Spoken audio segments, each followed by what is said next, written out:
All the way Virginia, bitch.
And you guessed it, a Jew.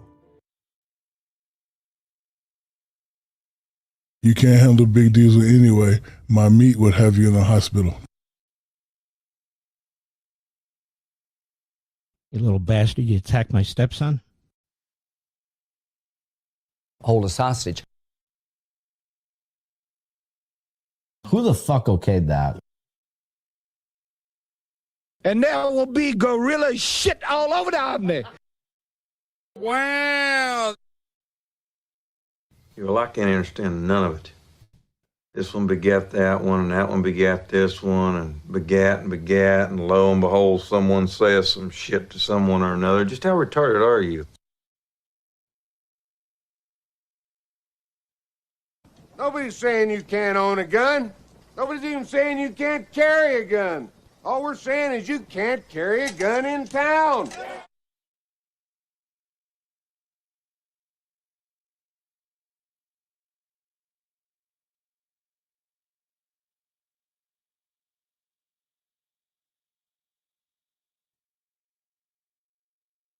Is very obviously gay. I look at him and I'm like, well, you're gay. In certain extreme situations, the law is inadequate. In order to shame its inadequacy, it is necessary to act outside the law, to pursue natural justice. This is not vengeance. Revenge is not a valid motive, it's an emotional response. No, not vengeance. Punishment. Tonight we have a chance to say, yeah, you're right. We're too extreme, we're too wild, we're too out of control, we're too full of our own shit. Or we have a chance to say, hey, fuck you, you're wrong. Fuck you, we're right. Because you have all made it to the dance. Because believe me, this is the dance. Start the show.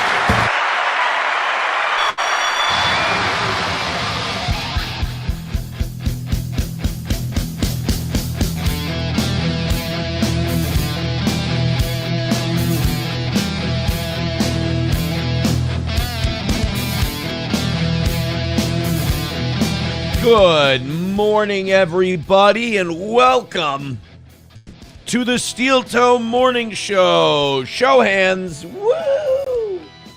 Oh, get Johnny's shit out of here. Get that shit out of here. Welcome. Cursing already. I apologize. Welcome to the program. We've got a good one for you today. I'm very pumped about it.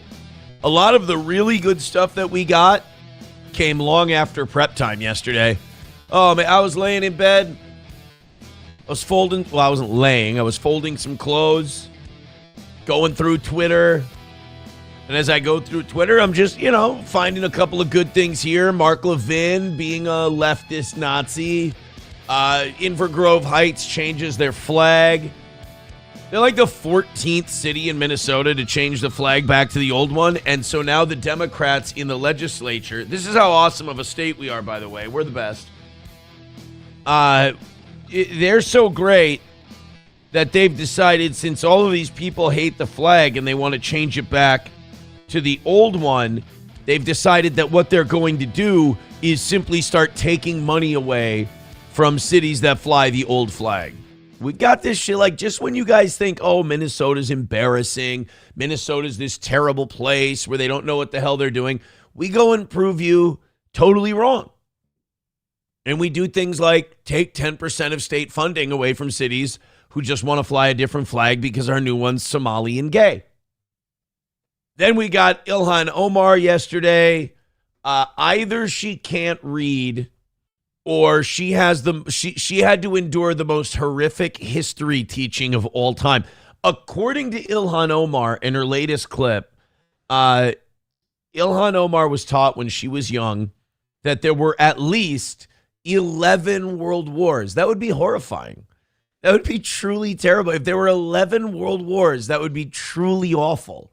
The trauma that would cause a planet. You would think after the fourth one, we would be like, we gotta do something. Like, this has got to stop. This is too many world wars.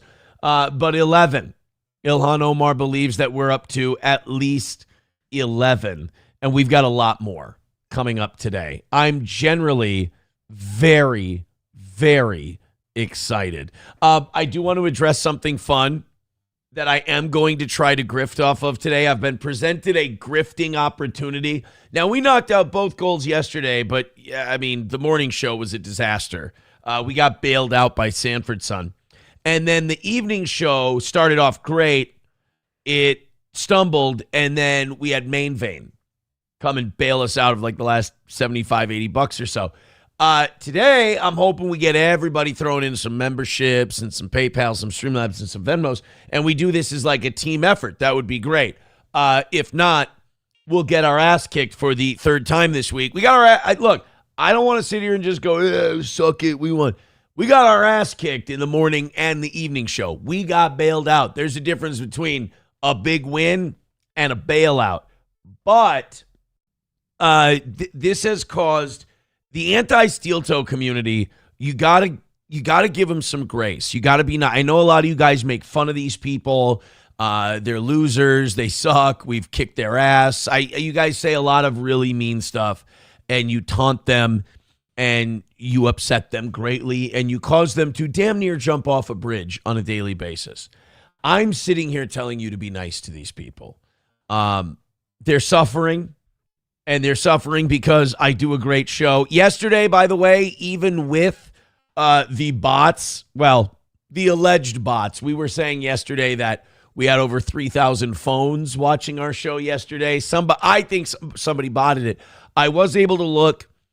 We did get over 1,000 people legit yesterday at one time. That was our peak. It was like 1,076 or something like that. It was 1,000. It was like 1,075. It was just under 1,100 people at one time yesterday for the Big Ralph episode. The Big Ralph interview, almost 1,100 people checking out the toe. We were the biggest show out there yesterday. And during the Ralph interview, we made a whopping $13. Nice. So we had a great show. We had a big show yesterday, and it caused some people's heads to explode.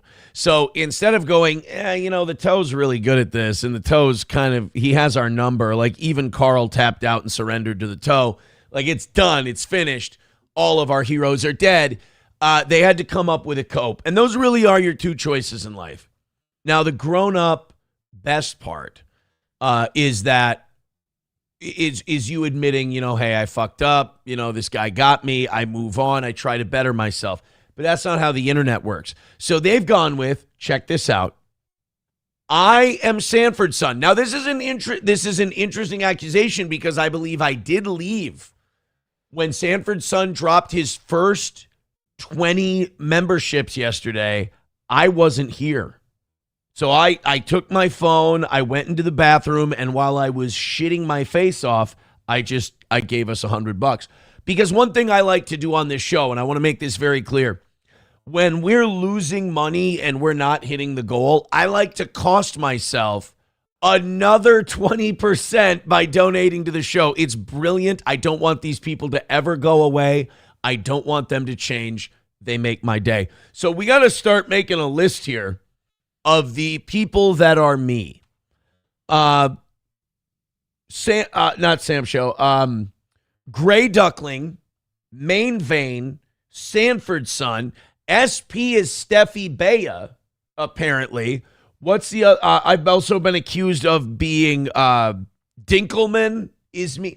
Basically, if you give this show anything more than $20, you are me. You are me. Eric Cartman says, Nick and April said both said you fake dono. April never said that, number one.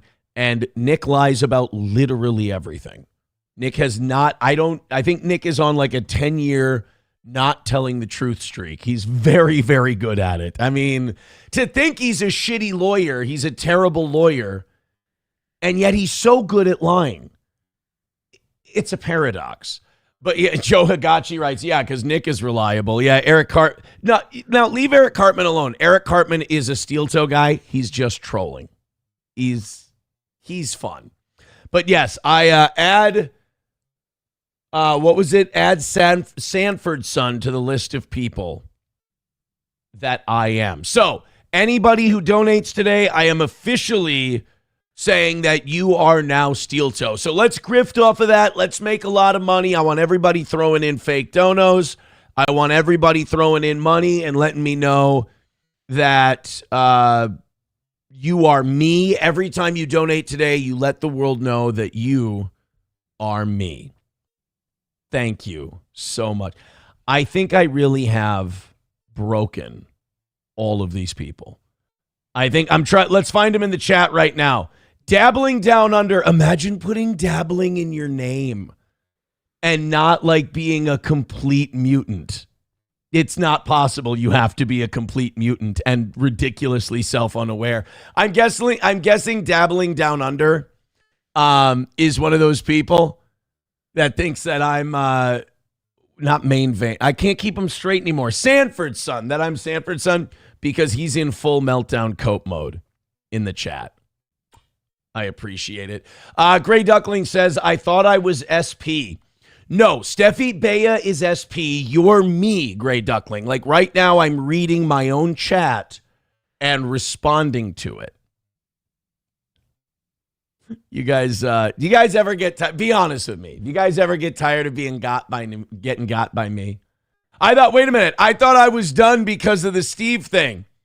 Oh, Aaron, you don't know. You don't want the wrath of what happens when you mess with Steve. First of all, Steve fucked around and found out. Number two, ooh, guess what happened? Not shit, because your whole Dabbleverse is 1,000 people tops.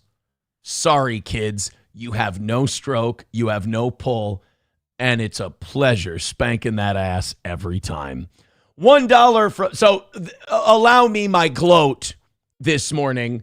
Hulkamasha Baby says, can I be Spartacus? Yes, you can be Spartacus. Veldrain with $1 says, the internet recently made an important discovery.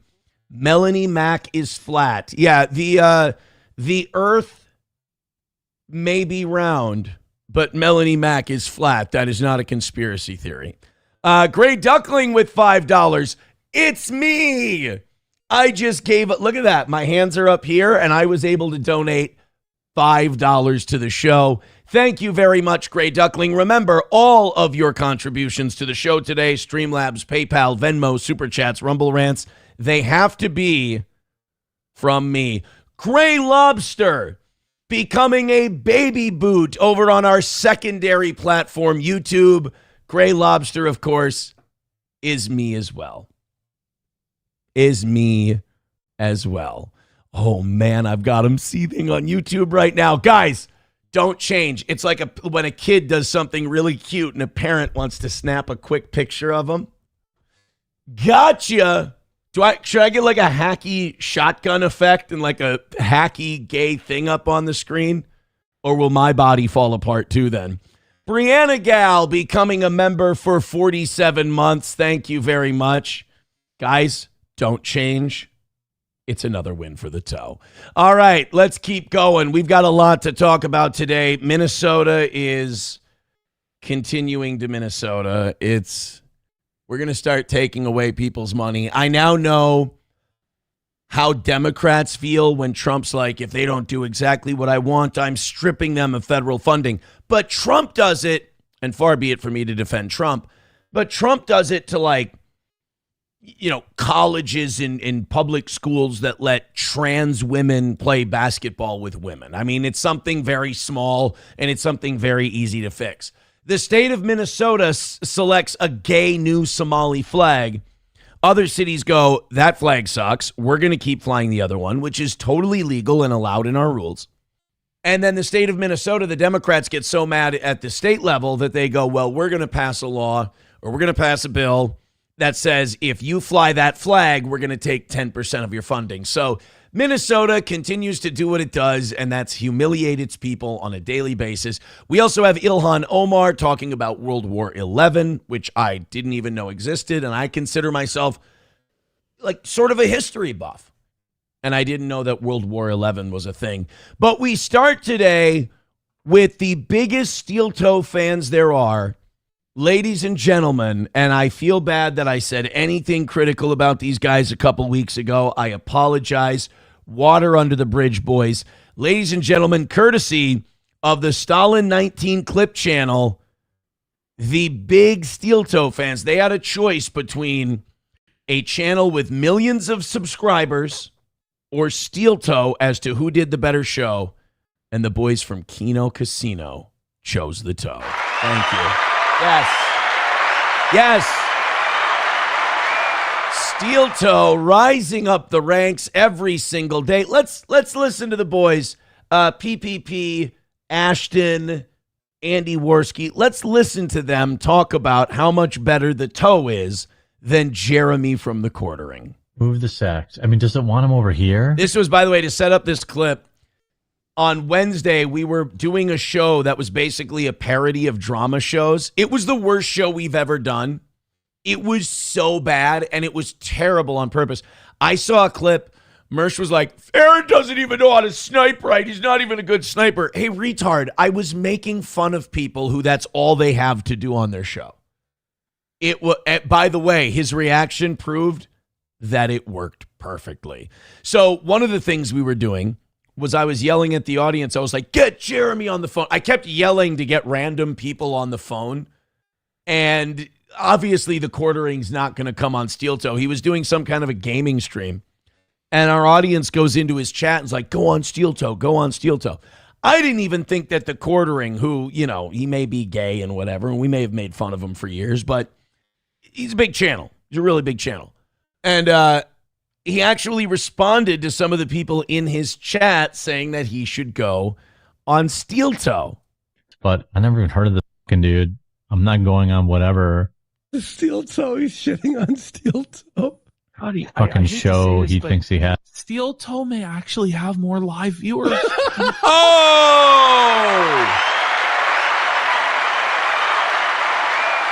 I don't know. On a shitty morning show, on a bad day, we've got 600.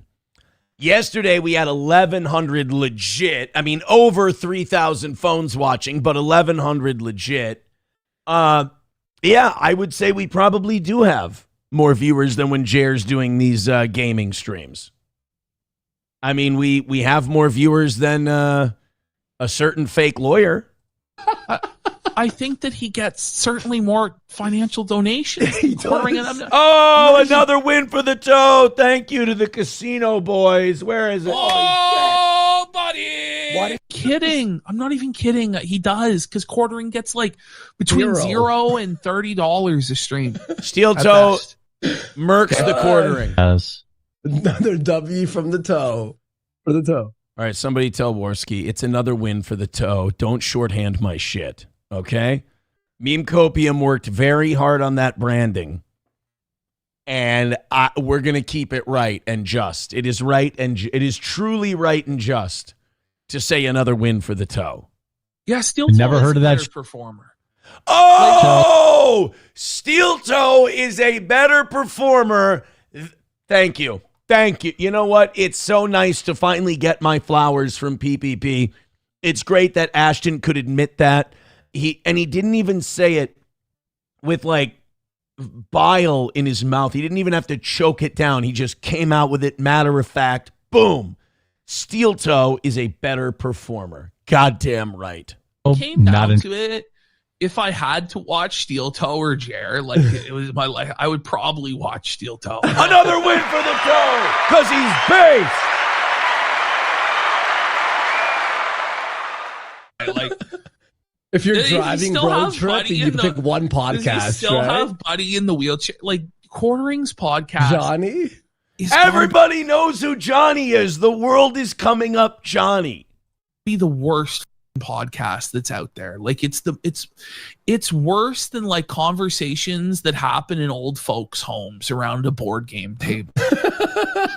I'm better than old folks' I would homes. rather So listen funny. to that. It's so funny.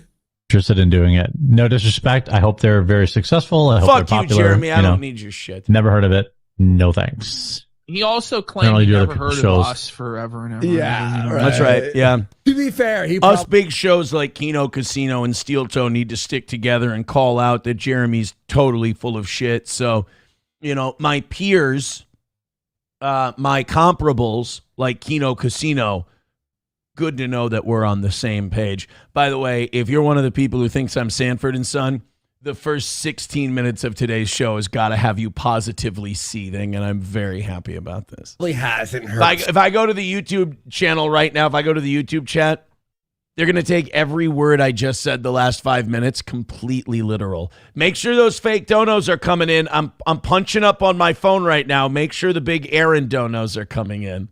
You guys got to stop doing that because now I just get to bust your balls about it all the time. And I will. I'm a dick. Oh no, of course it has because of all the Ricada stuff. Wait, you're and right. Then I didn't even want to get into it, but Quartering says the reason he hates me is because I said he swept for Ricada, and he says he never did. But like, I have an entire folder of evidence that he swept for Ricada, but it's such a pedantic issue, and it's so retarded that I'm not even going to bother because we all know he did. Isn't that amazing? Like, that whole thing is so boring to these places now, and like all of these people are such nobodies that even Kino Casino's like, we could go into this, we could give ourselves free content.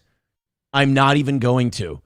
Quartering, Ricada, like they're so boring and so insignificant, and the Toe murks them all.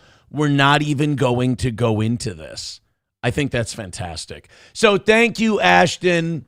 Thank you, Andy Worski. And I, too, would rather watch Kino Casino than watch the Quartering. Speaking of which, let's check in with our old buddy, Jeremy. How's he doing? I saw this yesterday, and I didn't think it was him. I thought this was somebody, like, fucking around. I thought this was somebody posting, like, an AI clip, like, advance aging Jeremy by, like, a decade or 15 or 20 years or whatever. This was actually him. Jeremy from the Quartering is officially Buzzard Bob Maxing. Look at this. If you don't think these last couple of weeks have aged him horribly, he looks like a 56-year-old divorced trucker dad. This is, it also looks like he has no left arm. He looks like an amputee. I don't know how his camera did that, or if that arm is just so thin it just hangs down. Like, he's got an arm like Arn Anderson's hand. It's just all kind of like limp and deformed. It looks like he's armless. He's got no arm. Steel Toe's better. Whoa, buddy. What? So this is Jeremy looking absolutely positively middle-aged. Like he's about to go watch Fox News, which unfortunately I think what Jeremy does anyway. This is him looking Buzzard Bob, as positively Buzzard Bob as you can look. Let's take a listen. What's going on, everyone? Jeremy here from the Jeremy Hambley channel. Let's get right into the news. Whoa, did I miss something? Because I don't follow the everyday of the Quartering stuff. Why is it Jeremy Hambley from the Jeremy Hambley? Did something happen to the Quartering channel? Why isn't he from the Quartering? That's like his biggest brand. That's like Ray Kroc going, hey, I'm Ray Kroc from the Foldanook Company. No, you're Ray Kroc from McDonald's. Why are we? Did something happen to McDonald's? If Ray Kroc came out and said, hey, I'm Ray Kroc from the Paper Cup Company, you'd say, uh-oh, shit, what happened to McDonald's? Did he get fired? Are bloodthirsty. They continue to turn on their cell phone cameras and prove it to the entire world. Prove that they are perhaps the most evil humans alive. Oh. I used to think, these people must all be bots. These people must all be just fake Indian accounts doing engagement bait. But no, he's talking about Ethan Ralph. Oh, they are in fact Americans, and they are telling on themselves. Now, I enjoy how this lunatic decided to make sure she had the girls out for this video, because she's definitely... Fuck you, dude. You got the girls out for every video. She can do it. If you can do it, you can... Like, you're telling me that those sunken in fucking fetal alcohol syndrome eyes, you're not trying to, lure people into your videos with them? I can see your titties right now, bro. Not doing this for attention, but again... Oh, dude, of course she's got her tits out. What else are we going to do? Listen to her words? Ew, what are you, gay, bro?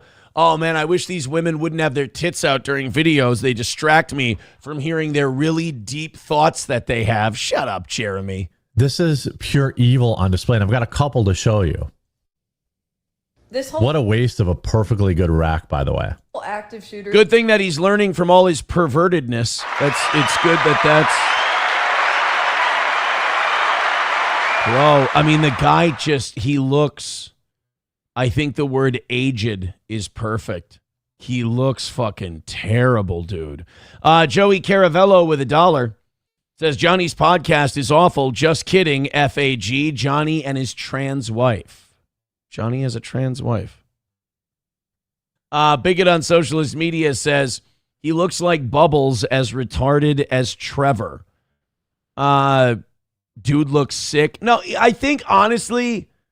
Oh, he's rebranding, they're saying. He has multiple... Is he really? Is he trying to rebrand as Jeremy Hambley? But that's like almost... You'd rather be the quartering than Jeremy Hambley. That doesn't make any sense. Why does the... Mountain Juice says he looks like he needs a drink. No, that's the last thing he needs. That's why he looks the way he does, is because of all of the booze. Booze and cigarettes. That will age you faster than anything. Sam Show says he's got like 20 channels. Well, try the next one. Just roll up the next one. That's all. By the way, in the YouTube chat, they're saying Suffa Horse says he's trying to dodge trolls by posting on his other 5 channels. It's not working. You know what I saw that I really thought was shitty? Like, I don't care about his neighbor. I don't care about his wife. I don't care about any of that stuff. But you know what was really gross? Apparently, Jeremy pumps up the numbers on his channels by posting these shorts. And it's not like, if you want to take small clips of your show and put them up as shorts, I think that's a good idea. I think that can help you with like legitimate views, subscribers, reach, the whole thing. It's really good if you want to clip out the funniest parts of your show and put them up as shorts. Jeremy's doing this thing where he takes other people's shorts, like he'll take viral internet videos and he'll go, you're not going to believe what these people did. And then we'll just play their videos. Like, to me, that's the most evil thing he's done. All of these people who are terminally online being like, I found out what his neighbor does. I found out what his wife does. That's gay. You need to do something different for a while. Stop it. But the short stuff here, quartering shorts. I want to see if I can find. It's really fucking. God, you just search it, and it's just like he's a creep. He got drunk and ruined his career. Let's see if we can find a few. In another message issued months No, later. this That's is other people.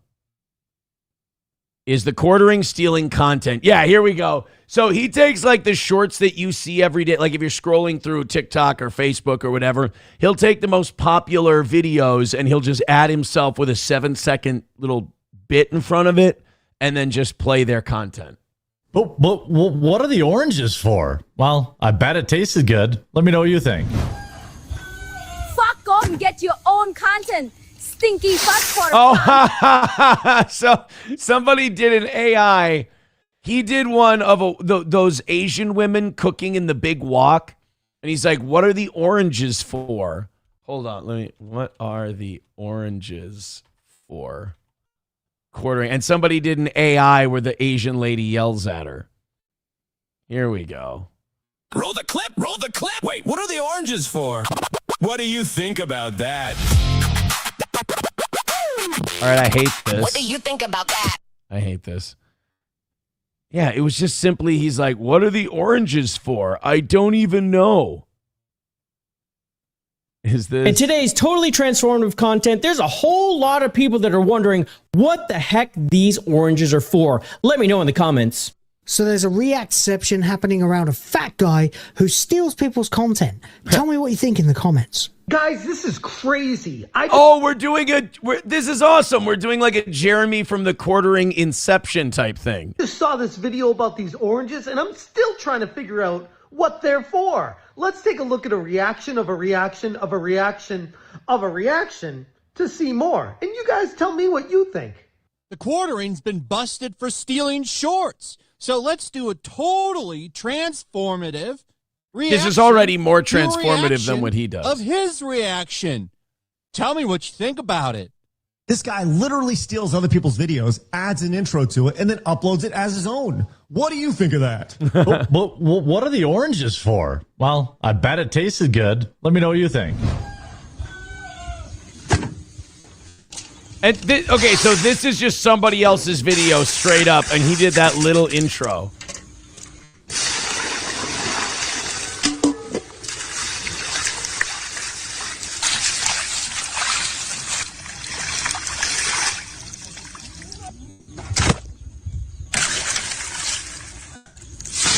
This entire thing is Jeremy's short, by the way. This is all Jeremy's short, and he just added the what are the oranges for bit.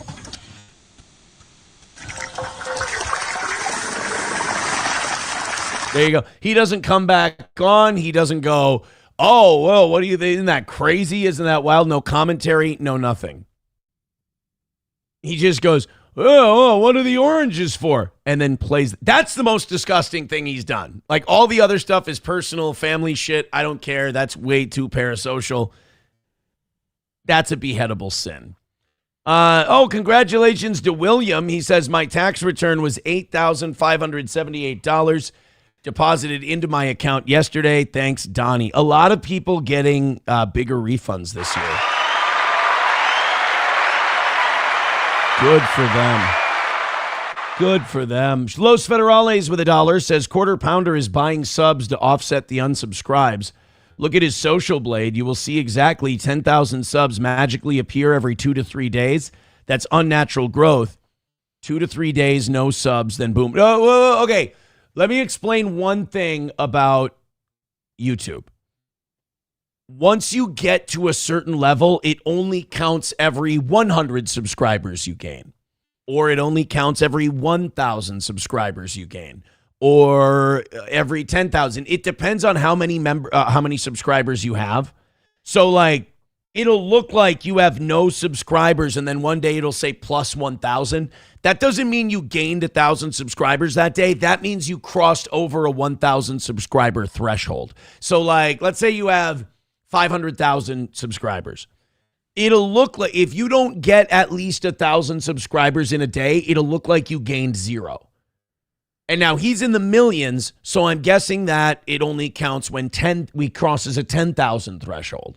So, is he buying them? I don't know. I'm not sure. Darkwind says on his show, he said he did 150 of those shitty shorts in one day. Really? So he was just basically cranking out a factory of other people's content. Remarkable. I mean, I guess what's the Asian lady cooking in a little Thai wok gonna do? File a YouTube strike? All right, let's get into the Ilhan Omar thing. Hit like, hit subscribe, hit follow, and remember, send those fake donos that are actually me to Streamlabs, PayPal, Venmo, Super Chats, and Rumble Rants. We were, if it weren't for Sanford's son, a.k.a. me, yesterday, we would have had a record-breaking L. So let's jump on early and often. I did quartering content. I was interested in it, but I forgot my audience hates that shit. One thing you can be guaranteed is that this will never become a drama channel. I would go to 0 people. Nobody fucking cares. That's why I really love the audience I have. It's full of real people and not bots and gay boys. Let's go to the Ilhan Omar clip. This was her yesterday. I don't understand why Ilhan Omar did the folding a wine company, adjusting her net worth to $95,000 from $30 million. To me, that just raised more red flags. Like, just do what every other congressperson does. Yeah, I'm worth $30 million. Fuck you. Who cares? Like, you get to insider trade legally. Nancy Pelosi's worth a shitload of money. You don't see her like folding shit up and panicking and going, oh my God, they're going to think that I... Who gives a shit if they think you're a cheat? You're a congressperson. We all know you're a cheat. You trying to cheat it back, like scale back the cheating to make it look like you're legit, that's how we know we've got you. So she was worth $30 million. I guess take it easy on her. She lost $29 million in net worth in one day. But she was giving a speech yesterday, and nobody will ever know what this speech was about. Nobody will ever know what this speech was supposed to be about because of this line right here. The last time the Alien Enemies Act was invoked, it was used to detain and deport German, Japanese, Italian immigrants during World War XI. Now, her greater point was using the U.S. Enemies Act to deport immigrants, Mexicans, Somalis, whatever. And, you know, she's said before, to her credit, she has said that she is Somalia first. The interests of Somalia come first to her. So she is going to speak out against using the U.S. Enemies Act to deport any Somalis. She's got to fight for her people. But how do you fuck up World War II? Garrett, what it was Roman numerals. It was just the two lines. It was last used during World War II. I mean, you can't even get to World War. First of all, most people can't get to World War XI because it's been ingrained in us since we were kids that World War III means the end of the world. There's never going to be a World War IV because we've been told that if World War III happens, it's going to be nuclear war between the Russians and the Americans and mutually assured destruction. That's it. We're all done. So World War XI, I mean, there are some fuck ups. There are some gaffes, I guess they would call them, that you can understand. World War XI, you'd really have to sit me down with a pen and paper and show me how you got there. Last time the Alien Enemies Act was invoked, it was used to detain and deport German, Japanese, Italian immigrants during World War XI. During World War XI. I can confidently say, and no one will argue with me, no one will fight me over it. I can, especially if you're not from Minnesota, I can with the utmost confidence say, ladies and gentlemen, Ilhan Omar, she's ours. That's right. Ilhan Omar 100% belongs to the state of Minnesota. Joe Hagachi says, when we put Japanese Americans in concentration camps, isn't that fun? Like, isn't that fun that like the Germans all hanged and we imprisoned and killed all the Germans in the Third Reich because they ran these concentration camps for Jewish people and gypsies and all this other stuff. Meanwhile, we stole Japanese people from their families, ripped them out of their homes, put them in camps where we didn't feed them enough food, treated them like absolute shit, committed crimes against humanity, and nothing happens to us because we won. Now, did we put as many people in concentration camps? No, of course not. Did we kill as many people in those concentration camps? No, of course not. But we had them. If depriving people of their human dignity is part of the crimes against humanity that Germany committed, we committed them too. None of our people went to jail. It's like Hermann Goering said, you know what the difference is between you and us? You won. I mean, what we did to Dresden is as horrible as anything the Germans did in Ukraine or Poland or Russia or anywhere else. And we did it all. Our allies, the Russians, the rapes and atrocities they committed when like 1 in 5 German babies born that year were the product of Soviet rapes? I mean, is that not a war crime? Is that not something that needs to be answered for? No, because we won. So it's totally fine. Just the next time you're in any kind of history class or anything like that, and they try to tell you like, oh man, we were the good guys. There were no good guys in World War I. There were no good guys in World War II. It was everybody fighting for their sphere of influence and their banking cartel. Because we did not conduct ourselves in a moral way. Neither did the Germans, neither did the Japanese, and the Soviet Union may have been the worst amongst them. Do you know what this is some cold-blooded shit. You know what the Soviet Union did? So in Poland, they saw that the Russians were on their way. So in Warsaw, they had an uprising. They had a rebellion against their German occupiers, thinking the Soviets are right outside the city. As soon as this uprising happens, the Soviet Union's going to come in, help them out, and they're going to throw the Germans out of here. What the Soviet Union did instead, and I want to say it was Georgy Zhukov, but it could have been Field Marshal Konyev, I'm not sure. They said, wait a minute, let this play out. And they waited outside of Warsaw. They let the uprising happen. The Germans put it down brutally, but they knew the Germans would have to waste manpower, resources, ammunition, and they'd be tired from putting down that rebellion. Then the Soviet Union came in. Then they defeated the Germans in Warsaw.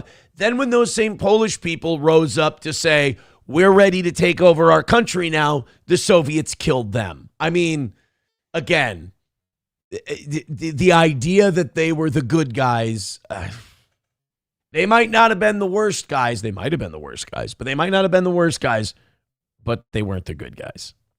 McBuster says it was Georgy Zhukov. Okay. There's Georgy Zhukov, there's Field Marshal Konyev, and there was one other big Russian commander during World War II, but Zhukov was the biggest one. Joe Higashi says we wouldn't have gotten as good of anime without all the radiation we gave them, so it's a win-win. Actually, they were making like fucked up tentacle porn and all that stuff like hundreds of years before that. So whatever we did to them with the radiation and the nuclear attacks, we just made it worse. That's all. No, Mountain Jews, I don't believe the other Soviet commander was Field Marshal Bill. I don't. Or Fire Marshal Bill. No, Chips and Diff. No, it was not Yakov Smirnov. Guys, let's at least make some money today before we get really ridiculous. I mean, we haven't even moved the needle by $5 today, and we're already saying that Yakov Smirnov was a great Russian commander in World War II. It's not.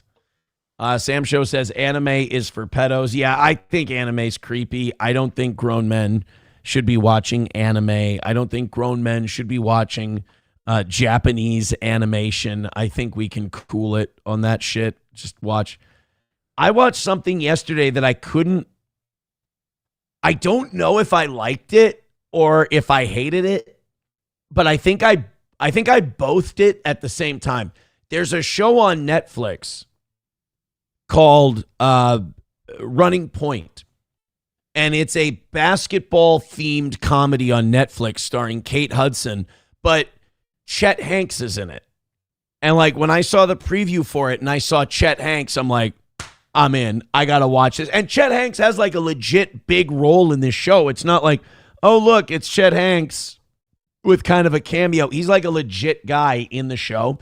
It's called Running Point, and it's based on the Lakers and the Bus family. And Kate Hudson is playing like a Jeannie Buss character. And as much as I like parts of it and I laugh at parts of it, I have a couple complaints. Number one, there's not enough basketball. And number two, it's written by Mindy Kaling, and I can't stand Mindy Kaling. And you can tell it's written by Mindy Kaling because it's girl bossy, and it's like the white men are stupid, and it's all like, I have a hard time. Like, I know I should shut my brain off and just enjoy the jokes or whatever, but I can't. I don't have that ability. oh, this poor Mexican kid who finds out he's their half brother, he's going to teach all these silly white people who built this basketball franchise and are running this basketball franchise. He's going to show all these dumb, rich white people what it's really like and how the world really is. And boy, he's the most talented out of all of us. And then the girl boss is amazing. And all the guys are big, dumb, bumbling dopes and crack addicts and shit like that. And it's, Chet Hanks' character does whatever the fuck he wants until he has a sit down with the girl boss, and then he starts towing the line and he understands and he sees the world through her eye. I mean, it's like Mindy Kaling tried really hard to fuck up a good idea and couldn't quite do it all the way, because there are funny moments in the show. The story is really interesting. There's just parts of the show where you see Mindy Kaling's influence in it and you go, oh, there are eye roll moments in that show. It's entertaining. It's funny. Chet Hanks is really great in it. But there really are moments in the show where there's so many moments against, like, oh, rich people are the devil. Oh, these white people are all stupid. Oh, what would happen if we just listened to the girl bosses and the poor Mexican concession workers? I mean, it's... Every once in a while, Mindy Kaling peeks through the curtain and you're like, oh, I see why you've had so many shows canceled. But it's like, here's how I would define it. It's enjoyable in spite of itself. Hulkamasha Baby says that sounds insufferable. No. Look, I'm talking about there are moments where that happens. The majority of the show I thought was followable and enjoyable. The brother who's addicted to crack and in rehab, he's very funny. But, like, there are just a few moments in the show where you're like, all right, Mindy, we got it. You don't like, white men who have their shit together. We understand. $1 from Scouse Ghost. Now, again, I think these are not actual Russian commander names. He says Aaron's favorite Russian generals. He loves General Roman the Ass Destroyer Zaporizhov, General Konstantin Commander Spermanov. If I Googled those guys right now, I bet you they wouldn't be real people. Scouse Coast. Bigot on socialist media says they've been letting her write TV for about 15 years. Have any of them been successful? The Mindy Project got canceled. No, she came up in that era where everyone's like, get me a certain minority. And then she kind of rode that wave. Joe Higachi says she should have retired after Parks and Rec. Oh, you mean a show that like really good writers wrote? Is that what you mean? Who wrote? Was that a Tina Fey, Amy Poehler joint? Parks and Rec? Oh, no, Nick Offerman. Offerman and Amy Poehler wrote that together. That makes a lot of sense. And then a lot of really ugly Jewish guys. Nick Offerman and Amy Poehler wrote Parks and Rec. Yeah, then they decided, hey, you're a good bit player in 40-Year-Old Virgin and Parks and Recs. Why don't we let you write a show? Oh, because I'm really talented? No, you're dark-skinned and a chubby bitch. And that really makes us look good when we talk about how woke the network is. But yeah, that you're really talented. Main Vein with $1. Remember, I am Main Vein. I need everybody donating as me today. Main Vein says that show sounds like ass. Reminds me of when I tried to watch Orange is the New Black one time. Yeah, I remember I was with my first wife when that show came out. She's like, oh, Orange is the New Black is so good. And I watched it, and it took me like 10 minutes to realize what it was. And the nicest thing I said about it was, I understand why women like it. I get it.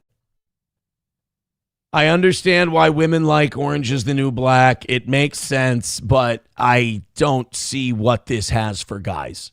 I remember like in the first 5 minutes, Jason Biggs was in it. And I was like, oh, pie fucker. That's great. Awesome. Look at him. And then the rest of it was just like, oh, man, isn't the world of women fascinating and interesting? And you're like, you lost me. Are they going to dike out? Oh, just the ugly ones are going to dike? Okay. All right. Good morning, Jovelin, Javelin, Havelin, Havelina. We appreciate you. Jeremy says that's my last shout out that I owe him for his donation the other week. Well, it's been a pleasure, sir. It's been a pleasure. And since we haven't even cleared $5 yet this morning, feel free to reload. Shed Hunter says she wrote for The Office too. Did she really? She wrote for The Office too. Well, God bless. She's got another show. They're never going to stop giving her work, and most of the reason is she is a brown-skinned woman, but also the fact that she's such a good industry player. Like, she always says yes to everything. She's dependable. She fills certain quotas. She'll always get work unless she comes out and says anything wild about Jews or something like that. Like, if she has a conscience and she speaks out about Gaza, then she'll probably have, or she speaks out about Lebanon or anything like that, then she probably won't get as much work anymore. But for right now, she's doing great. She's doing great. Hit like, hit subscribe, hit follow, and yeah, shit.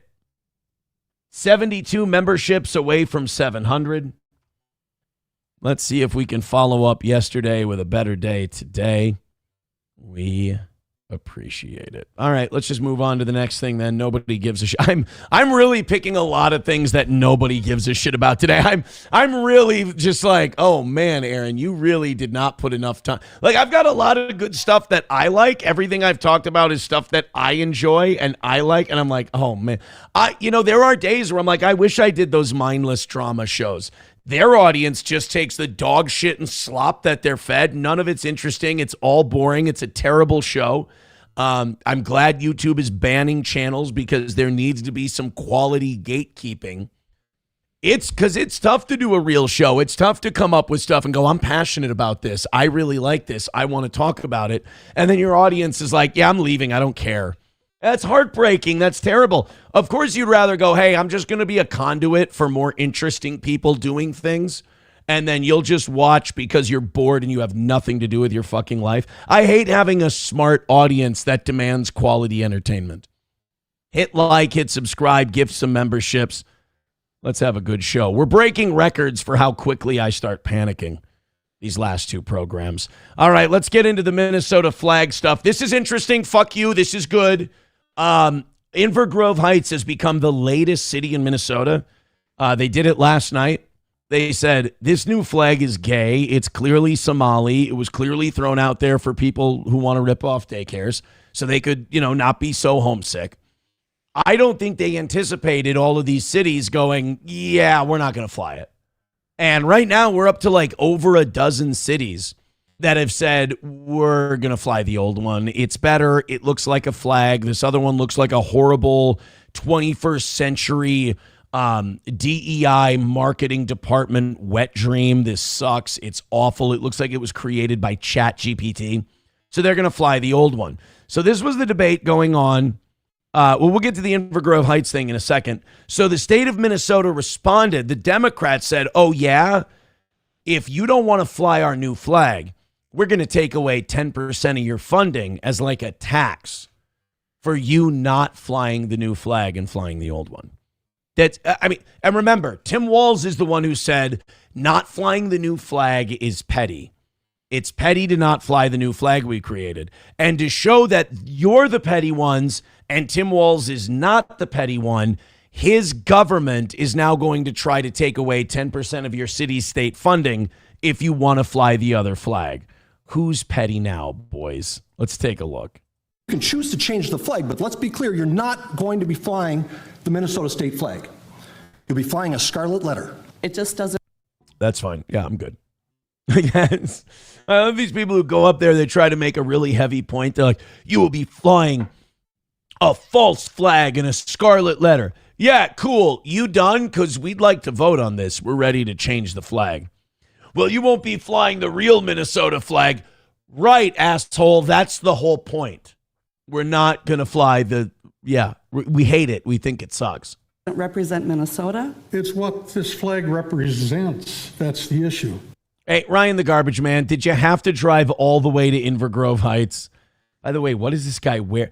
This is remember in Big Daddy when Adam Sandler let his adopted son dress himself and like you could wear whatever you want and then he'd come out in like flippers and a rain jacket. I think that's what happened with this guy here. I don't think he was wearing his Sunday best, his Sunday go to meeting clothes for his big night at the city council meeting. Clashing comments over the state flag in Inver Grove Heights. It is the latest Minnesota community divided over the state. Look at those two flags. Look at that. It doesn't look like they come from the same country. I mean, it's just like, what does this have to do with Minnesota? Is that supposed to be the North Star? I don't know. This color getup is clearly Somali.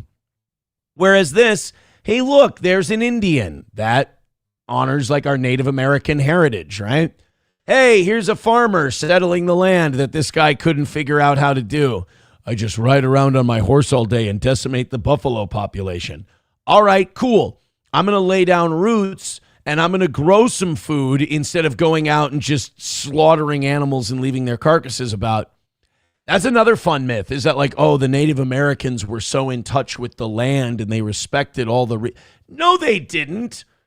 They would hunt animals to near extinction. They'd carve off what they needed and then they'd leave the rest out to rot. You know, this idea of the noble savage is one of the greatest lies we've ever concocted. They were a fucking problem. And they were a problem for each other. They would fight each other all the time. It's like they're not... there's this rewriting of history where like, oh, they were better than us and more moral than us. No, they were hatchet men just like the Europeans who came over. Wide symbol. Whoever was going to control the new world was going to have to kill a shitload of people to do it. A penalty could be in play for cities refusing to fly the official state flag. Inver Grove Heights could be one of them. Ashley Grams is live there where they just opted to keep the old design. Ashley?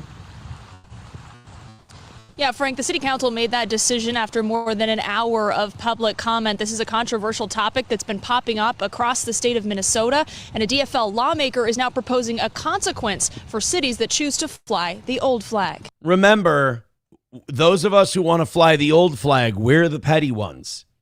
Not the ones who literally want to withhold funding that the state is supposed to give. And remember, when Trump wants to withhold funding for not doing his bidding, those same Democrats think he's being a Nazi and a dictator and a usurper. But when they do it over a flag, it's totally justified. Minnesota lawmakers are just a few weeks away from the end of the legislative session, and some DFL representatives want to send a message to cities choosing to fly the old Minnesota state flag. But I felt like it was important for there to be kind of a statement legislatively in support of the new state flag, which is the... I thought there needed to be a statement legislatively that said, hey, fuckers, get in line and fly what we tell you to fly. But we love freedom. Fly our flag or we'll take your money. Make a better flag that people want to fly. I'll tell you this, when we had the old flag, this was not an issue. You picked a shitty flag. At some point, you're going to have to turn that gaze inward. I didn't say gay N-word. You're going to have to turn your gaze inward, and you're going to have to realize, oh, shit, maybe if we hadn't picked the most retarded flag that had nothing to do with this state, we wouldn't be having this problem. The official state flag. Representative Freiberg authored a bill which would penalize cities and counties who don't fly the new Minnesota state flag. He's calling for a 10% cut in local government aid. It's a bill the Republican House Speaker says has no chance. This bill is dead on arrival. There's no way this bill is moving through. On Monday, Inver Grove Heights City Council voted in favor of flying the old 1983 flag, joining other cities across Minnesota like Have you noticed that Tim Walz is just completely checked out? Like, ever since he announced that he's not running for a third term, it used to be you couldn't go a week without hearing some fiery, impassioned speech from Tim Walz. And now he's just like, he's looking at the calendar, looking at the clock. He's like a kid the last week of school. He's not paying attention to anything. He's not giving his thoughts on anything. He's like, God, I just want to get the fuck out of here. This second term has been a nightmare. I got my ass kicked for vice president by a Jewish plant. I got my state. We found out that our state is basically like a quarter of it is fraudulent, that Somalis have been, all the Somalis that my party handpicked to bring over here have been robbing this state blind. I knew about it and did jack shit, and now everyone thinks I'm a dick. I can't run for a third term, and all I want to do is be in power so I can tell people what to do. Tim Walz does not have an opinion on any, like, this flag thing is tailor-made for him. Old Tim Walz, before all the fraud and him dropping out, like, Tim Walz would have been all over this, ready to fight, ready to get after it, and he's got nothing to say. River, Champlin, Zumbrota, and Plainview. To know that Democrats are trying to take funding away from our police and fire or our cities, it's ridiculous. We have work that could actually help Minnesotans. The DFL-controlled legislature created a flag commission tasked with redesign of the flag and the state seal. They all suck. Like, they're all, like, look at all of these designs. They're all shit. You can tell they had their heart set on some, like, this was, okay. This one here, this is the green grass. This is the blue sky. This is the 10,000 lakes water, and this is the North Star. It's like, again, it's like you let a kindergarten class choose your new flag. Freiberg helped lead the effort. At the time, state lawmakers criticized the flag design and depiction of Native Americans. The old flag is not only kind of boring, but it's also kind of racist. Damith's good. They're all living in Prior Lake in big houses. They're doing fine. They got casino money. Relax, all right? It's boring. It's not boring, dude. That flag tells a story. Like, that is not a boring flag. You can stare at that flag and go, oh, look, that guy's got a little patch of dirt where he started growing crops to feed his family, and he's settling in this new land, and he's starting out very small, but he will grow from here. That Native American is in the background, and it kind of shows a clash of cultures, and who does the land truly belong to, and do they have a place in this brave new world that we're forming or not? There's a lake, they're by a stream, and like, there's a story in that flag. The other one's just like, hey, remember the people we brought in and it was a huge fucking mistake and they've stolen a shitload of money from us? Oh, yeah, forgot about them. Says the Flag Commission decision process didn't truly represent people across the state. And they felt, as Minnesotans, they were disrespected in the process. And everyone I've talked to has said we want the old flag back, or at least a choice in the matter.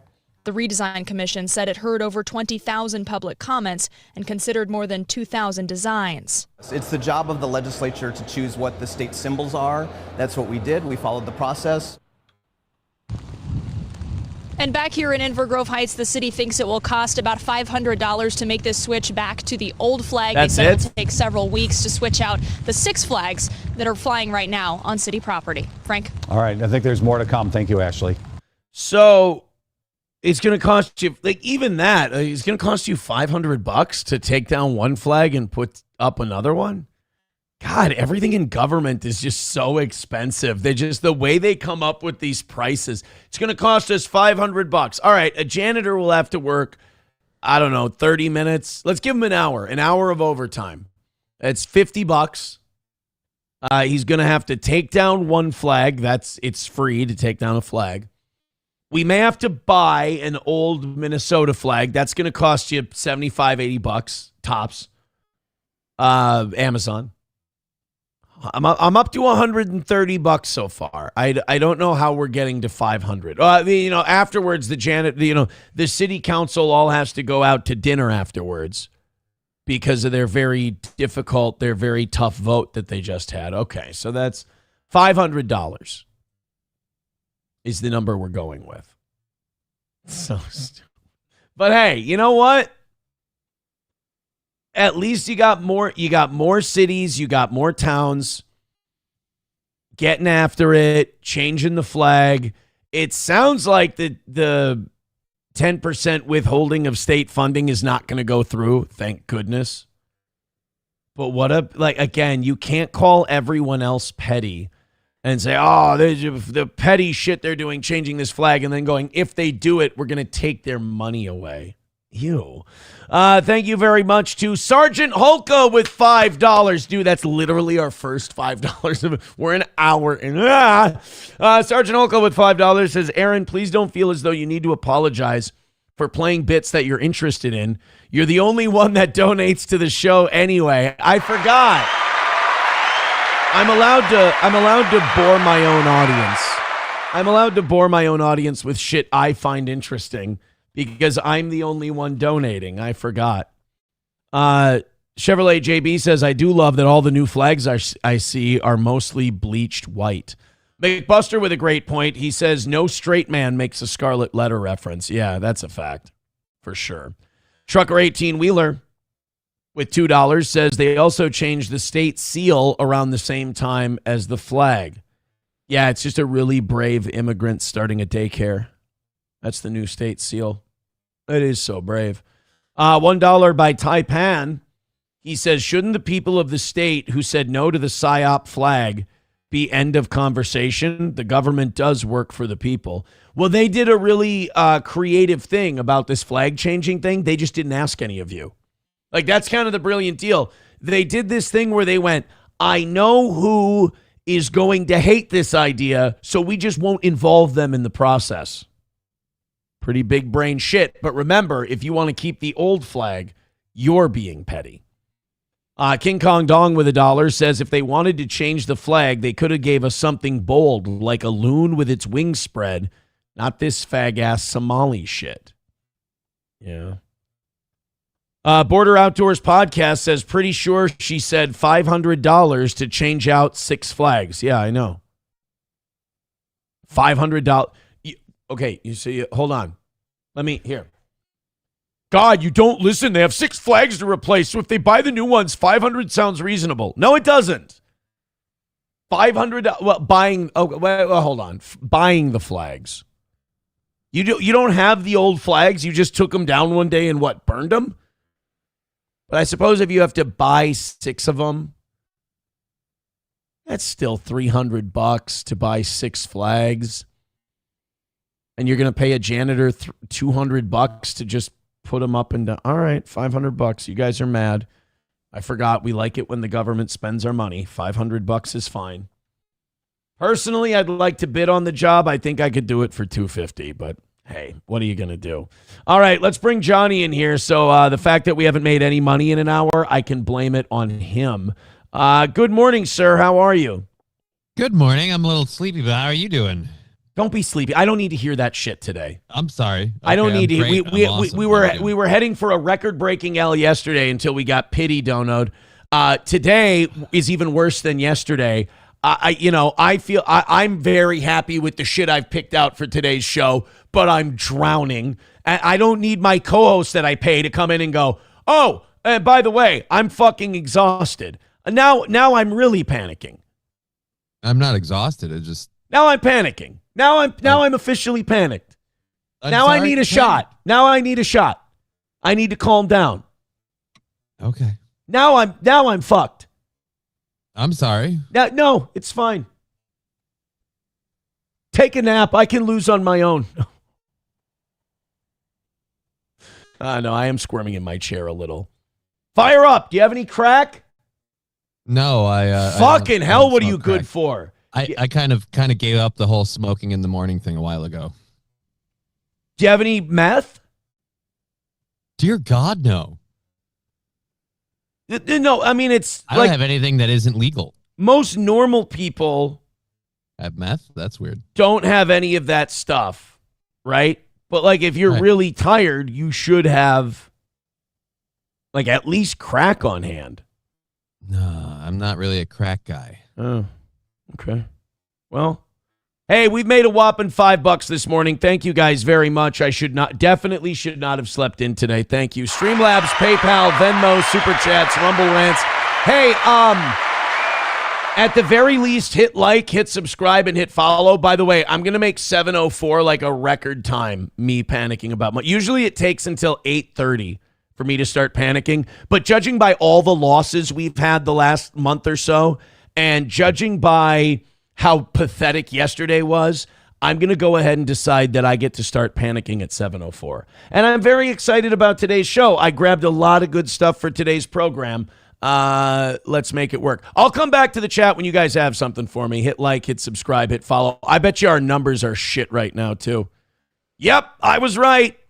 544. We're not even at 600 yet. Welcome, everybody.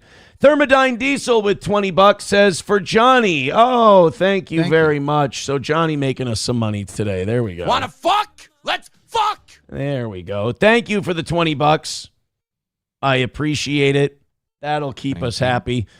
Chris Reese gifting 5 memberships. Here's what I don't understand. Why does it have to get to this point? Why can't... I don't know. You know I'm going to bring you a great show. You know it's going to be solid. Why don't we just start with that?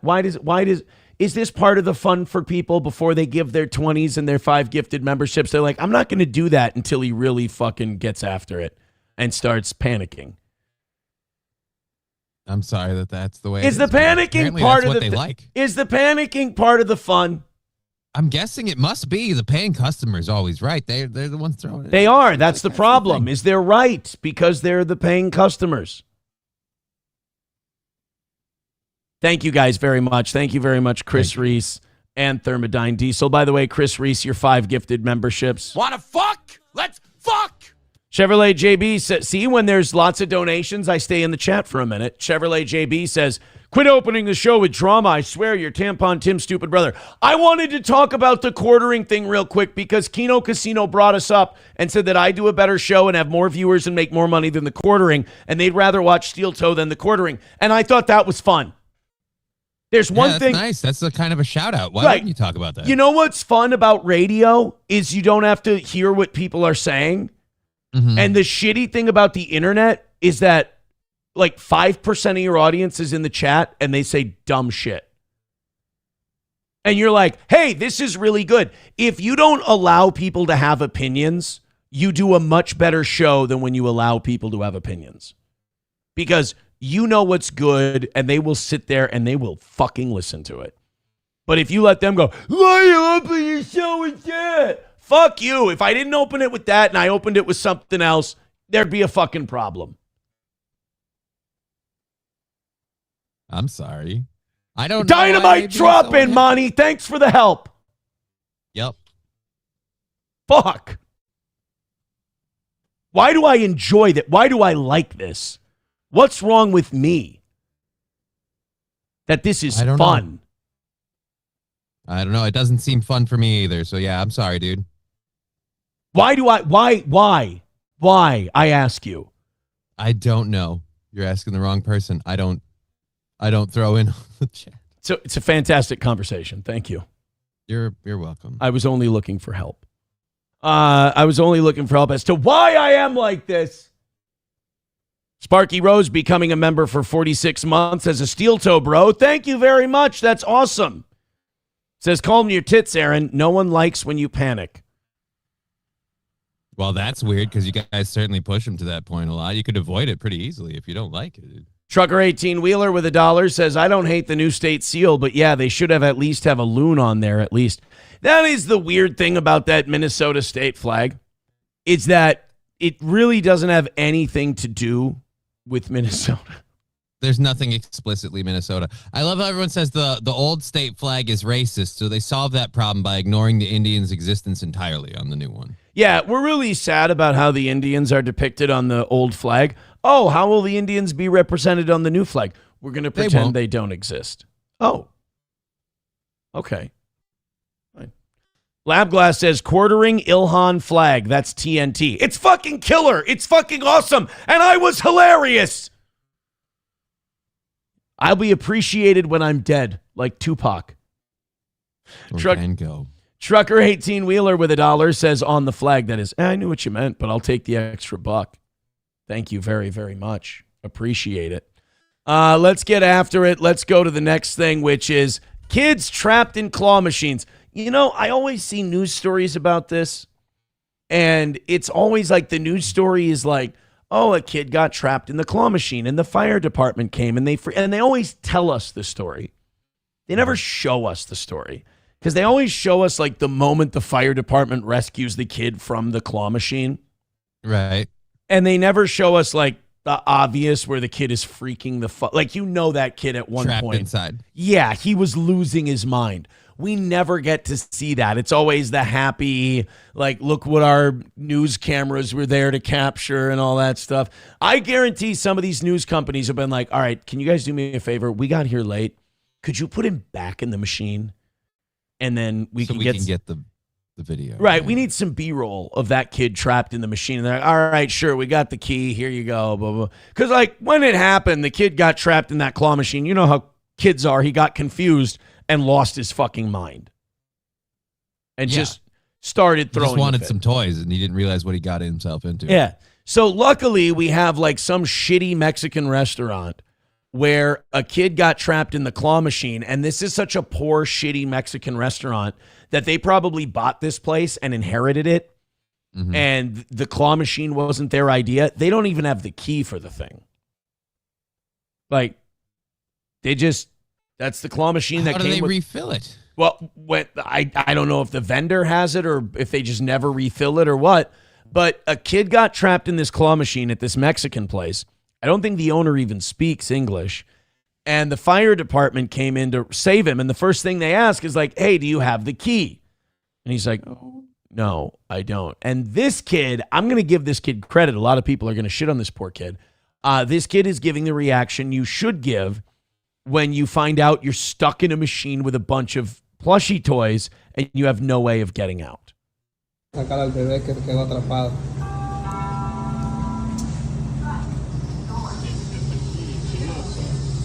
Mira, se nos quedó atrapado el bebé y no lo podemos sacar. You guys have keys for this at all? Nothing, no keys. Look at that. See, now that's how a kid's supposed to react when he's stuck in a claw machine. Oh, where's mom and dad is always what I ask when I see these. They shouldn't be able to get in there. How long do you got to leave your kid unattended for them to? It's not a quick process. So, yeah, go ahead and cry, kid. Your mom's out back doing God knows what. You're worried. I mean, if you're a little kid, this is forever. I mean, this is going to, but you do have a little Leonardo right there. I don't think I could ever be sad or upset when I was a little kid. When you're in the company of a Ninja Turtle? Yeah, if there were Ninja Turtles in there, I could keep myself busy. I feel like the kid's got plenty of options in there.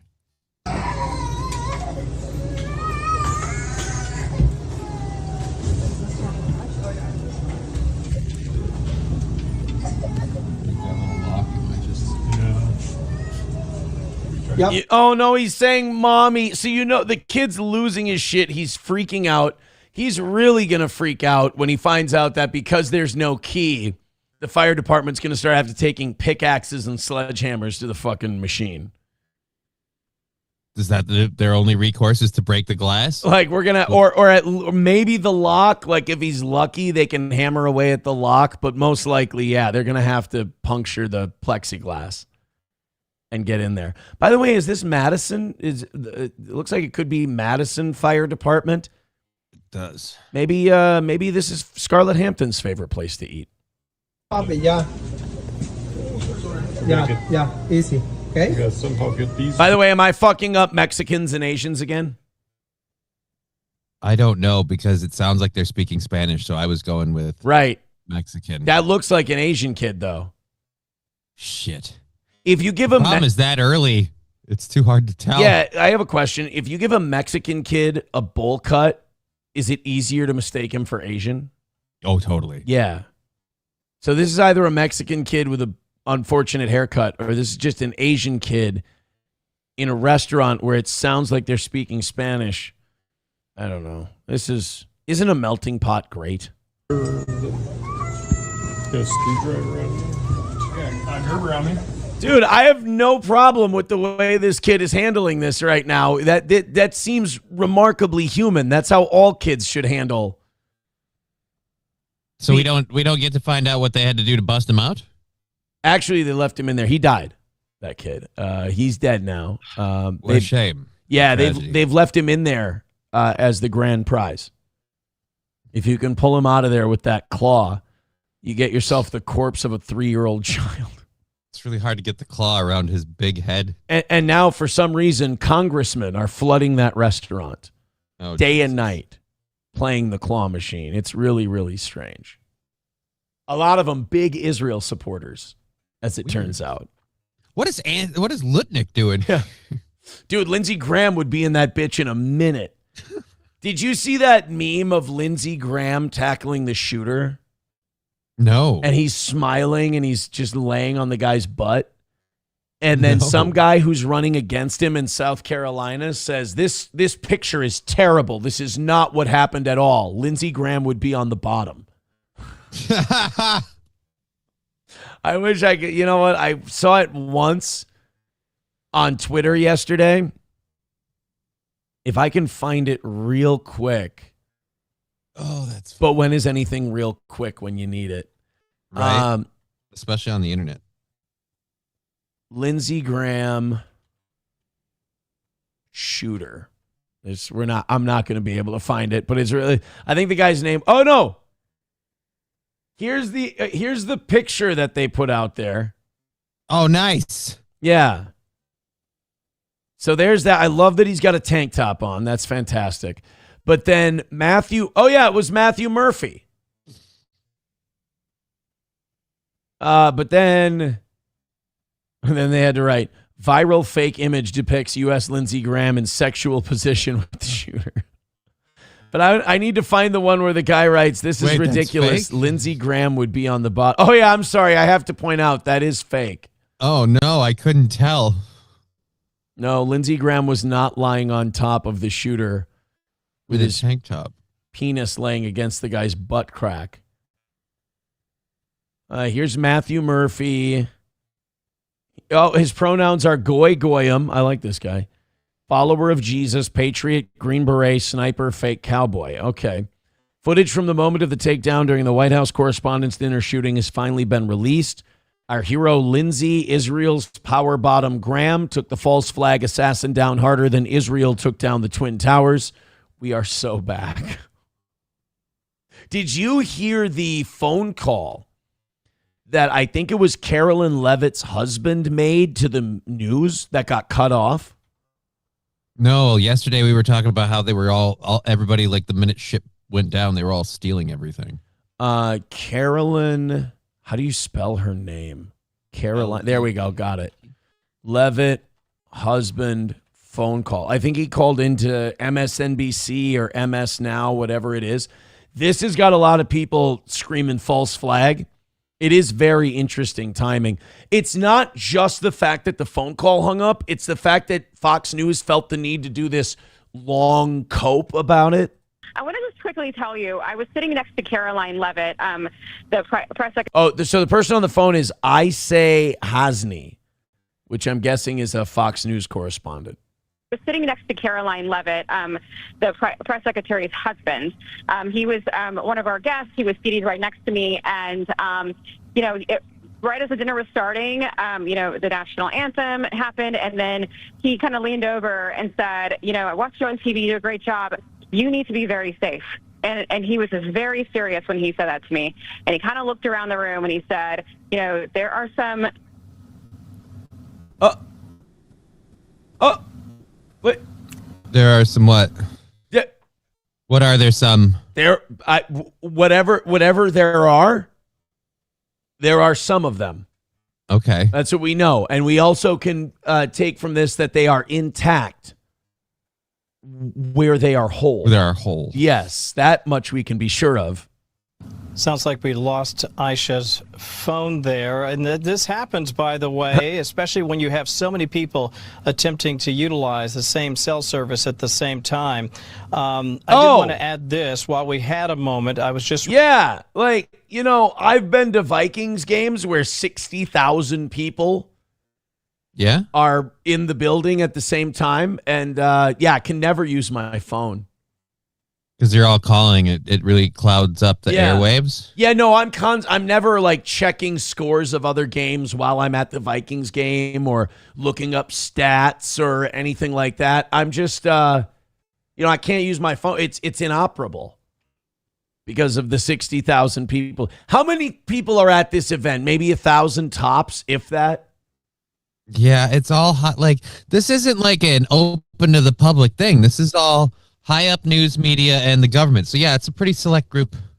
And it's not 1998 where if everybody's using their analog phones, it overwhelms the cell towers. Yeah, I think we should be fine. It's weird that she cut out right when she started telling some, and it was right into some juicy stuff too. Right. Apparently, whatever there is, there's some of it. There's some of it. Yeah, there's a lot of some of something. Let's go back to what she was saying when the phone call cut off. On TV, you do a great job. You need to be very safe. And he was just very serious when he said that to me. And he kind of looked around the room and he said, you know, there are some...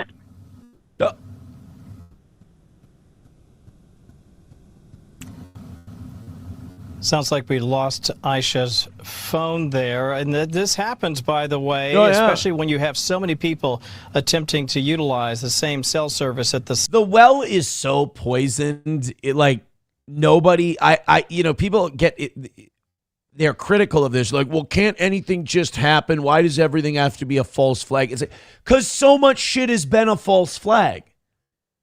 Like, And there's so much stuff that is too convenient with all of this shit. Right. Like you guys have pulled so much bullshit that we're just used to, like, when something happens, we're like, this has to be some bullshit.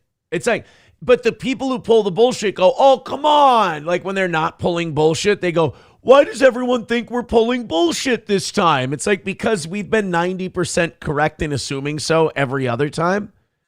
And then the 10% we were wrong, it's because we believed you weren't pulling bullshit. And then we found out you were. Right. Like, I'm afraid that if I go, oh, yeah, it was this guy. He just did that because he's worked up about the pedophiles and shit like that. And then the minute I believe that, they're going to be like, oh, by the way, he was trained by the IDF.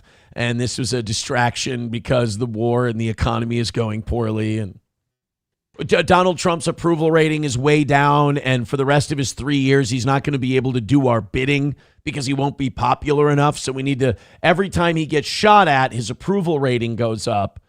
So we need to stage something for him. Like the minute they must have missed this one up, then he didn't shoot at him this Right. time. He Like- didn't make it in. He just got past the first security checkpoint. And as he blew through that, they caught him. Well, it's kind of, it's in between the other two assassination attempts. So the Butler one was a little too real, right? Right. You can't just stage a bunch of those. It's going to look funky. The golf course one didn't seem all that crazy because it was just they found some guy hiding in the bushes. They found a guy in a bush with a shotgun. Yeah. This time, it's a guy running like a maniac trying to do a dead sprint to the president. And you're like, it's like when Leonidas threw the spear at Xerxes? I was going to say Darius, but yeah, Xerxes. And he threw the spear at him. He kind of went with one of those moves. Okay. Now, the minute we all believe that this was just some crazy guy doing some shit, we're going to find out that it was an op. That it was an op. I don't even think necessarily that it was a crazy guy. I'm getting to the point where I'm like, no, I'm sorry. Like, I don't think this is the right action. I don't think people should do this shit.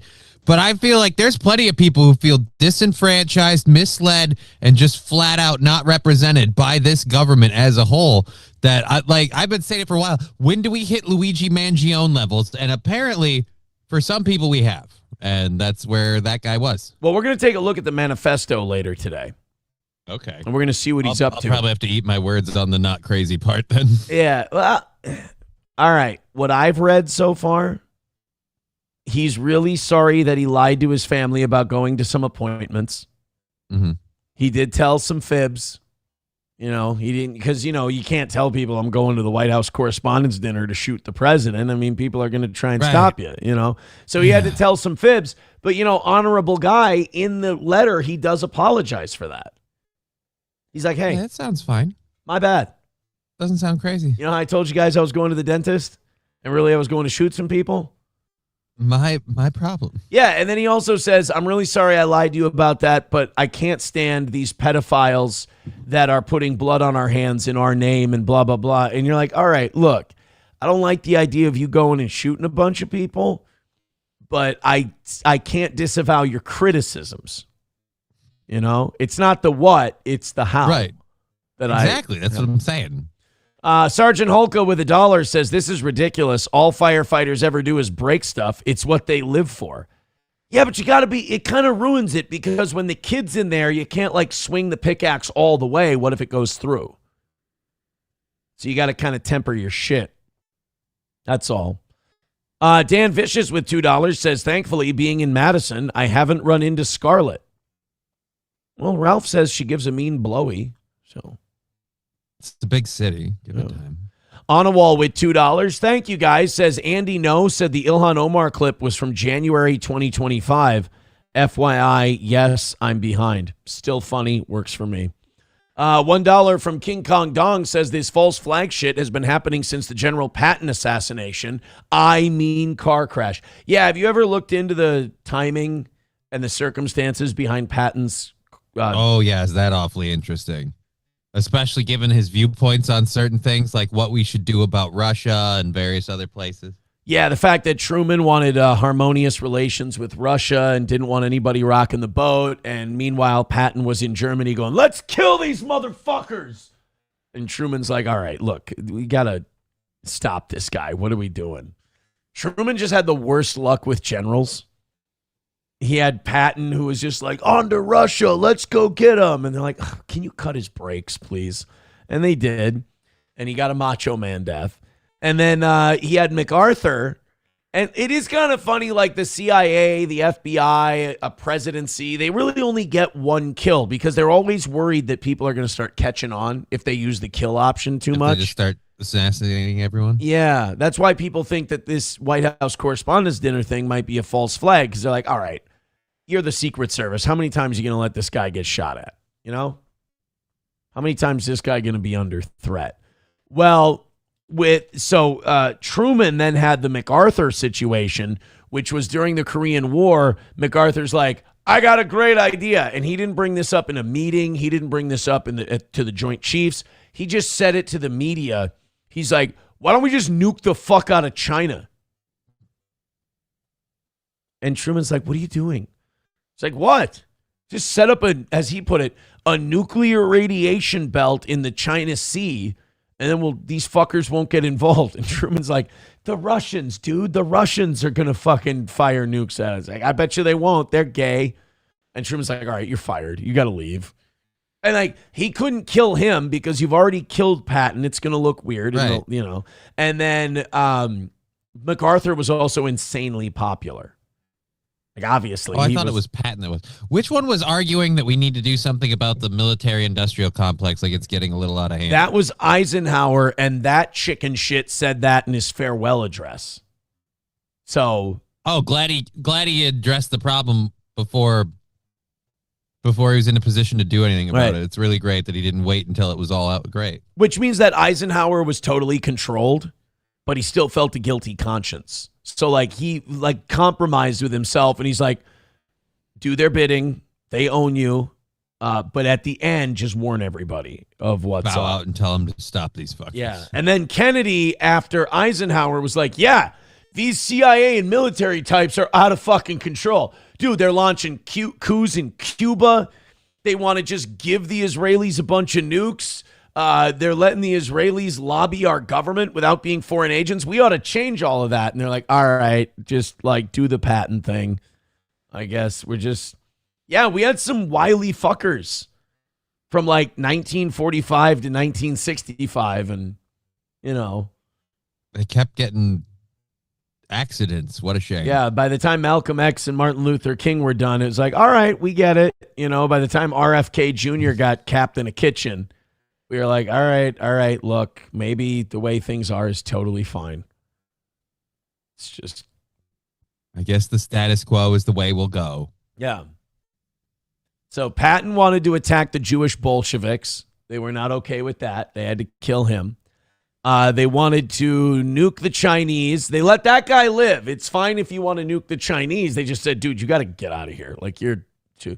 Then they had a guy who was like, hey, don't let all these Jewish weapons manufacturers make all the money and take all your tax dollars. And they said, what the fuck did you just say? He's like, what? I'm leaving. I thought it was okay. I just feel bad. That's all. And then Kennedy was like, I feel that the Jews should have to claim and admit that they have nuclear weapons. And they also have to lobby as a federal agent under the FARA Act. And then they were like, oh. Okay, well, that guy wants to get cute. Murder him. And then Nixon's like, this is fantastic.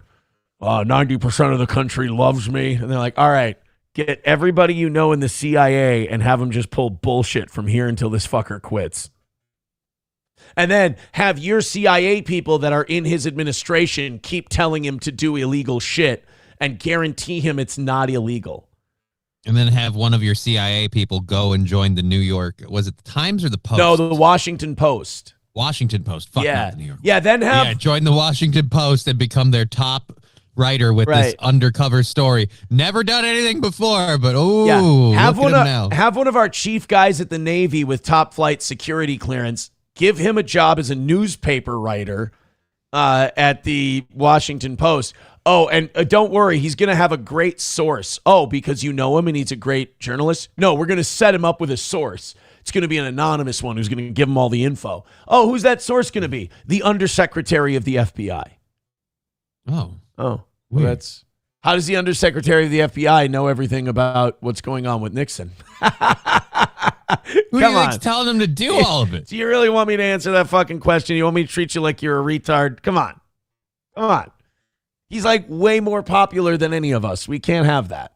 He just won an election during Vietnam in 49 states. He's going to think he's in charge. Rabbi Smoothie with $1 says, MacArthur, bonus army incident. He was a piece of shit. Yeah, but he was also making shit very uncomfortable for Truman. And the country loved him because he was they wanted him to run for president after he got fired by Truman, but then he started talking about his political beliefs to a lot of the political power brokers, and they're like, all right, this guy's fucking nuts. We can't have this. Yeah, we can't have MacArthur running for president. There was an incident that kind of disqualified. Why didn't MacArthur run for president? His primary reason, his advanced age. Yeah, he was 68 in the chance he would have for his first run, and then 72. And like back then, guys were dying at 70. So yeah, so he's not going to hang in there. But also, like, when you're fired because you're like, hey, why don't we nuke the shit out of everyone we don't like? It's not really the temperament that you're looking for. That's all. All right, let's continue on. Thank you guys for that little rally that we had. I appreciate it. 67 memberships away from 700. Not asking for the world. Let's get $40 in here in the next hour. If we don't, we're a failure anyway, so don't worry about it. Hit like, hit subscribe, hit follow. Let's get some numbers. We're well under 600 today. Fucking great follow-up to yesterday's awesome show. Let's go to our next one. Let's give people a reason to celebrate, seeing as we're not going to hit 600 people today. Hit like, hit subscribe, hit follow. Fuck me. Let's give people a reason to be positive. There was a reason to celebrate yesterday. There was? What was the reason to celebrate yesterday? Somebody's birthday? It was a big anniversary day. Just check it out. Well, dozens of people are gathered in St. Paul today for the third annual Somali Day at the... Yay! It was Somali Day yesterday. Oh, goody. Dozens of people showed up. You know what I find very interesting about this? What's that? If dozens of people show up for Somali Day, we got to cover it on the local news. I mean, that's a big deal. Like 30 people showed up because somebody sent a Facebook notification that said their daycare checks were at that location. And then the news went, oh, look, they're here for Somali Day. You know, when you work in the Department of Human Services, every day is Somali Day, luckily. You get to celebrate all the time. It's funny that if a few dozen people show up for that, that gets news coverage. But if like thousands of people turn up for like an anti-abortion rally in Minnesota, that doesn't get coverage. That's not going to make the news. They're not going to talk about that one. Thousands of people show up to say, no Kangs, no Kings. That's going to be newsworthy, as it should be. But dozens of people showing up to celebrate Somali Day. All right, if they get B-roll footage of this Somali Day celebration, better. Give me a percentage of the amount of white people you're going to see. Okay. But I also feel like it's really weird that we do this shit to like accommodate cultures we've imported here. It doesn't seem like they really appreciate it. We did a Somali Day. It only doesn't show up. The rest are worried. Advertise it well enough? What's with the low turnout? The rest are worried because they've been doing some not so above board shit with a lot of their adult daycare businesses. Oh no. So yeah, they don't want to show. They're trying to let the fuzz die down just a little bit. But All right, I get it. what percentage of people are going to be white in this celebration? And I haven't seen this. Two people. All right, 2 out of the dozens. State Capitol. Faith leaders, elected officials, activists, and 24 organizations from across Minnesota are taking part in this rally. John Lortzen has been at the Capitol all morning. He joins us now live. And John, morning of events here planned. Yep. There's fucking nobody there. I don't even think the people I see in the background are there for Somali Day. Those are just like workers at the Capitol. Yeah, they aren't. They're like legislative pages. What does that dude's backpack need to be that big for? Yeah. Jesus, man. He's a Democrat. They're assistants and interns to like legislators and senators. Like none of this has anything to do with Somali Day. So far, your dozens of people doesn't impress me, and I'm also going to call bullshit on your dozens of people because I don't see them. That really is there, and it Dude, if they unveil a Baphomet statue in the state capitol, there's 100 people there. Yeah, it's a bigger turnout for Satan at this point. Satan's got better numbers than Somali Day. The press conference earlier this morning, and then a rally began here at the Capitol Rotunda behind me at 10 o'clock this morning. That rally is still taking place. A number of speakers. Oh, yeah. Can you hear it? Yeah, that rally is still taking place. So much noise and commotion had to come out here where it's quiet. Yeah. That rally is raucous. I can hear it from up here. It reminds me of that scene in Major League where they listen to the sound of this crowd. Hey, Ricky, there you go. Good job, Rick. Got to make your own noise. He's got more people running his camera crew and broadcast truck than they've got down there for Somali Day. Have turned out to show their support for Somali Minnesotans. It's estimated that come on. Come on. Do we need to show our support for them any more than we have? We're already letting them commit fraud and not doing anything about it, and the rest of them are on welfare. How much more support do we need? Dude, what did I tell you? 1, 2, 3, 4, 5. Now, these I think are all like legislators and like state officials, and these people over here. There's another white person. There's 2 more white. There's a white guy talking for Somali Day. I mean, I'm struggling to see 15 Somalis. 1, 2, 3, 4, 5, 6, 7, 8, 9, 10. And there's about 15, 20. Yeah, I mean, maybe 24 Somalis. I guess that counts as dozens. It's more than one. It's more than 1 dozen. Oh, boy. Over 100 people are gathered inside the rotunda. I hope the Somalis understand what great allies all these overweight white women are. I'm sure they know. Yeah. After they get done calling them whores. 100 people are gathered inside the rotunda right now. The 3rd annual Somali Day at the Capitol comes after the Feeding Our Future fraud indictments and also Oh, come on. Why you got to bring that up on Somali Day? Come on St. Patrick's Day, are you like, and these bluthering drunk potato chuckers are no, come on, leave them alone. Oh, look, it's a white hand and a Somali hand. Yay. If that was accurate, it would be a white hand and a black hand, and underneath it would say kick them out. That's the racial unity you have in Minnesota. Enough is enough. Yeah. Which targeted in part members of the Somali community. No. It did not target. No, stop. Wait. The Feeding Our Future shit and the daycare stuff did not target the Somali community. It was perpetrated by the Somali community with help from others, but also pretty much all their idea. Like Timothy McVeigh was targeted in the Oklahoma City bombing arrest.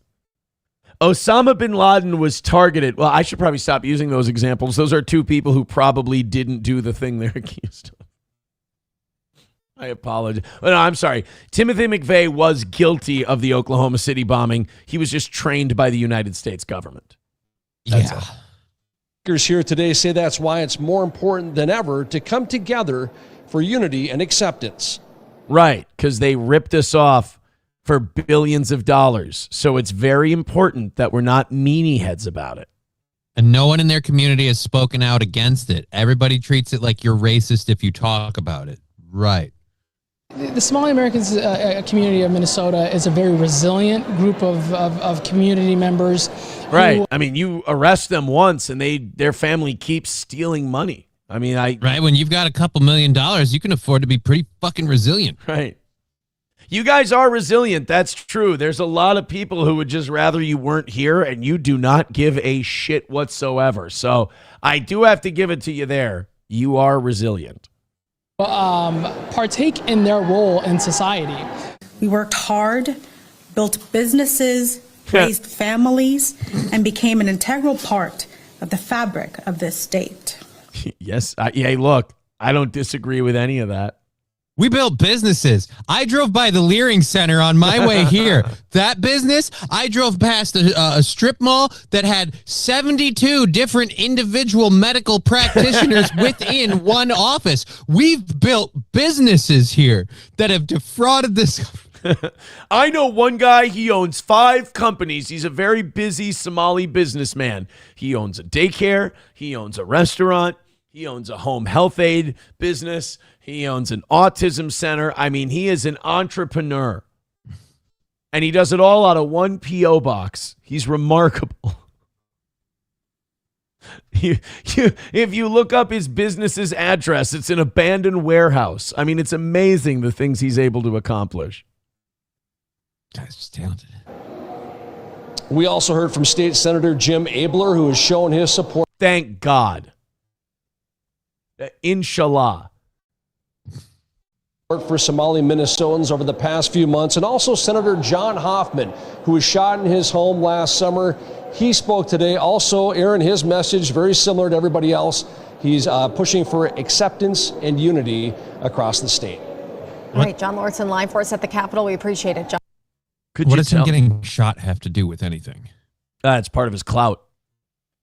It's just, how long? All right, so it's been a year. I just want to know, just how long does he get to dine out on that every day? I wish, because the last time we saw him, look, I was shot. And it's just like, this has nothing, one has nothing to do with the other. Right, we're trying to tell Somalis to behave. What does you getting shot have to do with them behaving? I love that.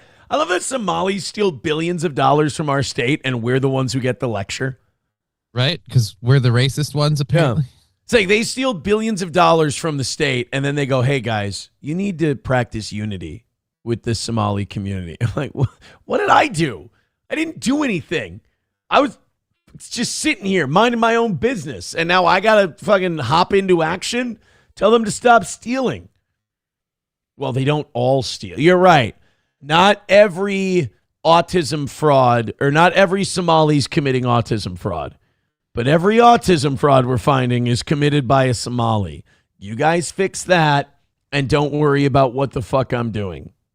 I am practicing unity. They can live wherever the hell they want, and I don't want anything to do with it.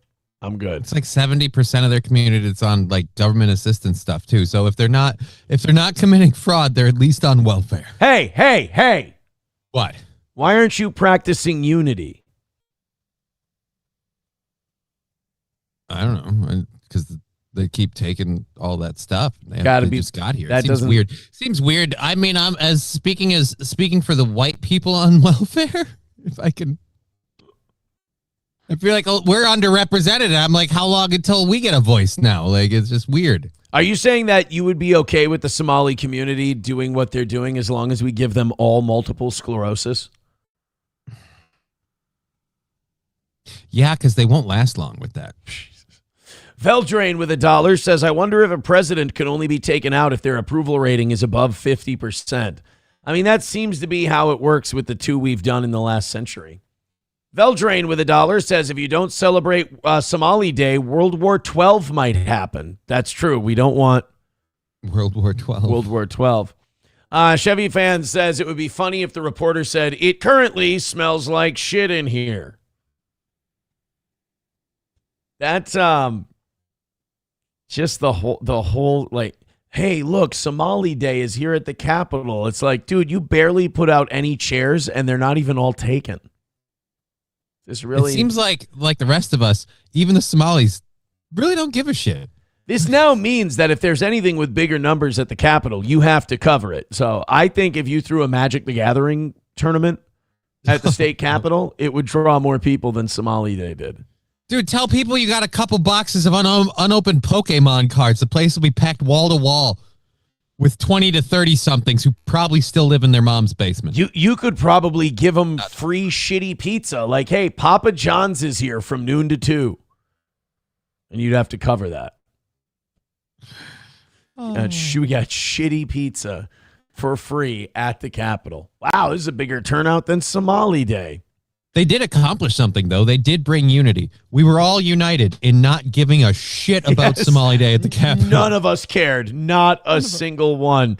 Although at free Papa John's Pizza Day, there were Somalis getting back in line and putting on fuzzy Marx Brothers glasses trying to get another piece of pizza.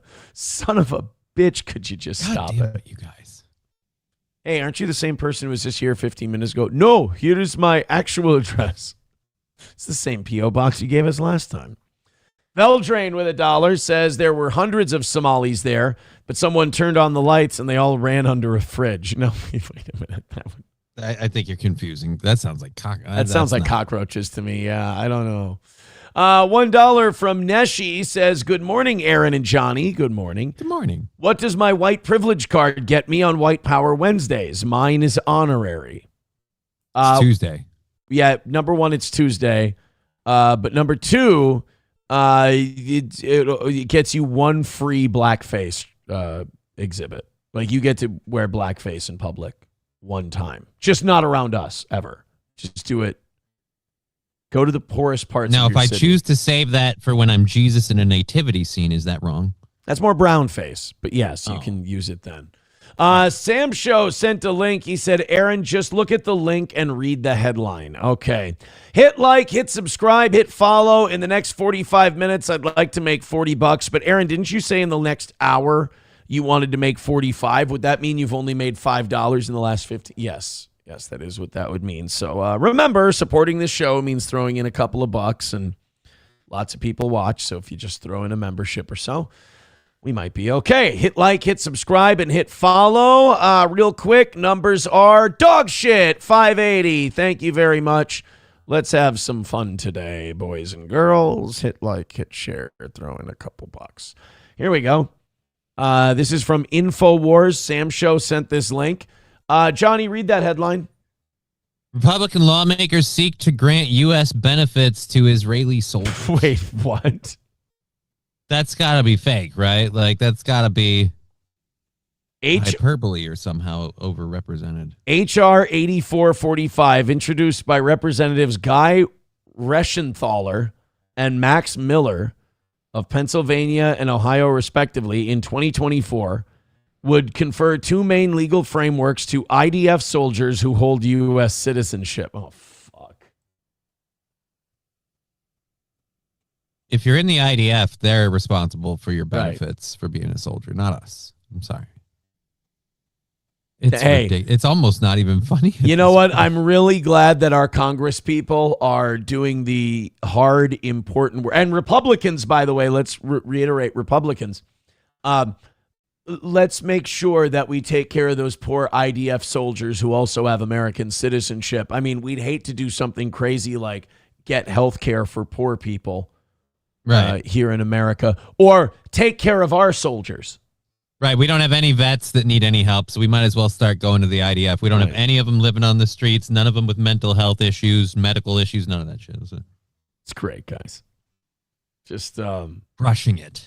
I would feel less stressed out every day, and I would feel less shitty every day if they would just come out and go, fuck you, we don't give a shit, die already. That would be fine. Like, why do you keep... Like to us? Yeah, why do you keep gaslighting me and pretending you care? I know you don't. And the fact that you won't admit it is like a serious cause of like gaslighting stress. Just say what we already know.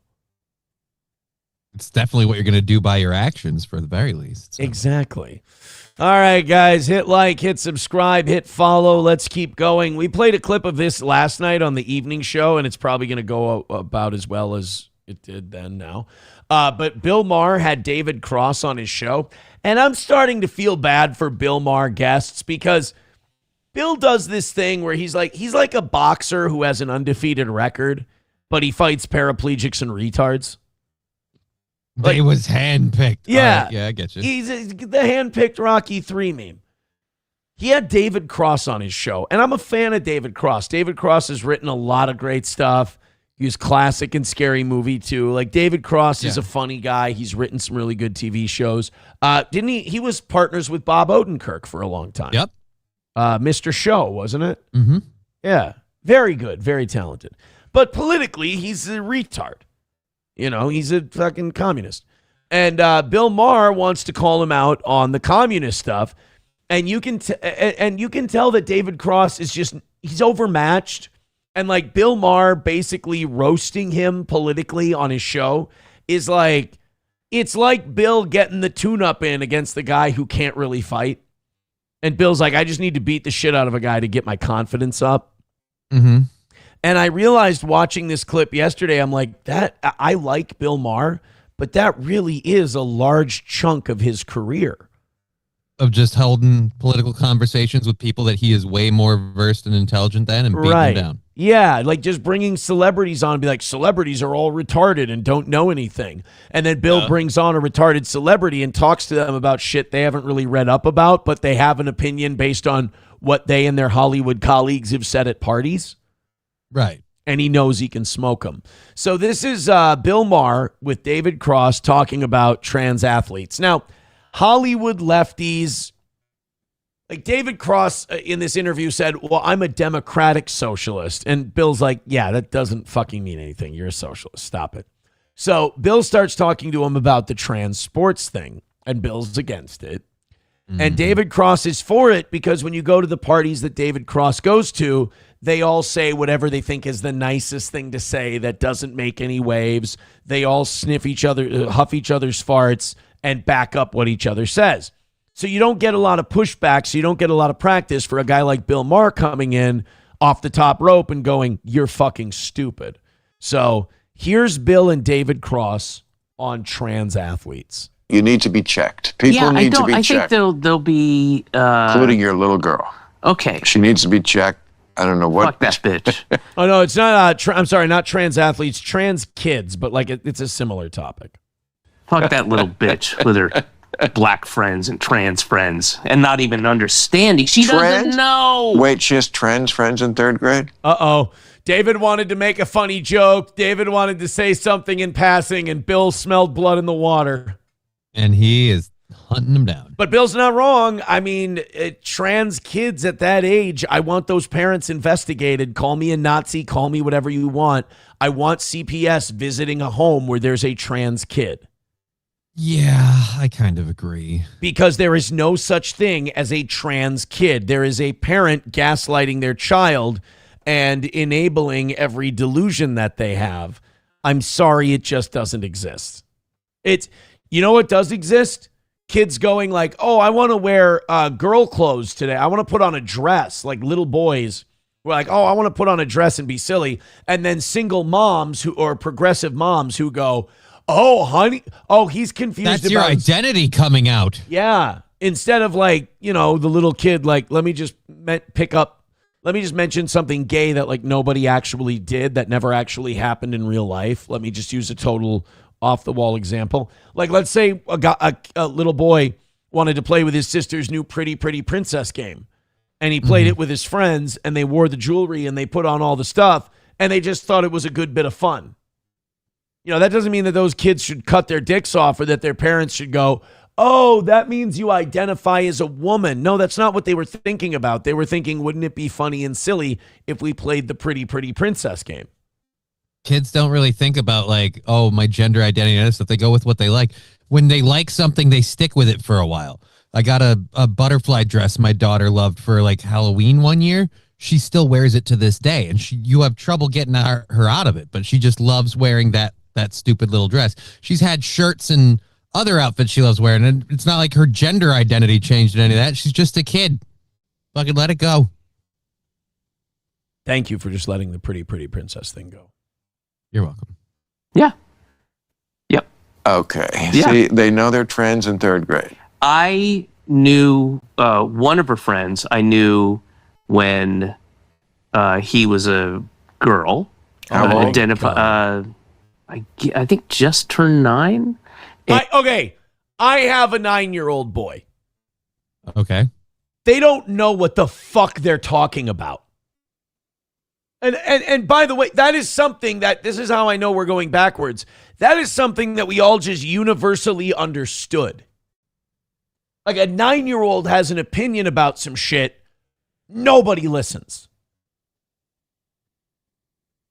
Like listen, you just don't believe them. Right. They're full of shit at 9 years old. And that's bound to change any day now.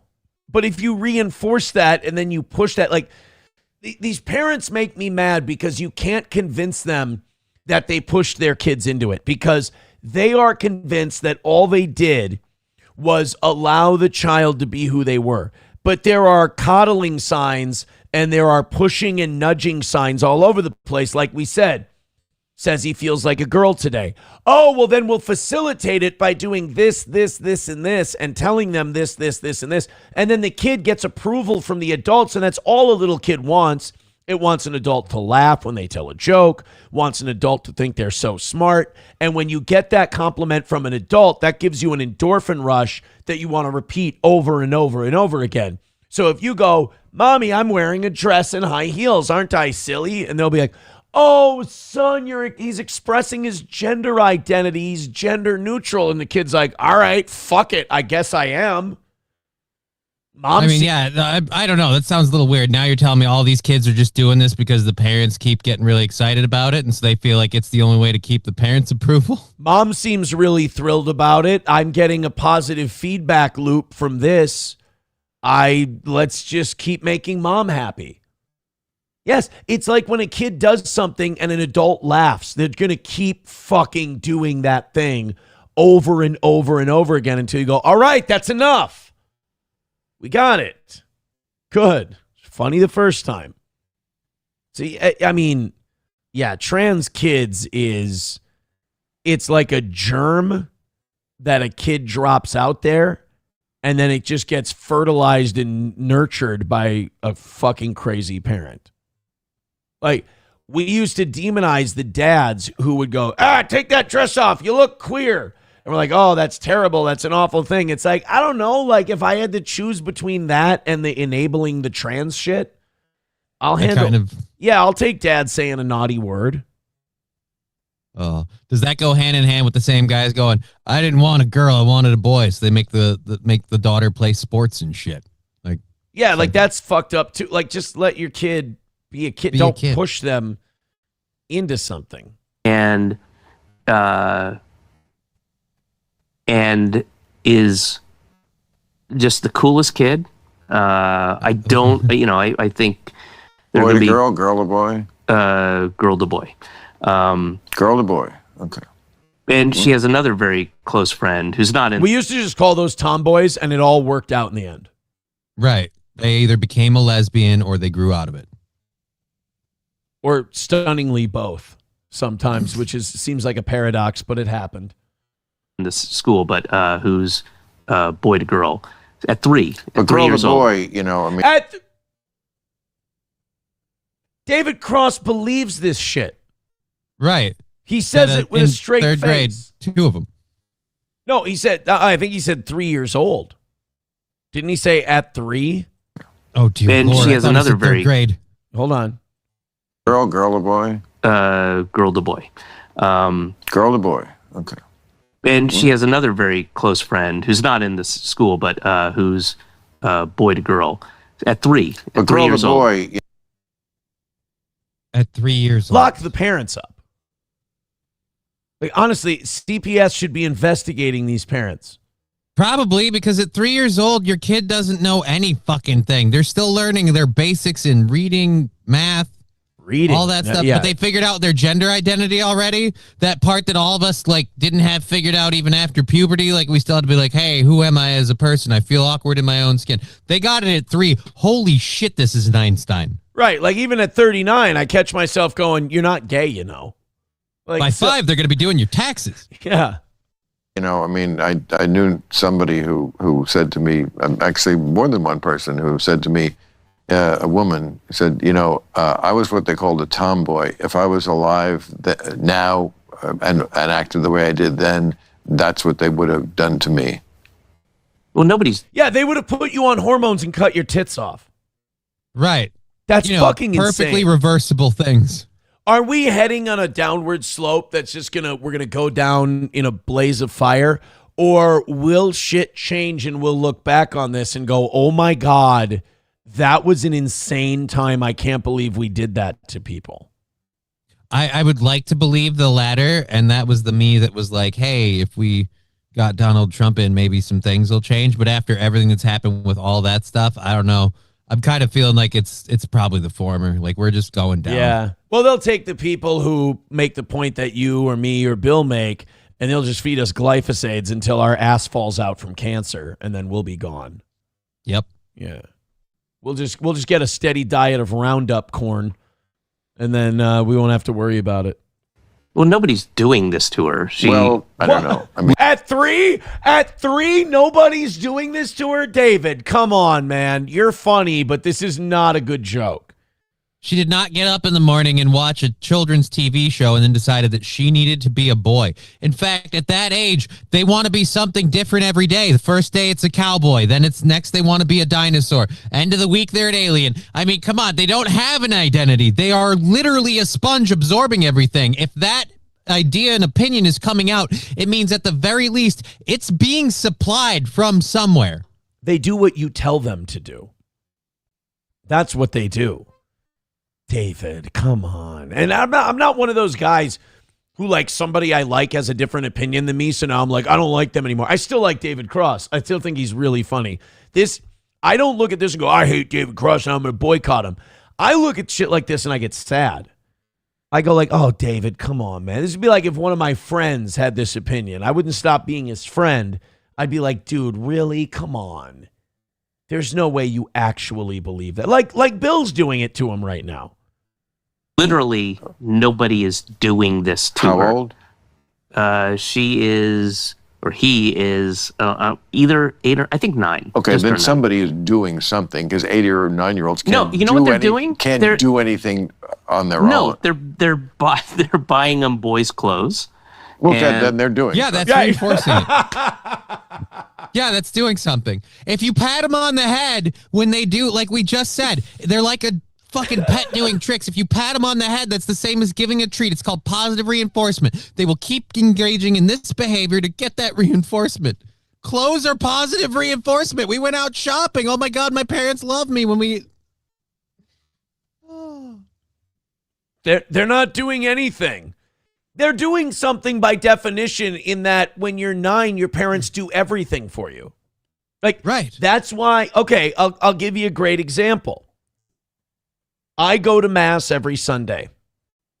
My children don't like Catholic Mass. They find it boring. They haven't been, they haven't had like the catechism classes. They haven't had First Communion, anything like that. So I don't force them to go because I don't want my children becoming Catholic, not necessarily the way I did, but the way a lot of people do by just their parents telling them, well, this is what you do. Because it means a lot more to me now that I've looked it up myself. I found out what I wanted to do. And I found something that gives me like a really deep meaning and feeling. And I bond with that experience. I don't want them to just go because it'll ruin it for you too. Because you just brought 3 little people there that don't want to be there. And now, so I'll go and then like grandma or one of my cousins will come by and they'll go to, and look, I despise non-denominational churches for the most part. They're evangelical, they're blasphemous, but the kids go into like a play area. They don't go into the church and do that. And they read Bible verses and play games and stuff. I'm fine with that. I'm totally fine with that. And if If I brought my kids to Mass and they were bored out of their fucking mind and getting nothing out of it, I would tell people, hey, my kids are Catholic. Now, are my kids Catholic, or did I force my kid into something that I wanted for them? Pretty sure you forced them. I don't think any would, kid wants to go to fucking church on Sunday. I would, I would die from pride if one of my children, and they're too young and they won't right now, if one of my children came to me and said, Dad, could you teach me about your church and Catholicism and everything? I would go, yeah, I'll help you out. I can't do it, but I'll get you classes, everything like that. If they came to me and asked me, I would do it. But just bringing them and having them do that and then go like a trans parent would and going, oh, look, they're Catholic. Well, no, they're not. They don't have a choice. Well, no, I said I'm going, and then I brought them with me. Yeah, that's doing something. I don't give any sort of reinforcement. We just stop for a really nice meal afterwards. Yeah, just right. a nice Sunday brunch. Like, yeah, it kind of feels like if they put up with the work, there's going to be a reward after. So, yeah. They're doing. Sure, yes, you're right. They're buying them boys' clothes. And telling them you're a boy now. Okay, no, they're not telling them. They're just agreeing with. They're like going. Well, they're okay, agreeing honey. with an 8-year-old because when has their judgment ever been off at 8? You knew Anyway, you weren't gay, right? No, I didn't. At 8, you don't know anything. I didn't know. He still doesn't know if he's gay. I didn't know what gay was. But I'll tell you this, God forbid, and any parent who does this ought to forget CPS, they ought to be eliminated. But if an 8-year-old trusted an adult and that adult, said, sucking on a penis is fine, like the kid would just go, all right, that's what I've been taught. That's what I believe. That's doing something. Like 8-year-old, you weren't gay. I didn't know what gay was at 8 years old. When I was 8 years old, sex wasn't really a thing on my mind at the time. It's not different. It is different. No, it isn't. It's okay. Good luck with President Vance, because as I always say to my woke friends, we voted for the same person. You're just why she lost. Look, I don't want President Vance because he's Peter Thiel's bitch, and it's going to usher in our great, brave new world. I don't like it, but he is right. Like, people like this are going to get you J.D. Vance because no matter what you think about economics or taxes or corporations or whatever, this shit you sound insane. You sound fucking crazy. And then to go, well, the parents aren't doing anything. They're just buying them all the clothes they want them to wear. And it's the fact that they scoff and argue their way out of what is a very reasonable statement that Bill just said. Like, yeah, because when is the judgment of an 8-year-old ever questionable? At 8, you've got it all figured out at 8. I just found out I wasn't gay at 38. And most of us still don't believe it. Nobody believes me. That's the worst part. I'm 39 years old, and I say I'm positive I'm not gay. And they're like, no, you're positive, but it's not gay. You're positive, just a different way. And this is a case of that. Wait, what? We voted for the same person. Right. You're just why she lost. No, she lost because America hears this, and they're going to go, Bill's right. 8-year-olds can't really make decisions on their own like this. That's what most people are going to say. And this is where the Democrats are, with David Cross living in Brooklyn, with Mandami Loving, and this is why we're going to vote for J.D. Vance. And that's I don't think that's it's America in a nutshell. I don't. Doesn't mean I don't love you. Yeah, I mean, I'm sorry. I like David Cross as an entertainer. That's insane. She's just 8 years old, got it all figured out. Why aren't those kids living on their own and doing all their own stuff? I mean, if they've got their life that figured out at 8, that they know their gender identity and everything else, why aren't they holding down a job, right, paying all those bills? Why aren't they doing all the other adult stuff that comes with, this whole ability to figure out your gender identity? Because again, I don't know about a lot of people, but I feel like until you've gone through puberty, you don't know who you are. Better start paying the rent. You're an adult. You can make your own decisions. You can decide what first of all, how you're not something? If you have to take a fuckload of medication to make yourself into that.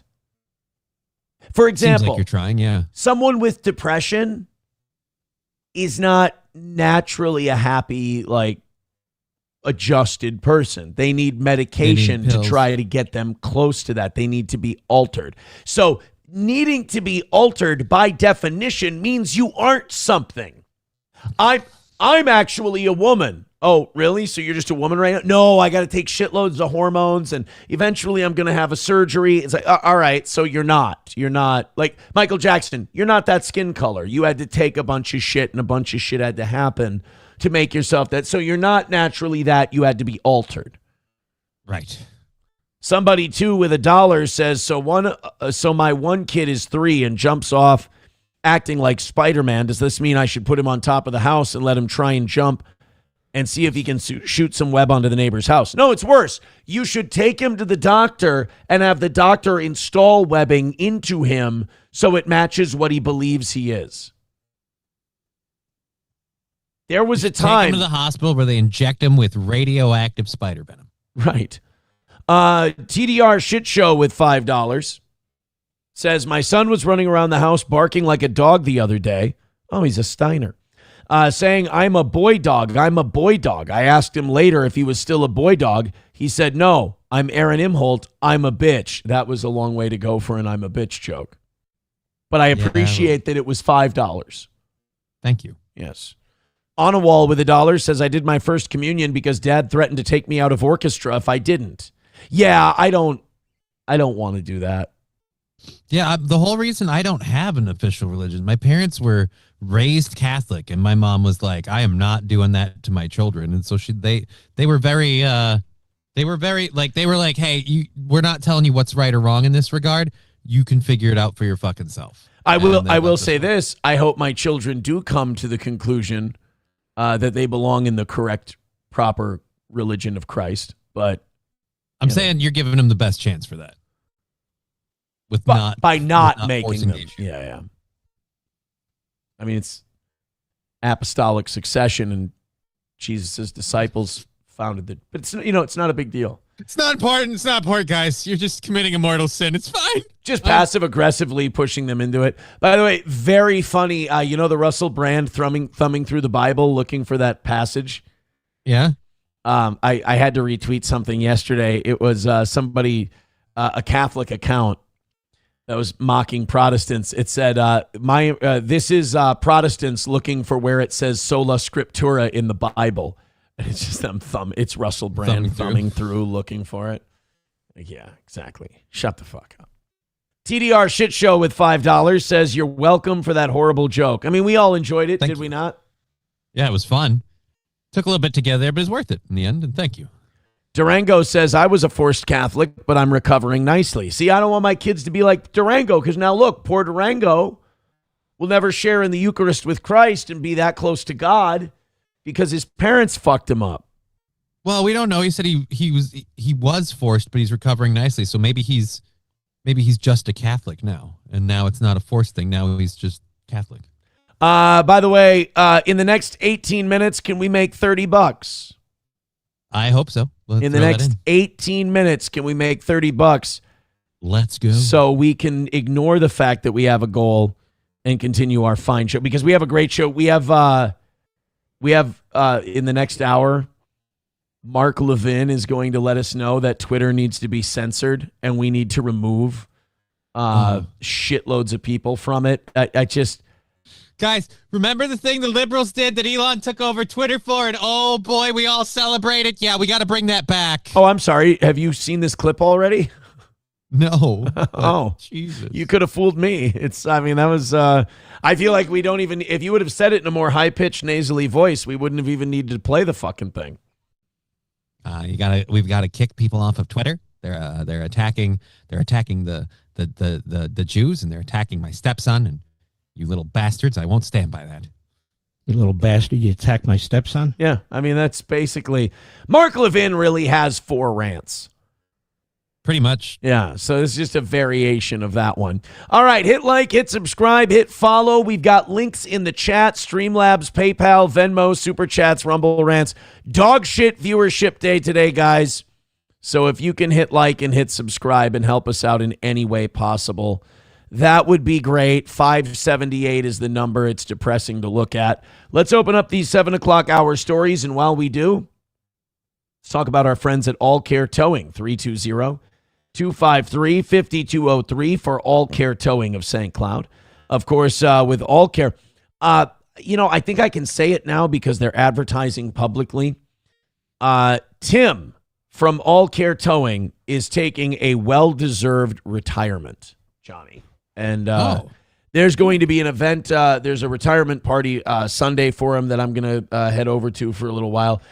Dave, a longtime employee at All Care Towing, is going to be taking over. We're very excited to work with him. I'm going to go see him on Thursday and see if he wants to change anything up in terms of the read and stuff like that.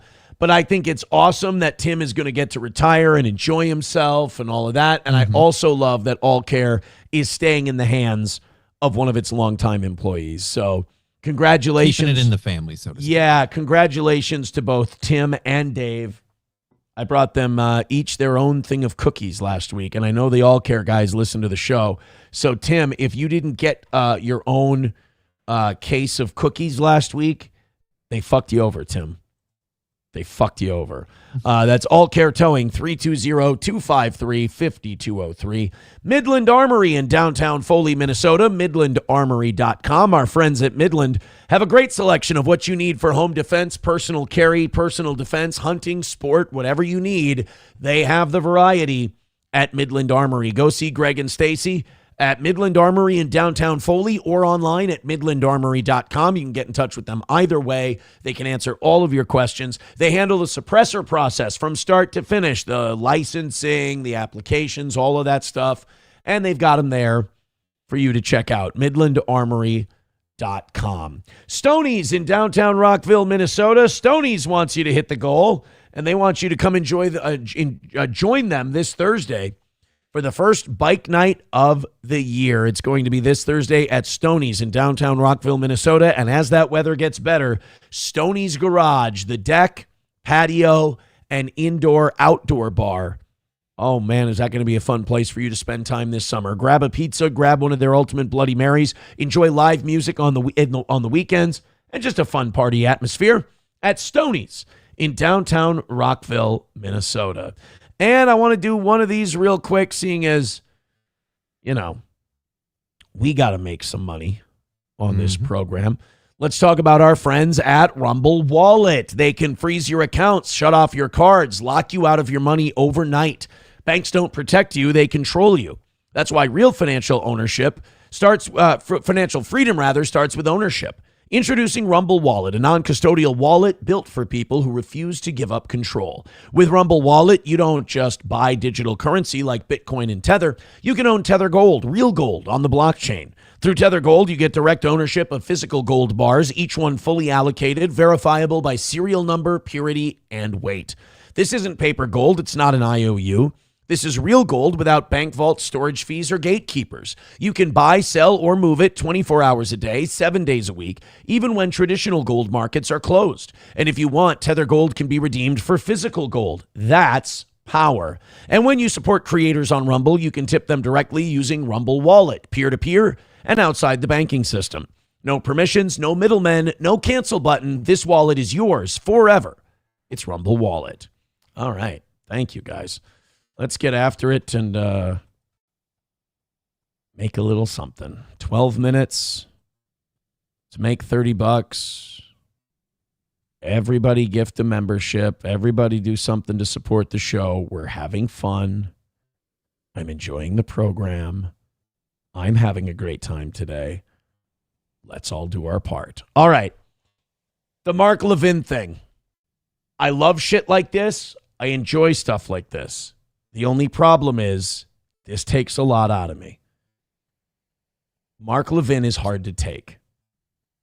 Because why is he so hard? Because he's such a grotesque, slimy, wormy, manipulative. Like, Mark Levin is one of those guys you watch where you just want to shout at him, just tell me what you really want. Like, why do you keep fucking manipulating people to get them to think a certain thing so you can get your way? Tell us what you want. You know, it's like when Pinkman yells at Walter. He's like, tell me you want this.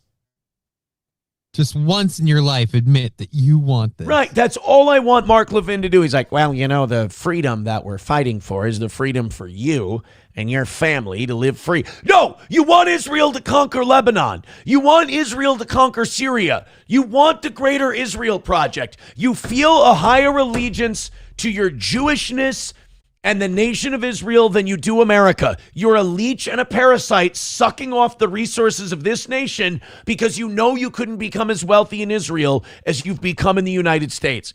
So you use this country, you manipulate its people, and I know Sam Show gets mad at me for this because Sam Show wants everything to be just Jews, but here's my thing. I don't think the Mark Levins of the world could get anywhere near as far as they've gotten with their agenda without the Christian evangelical community. Oh, you mean without their good Judeo-Christian allies? Yeah, probably. Bingo. I think Sam Show has a blind spot. I think Sam Show misses. He gets mad at me when I say that. But he thinks like he's betraying like his position if he admits that. You're not. You're just seeing the whole picture. Rather than just like, if you focus on just one group, I mean, call out everybody, that's great. But if you focus on just one group, like I tell them, that other side is just going to come up behind you and smack you in the back of the head and treat you like a bitch all day. Because you're not seeing the whole field. You're getting tunnel vision. Every group that does this kind of shit always has an ally. Like, you know, like case in point, the Somalians of Minnesota had Democratic allies get them here. And now they have a whole bunch of Minnesota, like, I'm a white person, but I'm an ally that support all the stuff they do. Yeah. And it's just, that's why Ilhan Omar keeps getting reelected. It's not because the Somali population keeps putting her in office. It's because there's so many, gosh darn it, I'm just a good ally and I want to show my support. And it's like, right. And you're going to say that all the way to the gallows at this point. It's a great comparison because you could argue, oh, Somalis are the problem, Somalis are the problem. Yeah, Somalis are a problem, but they couldn't have gotten here without the help of the Catholic Charities. Right. So they bear a little bit of responsibility too. So what I'm saying is Mark Levin, Ben Shapiro, Paul Wolfowitz, Benjamin Netanyahu, all these guys, they don't get their way, and Israel doesn't get all the things they have without George W. Bush's, without Paula White's, without Mike Huckabee's, without Ted Cruz's. They have to have their Shabbos goys in place so that they can use the powers of the United States government to give Israel that access. Right. And if you don't understand that, then you just don't understand how the world works. So now, Mark Levin, who is a manipulative, evil son of a bitch, wants to get you to think that a certain thing that he wants is what's best for you, rather than just telling you, I feel like this. I would respect this rant from Mark Levin. First of all, I'm Mark Levin. I'm broadcasting to you live from Tel Aviv in my home in Israel. I would respect that. And I want you Americans to come and join us in our battle against the Iranian government and Hezbollah, because it'll give us an opportunity to invade and occupy land in Lebanon and grow the borders of Israel and allow us to build more settlements. And we can't do that on our own. Our military isn't large enough. The Iranians would hand us our asses. So we need the might of the American military to accomplish our goals. Okay. I mean, at least it's honest. I can debate that point. You know what point I can't debate? This president that I never liked in a million years, he's fantastic. He's the best, and you have to love your president because he cares about this country. And when I say this country, I mean America, not the one I actually love more. He loves this country. He loves America. And the Iranians want to kill all of you. The Iranians want to kill all of you, and you don't want to be dead, do you? And I don't want you to be dead either. The Iranians want to kill you. Are they able to? No, of course not. But they all want you dead, and you have to kill them before they kill you. See, the difference in those two rants is Mark Levin is manipulating me into thinking that this is all for me, when in reality, he knows it's for him. Right. Well, I would say he says the quiet part out loud. He just doesn't admit it. He's like, Donald Trump loves this country. And when I say this country, I mean mine, Israel. Yeah. So this is Mark Levin. Apparently, a lot of people have been calling him out on his bullshit and pushing back. I know Dave Smith has him in fits, and many other people have been calling out what a disingenuous bag of shit he is. So Mark Levin has lost the argument. And when you're a manipulative ideologue and you lose the argument, the only refuge you have, he's garbage. The only refuge you have is to now call for censorship of the people who are smacking the shit out of you pillar to post. Let's take a listen to Mark Levin's latest, greatest idea. First time things like this have happened, but it really is problematic because so much of it is protected. And you heard people say, don't you believe in the First Amendment? They don't even know what the First Amendment believes. That's not an answer to the question, Mark. I noticed you skipped the actual answering the part of don't you believe in the First Amendment, and you changed the subject. What? Answer the question. They don't even know what the First Amendment is. That's not an answer. I like if Mark Levin was debating a liberal on like trans stuff and they gave him that answer, he would interrupt them immediately and blow a gasket. Do you want to deplatform people? You know, the libs do that. I don't have any problem with deplatforming Nazis or jihadis. Anyone that I decide is something I don't like, so I give them a obligatory label like Nazis or jihadis. I don't have any problem deplatforming them.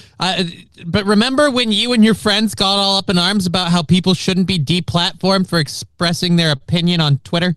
Right. And how happy we were Elon Musk bought it because he was going to bring back freedom of speech to Twitter. Weird, you got a problem now. This is another one of those great examples of you either die a hero or live long enough to see yourself become the villain. We need free speech in this country. The left is censoring us. The left is, all right, well, be careful what you wish for, bitch, because a lot of the free speech right now thinks that your country of Israel is a genocidal Nazi fascist regime, and a lot of us agree with them. So what's your answer to that? Well, we ought to deplatform people. Oh, because they're critical of Israel? No, because they're Nazis and jihadis. Oh, that's interesting. Who gets to decide who's a Nazi and jihadi? Well, I do, of course. Oh. And you're not the kind of insecure cunt who would go, I'm losing the argument, so let me just use this new tool of censorship I have to call the people who are beating the shit out of me rhetorically Nazis and jihadis so I can then ban them. You would never do that. You would never do that because that's what the libs do. Right. And by the bad. way, this is another great example of how neocons, and people have told you this in the past, neocons are simply liberals who like to fight wars for Israel. All of these Mark Levins, if this was 60 years ago, they're all Democrats. You notice neocons have no problem spending a shitload of money. None. They have no problem racking up deficits. They cut taxes and increase spending, which blows a double hole in the deficit. It's horrible monetary policy. It leads to runaway inflation. So they're not actually conservative about anything. They don't give a shit about giving your kids hormones and changing genders or anything like that. In fact, a lot of their people were at the forefront of all this stuff. So they don't give a shit about anything that's actually conservative. They're parasites, and they saw the conservative movement becoming more pro-Israel than the Democrats were. And they hopped on for a drink. And they hopped on and said, we're conservatives now. It's like, no, you're not. There's nothing. Like we've said how many times. All of these same people are the same people that were never Trumpers. Yeah. And now isn't MAGA the greatest and Trump's the greatest president ever? You guys completely changed your side. Your viewpoints didn't change. Your opinions didn't change. But now you're suddenly on this guy's side. Weird. I feel bad in a way for the Mark Levins and the Ben Shapiros of the world because they have to hide. Like their rise to fame and their rise to influence, they had to hide their true feelings so much, and that's got to be difficult. Like Mark Levin has always wanted to ban people who disagree with him. He's always wanted to cancel people who disagree with him. So does Ben Shapiro. He wants to deplatform Nick Fuentes and people like this because he doesn't think they should have a voice. Tucker Carlson et al. But they have to pretend on their way up. They have to pretend that they're down with free speech. They hate censorship. They think it's awful. And then when they finally get to a place where they almost have what they want and then everybody abandons them, now the inner monster comes out and they talk about how for censorship and all this stuff they are because they have access to the keys of power. You know what's funny is these Zionists all do the very thing that they warn you Islam is going to do. in America. Hey, if you let these jihadis and these Muslims in here, they're going to lie to you. They're going to lie all their way to the top, and then when they get to the top, they're going to turn on you, and they're going to pursue their own self-interests.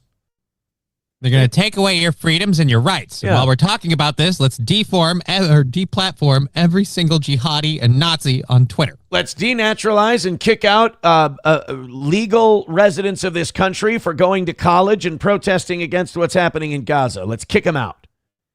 Oh. So, like, when you see a Zionist and you hear them criticize a certain thing, take it as projection and you'll usually be right. I don't have any problem with deplatforming them. What does that mean, deplatforming them? A government law? No. It means that X or Twitter or Facebook or Amazon with Twitch and so forth says, you know what? You're a lowlife. We're not paying, get off our platform. What's wrong with that? A lot. Like fucking everything. Yeah, but then why did you have a problem with it before when it was happening on Twitter when they deplatform people? Because they didn't have access to the presidency at that point. They were working their way up to the presidency. Hey, you're a lowlife. Get out of here. By the way, mentions all these companies. Don't look up their board of directors and their CEOs. All these companies, I think all these companies, that's good. It's the aliens in Independence Day. It's positioning the pieces on the chessboard and getting everyone just in the right position. And then when you think you've got it, Johnny, then what is it? That's checkmate. Checkmate. That is no checkmate. It's called private enterprise. I got no problem with that. I mean, what if they had... All right, let's ban everyone who's advocating for a genocide in Gaza, Mark. Let's do that. I bet you wouldn't cry censorship and think that was a terrible idea. Let's boycott and ban everyone who's advocating for killing people in Iran, because that's dangerous. All right, you're all for private enterprise. What if one of these private enterprises, let's say Twitter, decides they don't want to censor anybody? Well, again, it depends on who you censor. Have this horrific pornography on it. Is that okay? No, it's not okay. What if they have a bunch of drug addicts, shooting up all the time? Is that okay? No, that's not okay. Because our kids have access. So those of us who think that Israel is bad for this country and they lead us into wars, we're the same as putting blacked.com clips up on social media and showing people shooting heroin. Which, by the way, isn't that like conservative porn for you people, Mark? Like, don't you love like the videos of the homeless people in Kensington and where you showing? Get to say, look what policies have led to this. Right. Like, how would you criticize Gavin Newsom if you couldn't show people nodding out on heroin in the streets of Los Angeles? For one, I'm totally with Mark Levin here. I think pornography is bad and it should be stopped. Hey, Mark, really quick, look up who owns OnlyFans. And Pornhub. And Xvideos. You're right, Mark. Porn is bad. We should hate the people responsible for porn. Hold on, I'm not done. And RedTube. Who runs the AVN Awards? Surely the AVN. We have to have something. They can't have it all. AVN Awards has got to be ours. I'm looking that up. To it. People who are impressionable have access to it. What if they had people screaming at the top of the lungs saying, assassinate this guy and assassinate that guy? Well, they shouldn't do that. Why? What's the standard? You need to have a standard. What should the law be? What does the Constitution say? Wait, I thought you said the Constitution didn't matter in this sense because it wasn't the government. So, God, this is what I mean. Like, quit making disingenuous arguments. Be a man and tell me what you believe. I don't like that people are kicking my ass on the Israel argument. I don't like that the people of this country, who Israel cannot survive without, have discovered that the mask is off and it's a complete fascist state, a conquering colonist state, and they don't want anything to do with it anymore. So I'd like to ban those people so their voices aren't heard, because when their voices are heard, they drown out mine, Mark Levin's voice, and make me look like a fucking idiot. Stop. Again, the Jesse Pinkman, just one time, tell us you want this. I just think we've taken this too far, because we're not even talking about political speech, which is the most protected of all Yes, speech. we are.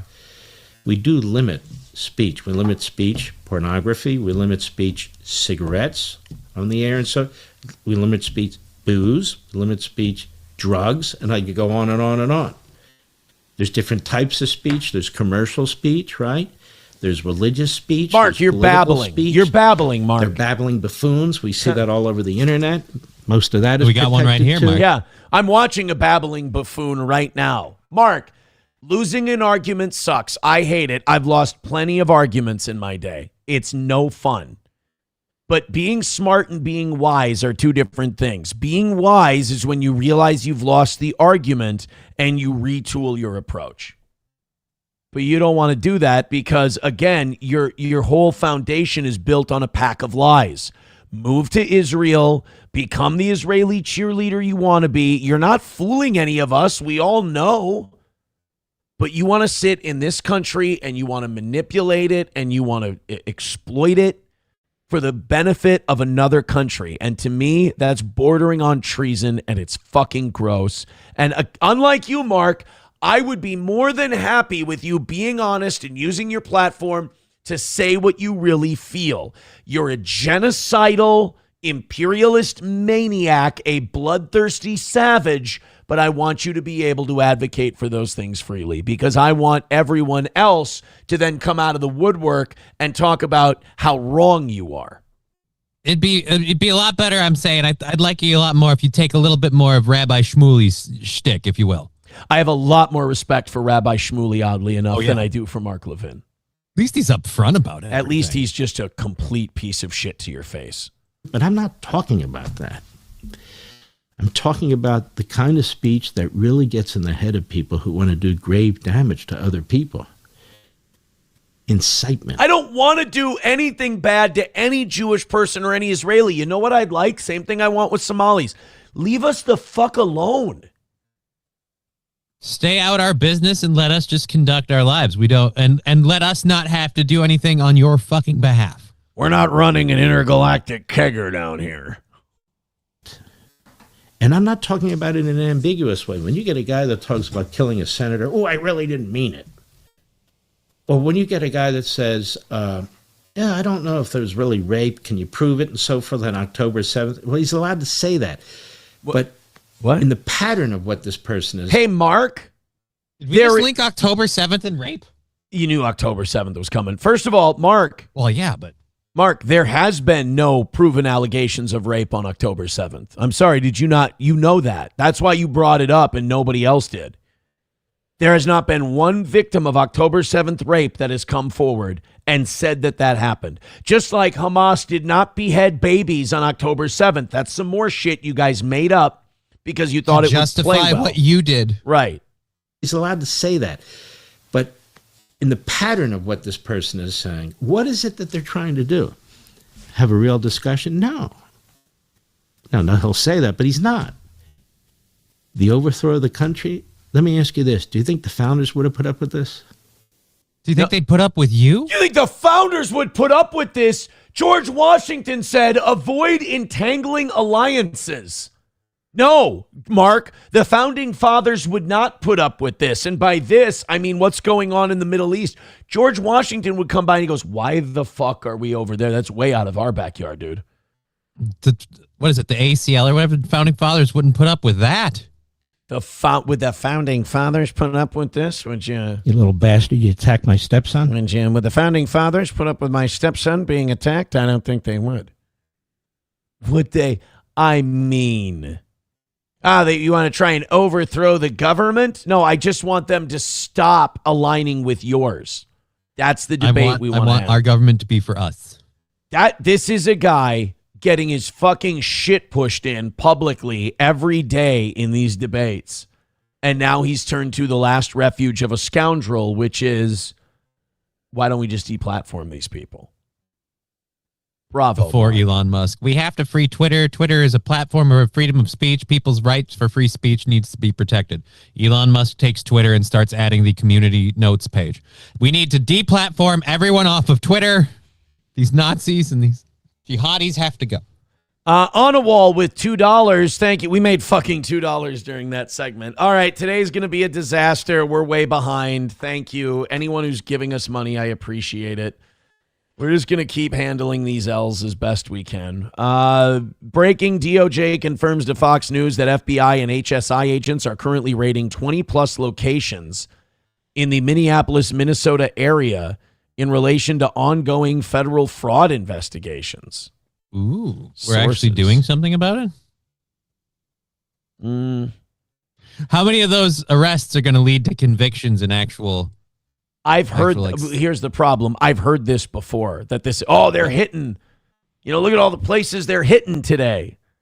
And we don't hear, these things take a long time. So if anything is going to happen, it's not going to happen today, but we'll keep our eyes on it.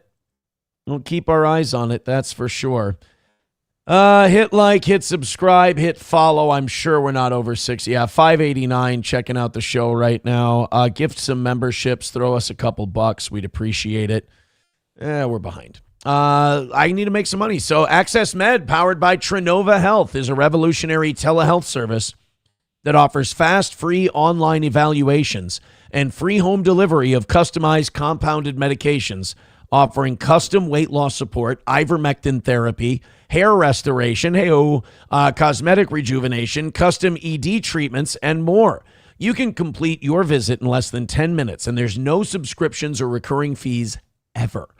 We've made getting started easier than ever. Simply follow the link, choose the product or treatment you're interested in, and then complete a quick online evaluation. Within days, your custom meds will arrive to your door. Mention Rumble in the coupon code. That's Rumble in the coupon code in the link below, trinovahealth.com, and get 10% off your first treatment with the coupon code Rumble. Thank you, Trinova Health. And thank you to anyone who's hitting like or throwing some memberships or doing anything to help out the show today. I appreciate it. Please and thank you. We're sucking ass again. We're behind. I love doing this show, but I need people to support it. Please and thank you. We'll take an L like a man today, but I just like to let you know it goes a lot easier when everyone's chipping in a couple bucks. Thank you to everybody who's thrown in even $1 today. You really are the only reason that this show stays alive. All right, the White House Correspondents' Dinner gunman. We got another fire story. We got another fucking killer segment coming up as I kill in obscurity. The White House correspondent gunman had his alleged manifesto released, and if they were trying to get me to hate this guy with this manifesto, it's a swing and a miss. And also, God, every time something comes out on this stuff, because I really do try to believe the official story whenever something happens, but then I have a functioning human brain and I read stuff and I look at stuff and I just, sometimes you look at stuff and you go, wait a minute, that doesn't make any sense. That doesn't jive with reality. How does that work? So This guy was willing to run into the White House Correspondents' Dinner, shoot and kill a bunch of people, and go out in a blaze of glory. This is his whole manifesto. It's remarkably short. It's one page. A lot of the school shooters I'm used to, it's like they wrote a book. That's it. These are all his thoughts, why he's doing this, everything. And by the way, on to why I did. So the why I did this part is just that. That's it. Dude, I've had grocery lists that are longer than this. So this guy, Cole Allen is his name, comes up with his list of why he did this. And if this is legit and this is a shoot and this guy really did what he's accused of doing, this is like one of those Luigi Mangione things where I'm like, don't kill people. That's not nice. But then the complaints he has, I go, I understand those. I have a lot of those same complaints. And again, how many times am I going to vote and nothing's going to change? So what do? You make these people desperate. That's what our politics does now. You're all owned by the same wealthy people, or at least wealthy people that are all kind of in the same neighborhood rhetorically as one another. We don't really have a far right in this country, an established far right, and we don't have an established far left in this country.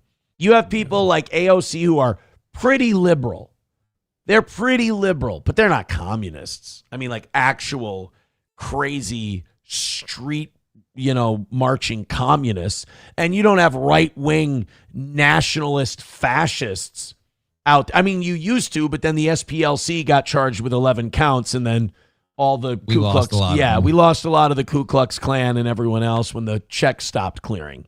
So when you get this guy who goes, I vote, I pay my taxes, I do all this stuff, all the same shit keeps happening, and then you find out that your government is actively covering up for a ring of pedophiles and will not tell us who the men are who violated and helped victimize these women, but is protecting them and then lying to us about it.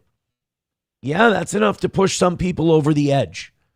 And while what this guy wanted to do is not something that's good or right, What drove him to do it is something I understand. I don't understand how people don't understand that we're going to get a lot more of this type of shit.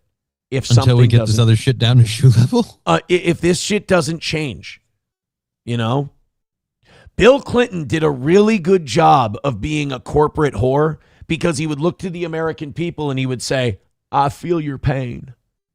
I understand. And the economy would go well, and you had bread and circuses for all the people. And while the bread and circuses was happening, while people were doing well, the working class, he went, repeal Glass-Steagall. Let these investment bankers fucking rape the economy, put the economy on a spit, and let them carve off what they want to take. But none of us gave a shit that Glass-Steagall was repealed. Because the effect didn't hit that point. Right. The economy was really good. People could It's going afford. to take a decade. Yeah. Now everything's shit. And people are like, hey, we voted for you to bring down inflation. We voted for you to make our lives easier and bring down gas prices. And he went, all right, best I can do for you is massive deficit spending and another war in the Middle East that's going to jack up oil prices. Oh, and also, I have a lot of billionaire friends in my administration who've been kid fucking for decades. I need to protect them, so I'm not going to release this thing I told you should come out. And it's just like, well, then what do I do? I don't have anybody left to vote for. Didn't a lot of us vote for you because of, amongst other things, you said you were going to go after the people on those lists? All right. It's weird. So here's the manifesto. We can actually read the whole thing. Cole Allen's manifesto. He says, hello, everybody. Well, that's kind of nice. Okay, so it starts off actually really strong. Hi, Dr. Nick. Yeah. Hi. So I may have given a lot of people a surprise today.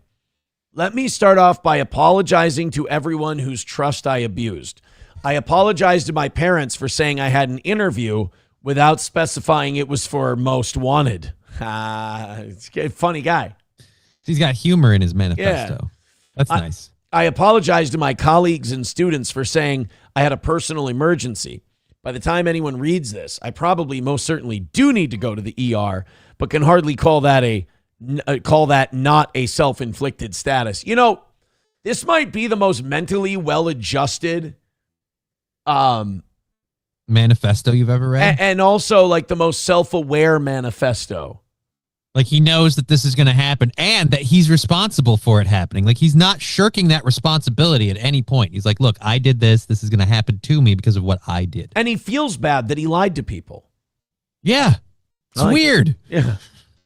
I apologize to all of the people I traveled next to, all the workers who handled my luggage, and all the other non-targeted people at the hotel who I put in danger simply by being near. I apologize to everyone who was abused and or murdered before this, to all those who suffered before I was able to attempt this, to all who may still suffer after, regardless of my success or failure. I don't expect forgiveness, but if I could have seen any other way to get this close, I would have taken it. Again, my sincere apologies. I'm having a hard time hating this guy. He's like, this is the most Minnesota nice manifesto I've ever fucking read. Dude, the first half of his manifesto is literally just, I'm sorry. Like, the first half of the manifesto is, sorry, my bad, sorry, apologize. Yeah, that's on me, guys. That's my bad. I did that. My bad. So the first half of the manifesto is, my bad, sorry.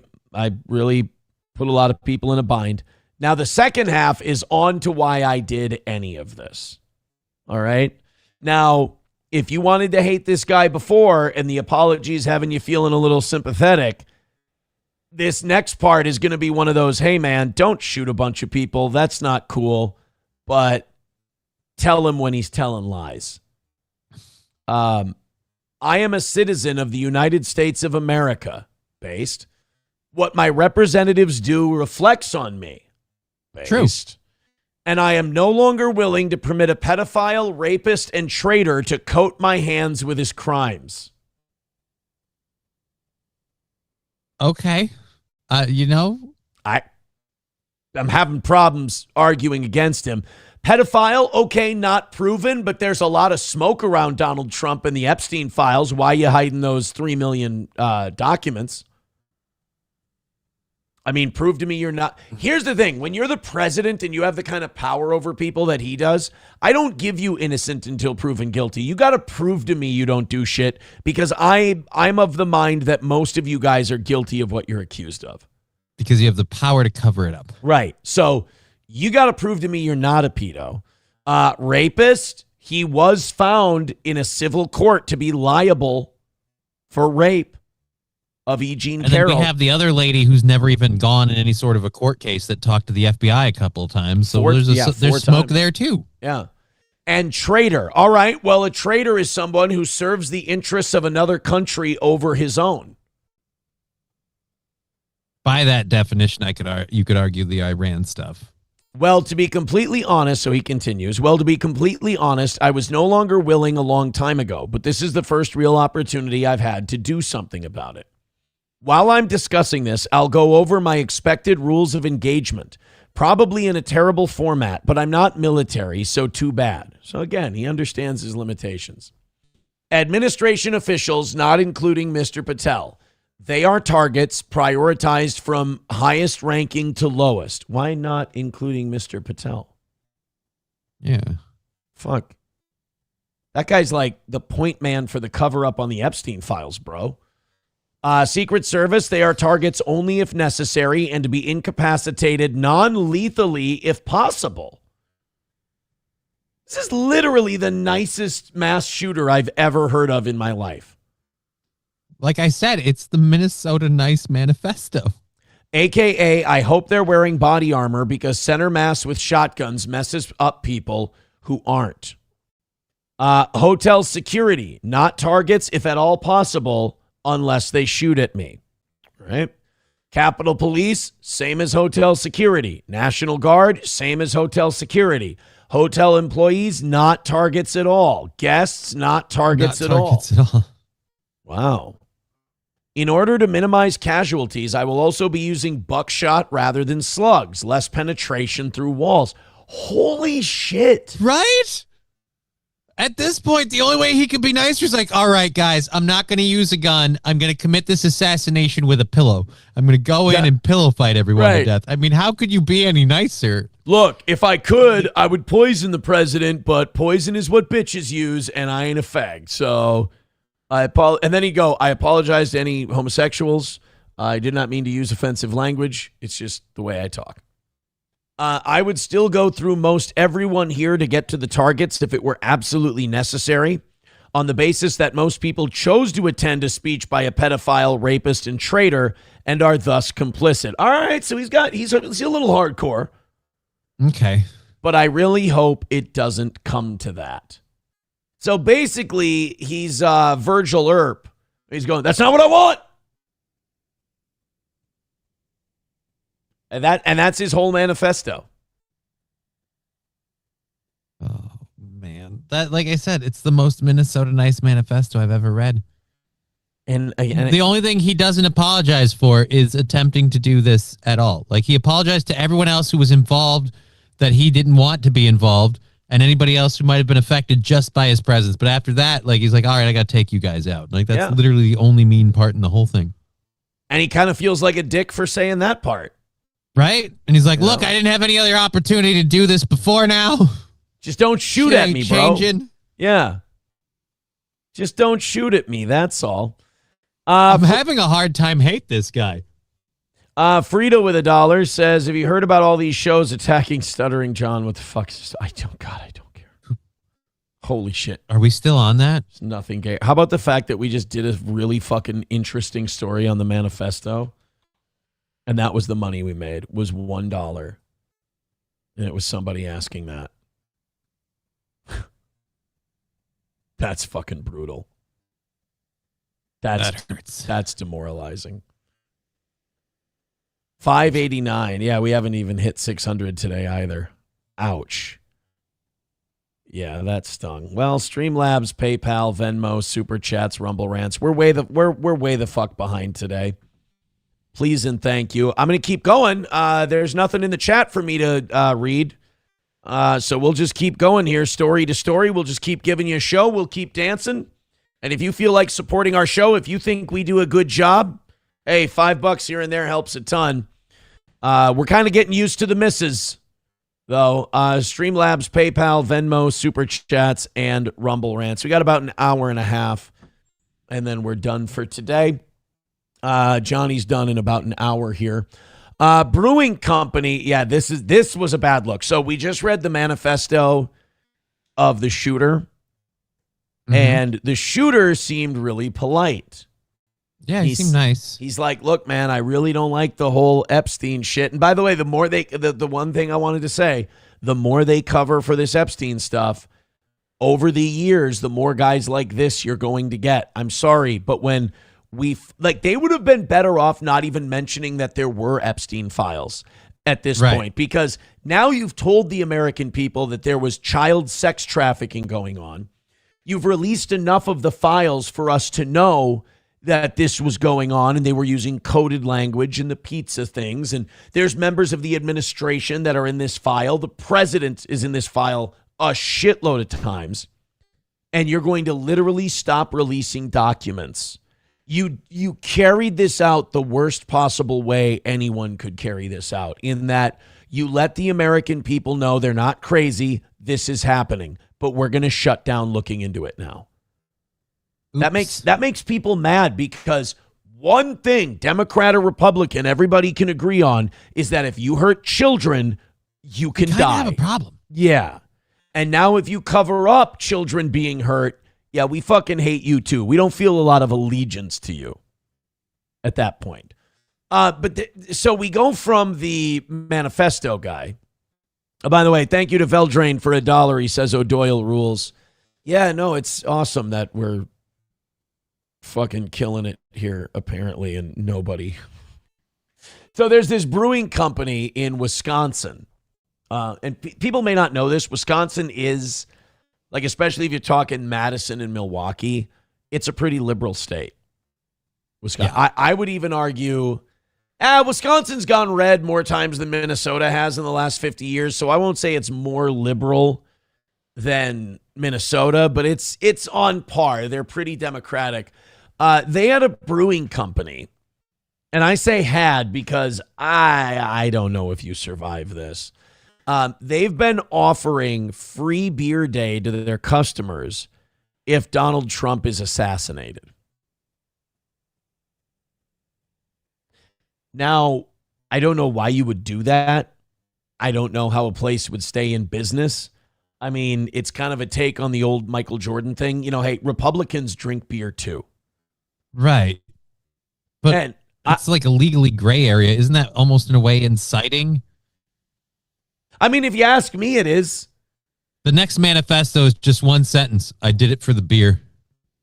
I'm really thirsty. I just really like beer. A Wisconsin brewing company that promised patrons free beer if President Donald Trump should die has expressed disappointment after he was not fatally shot at the White House correspondent. Now, there's two fuck-ups back to back. Number one, you're going to offer free beer if the president croaks. Number two, when there's the White House Correspondents' Dinner thing and he doesn't die, you go, oh, man, that sucks. So close. Like, look, we just read the manifesto for the guy, and we went, I can understand his gripes. I totally can. And he sounds like the most well put together. Seems like an actually reasonable person. Right. But we're like, but he shouldn't kill people, and you shouldn't shoot the president, and you should, like, all that's bad. This place is not only going, hey, we hope this cocksucker dies. We'll give you free beer if he does. But then when there's a situation where he could have had his life taken in front of his wife and friends, they go, doggone it. I appreciate the consistency. At least they're on the same track the whole time. I guess. I mean, they're not pretending that they're not rooting for it. I mean, aren't they kind of doing the thing that I wanted Mark Levin to do? In a way, yeah. Just be honest about it. Just be honest about it. The Minocqua Brewing Company caused a stir yet again after taking to Facebook on Saturday evening, less than an hour after gunfire broke out at the Washington Hilton, stating, "Well, we almost got hashtag free beer day." Like, dog, read the room. Wow. I mean, like, do I respect the openness of it? I guess kind of, in a way. But boy, that is such nuclear stupidity. I can't believe you hit send on that. Look, you don't understand. This company's been pushing this free beer day idea for a long time. Originally, they wanted to do it around school shooters, and it didn't go as well. So now they're like, you know what? How about a good political assassination? That'll sell better. Right? Either a brother or sister. Oh, God.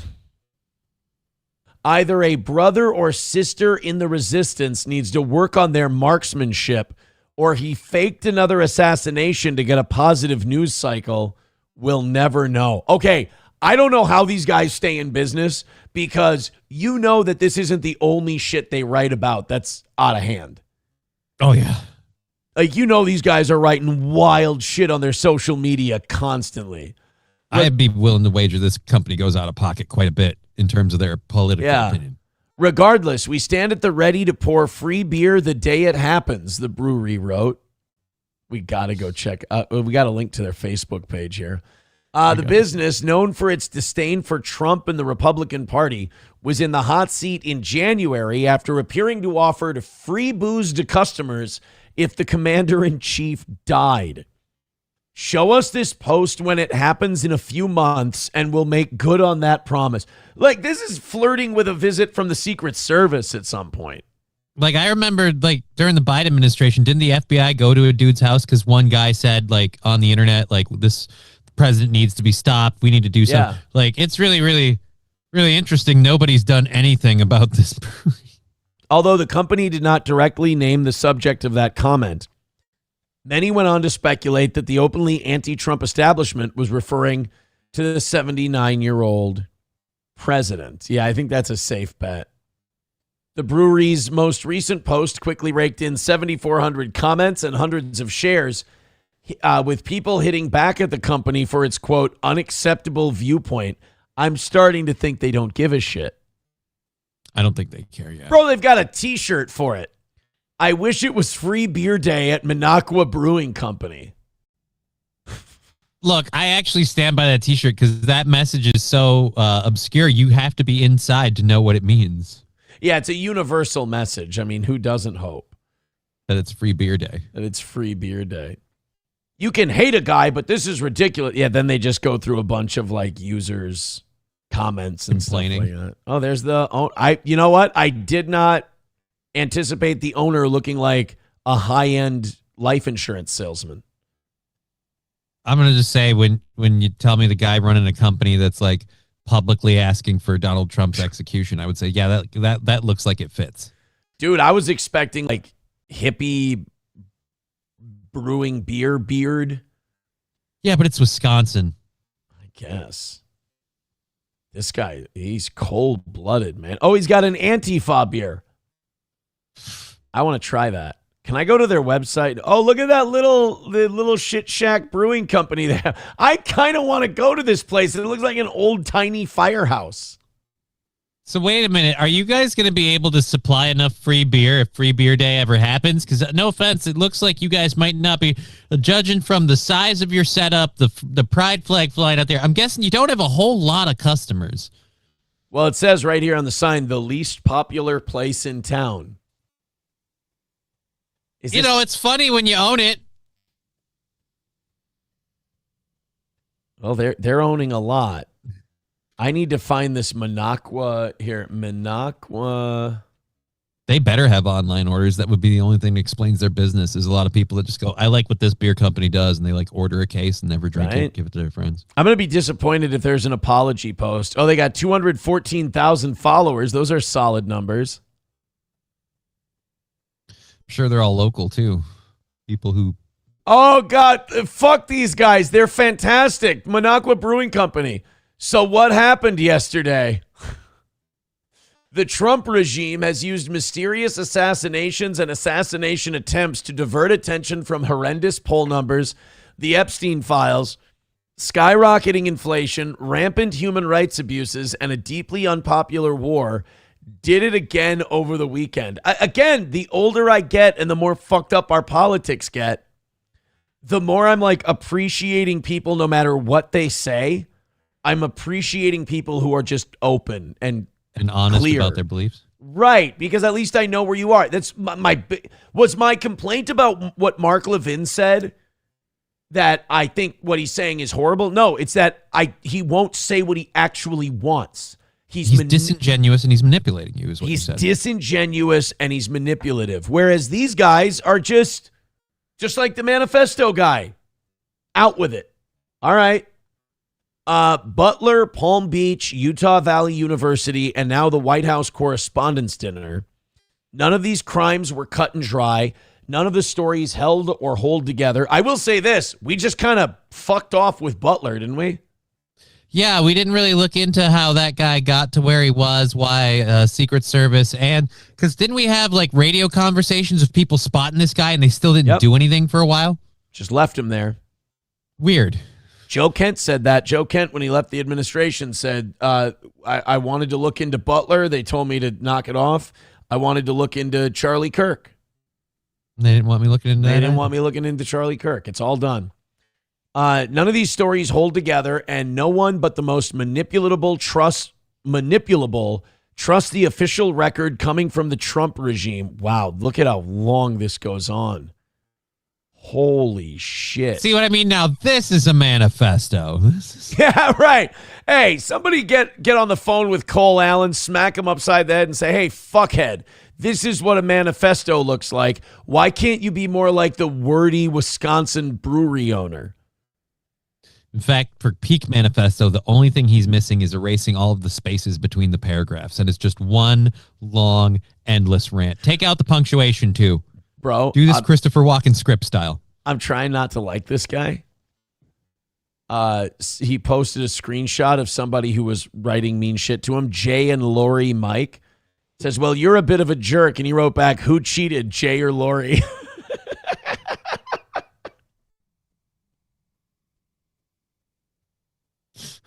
I really don't want to like this guy because he is a piece of shit. But it's funny. Oh, man. Oh, here's yesterday. Okay, we recant our original statement. The pressure against us was too staggering to bear. We will now be accepting members of MAGA into our free beer day party, but only under the conditions mentioned in the screenshot below. Only if they strip naked and tar and feather themselves first. We'll also be giving out a short IQ test to determine whether you're MAGA or not, in case you try to put on a disguise and sneak through.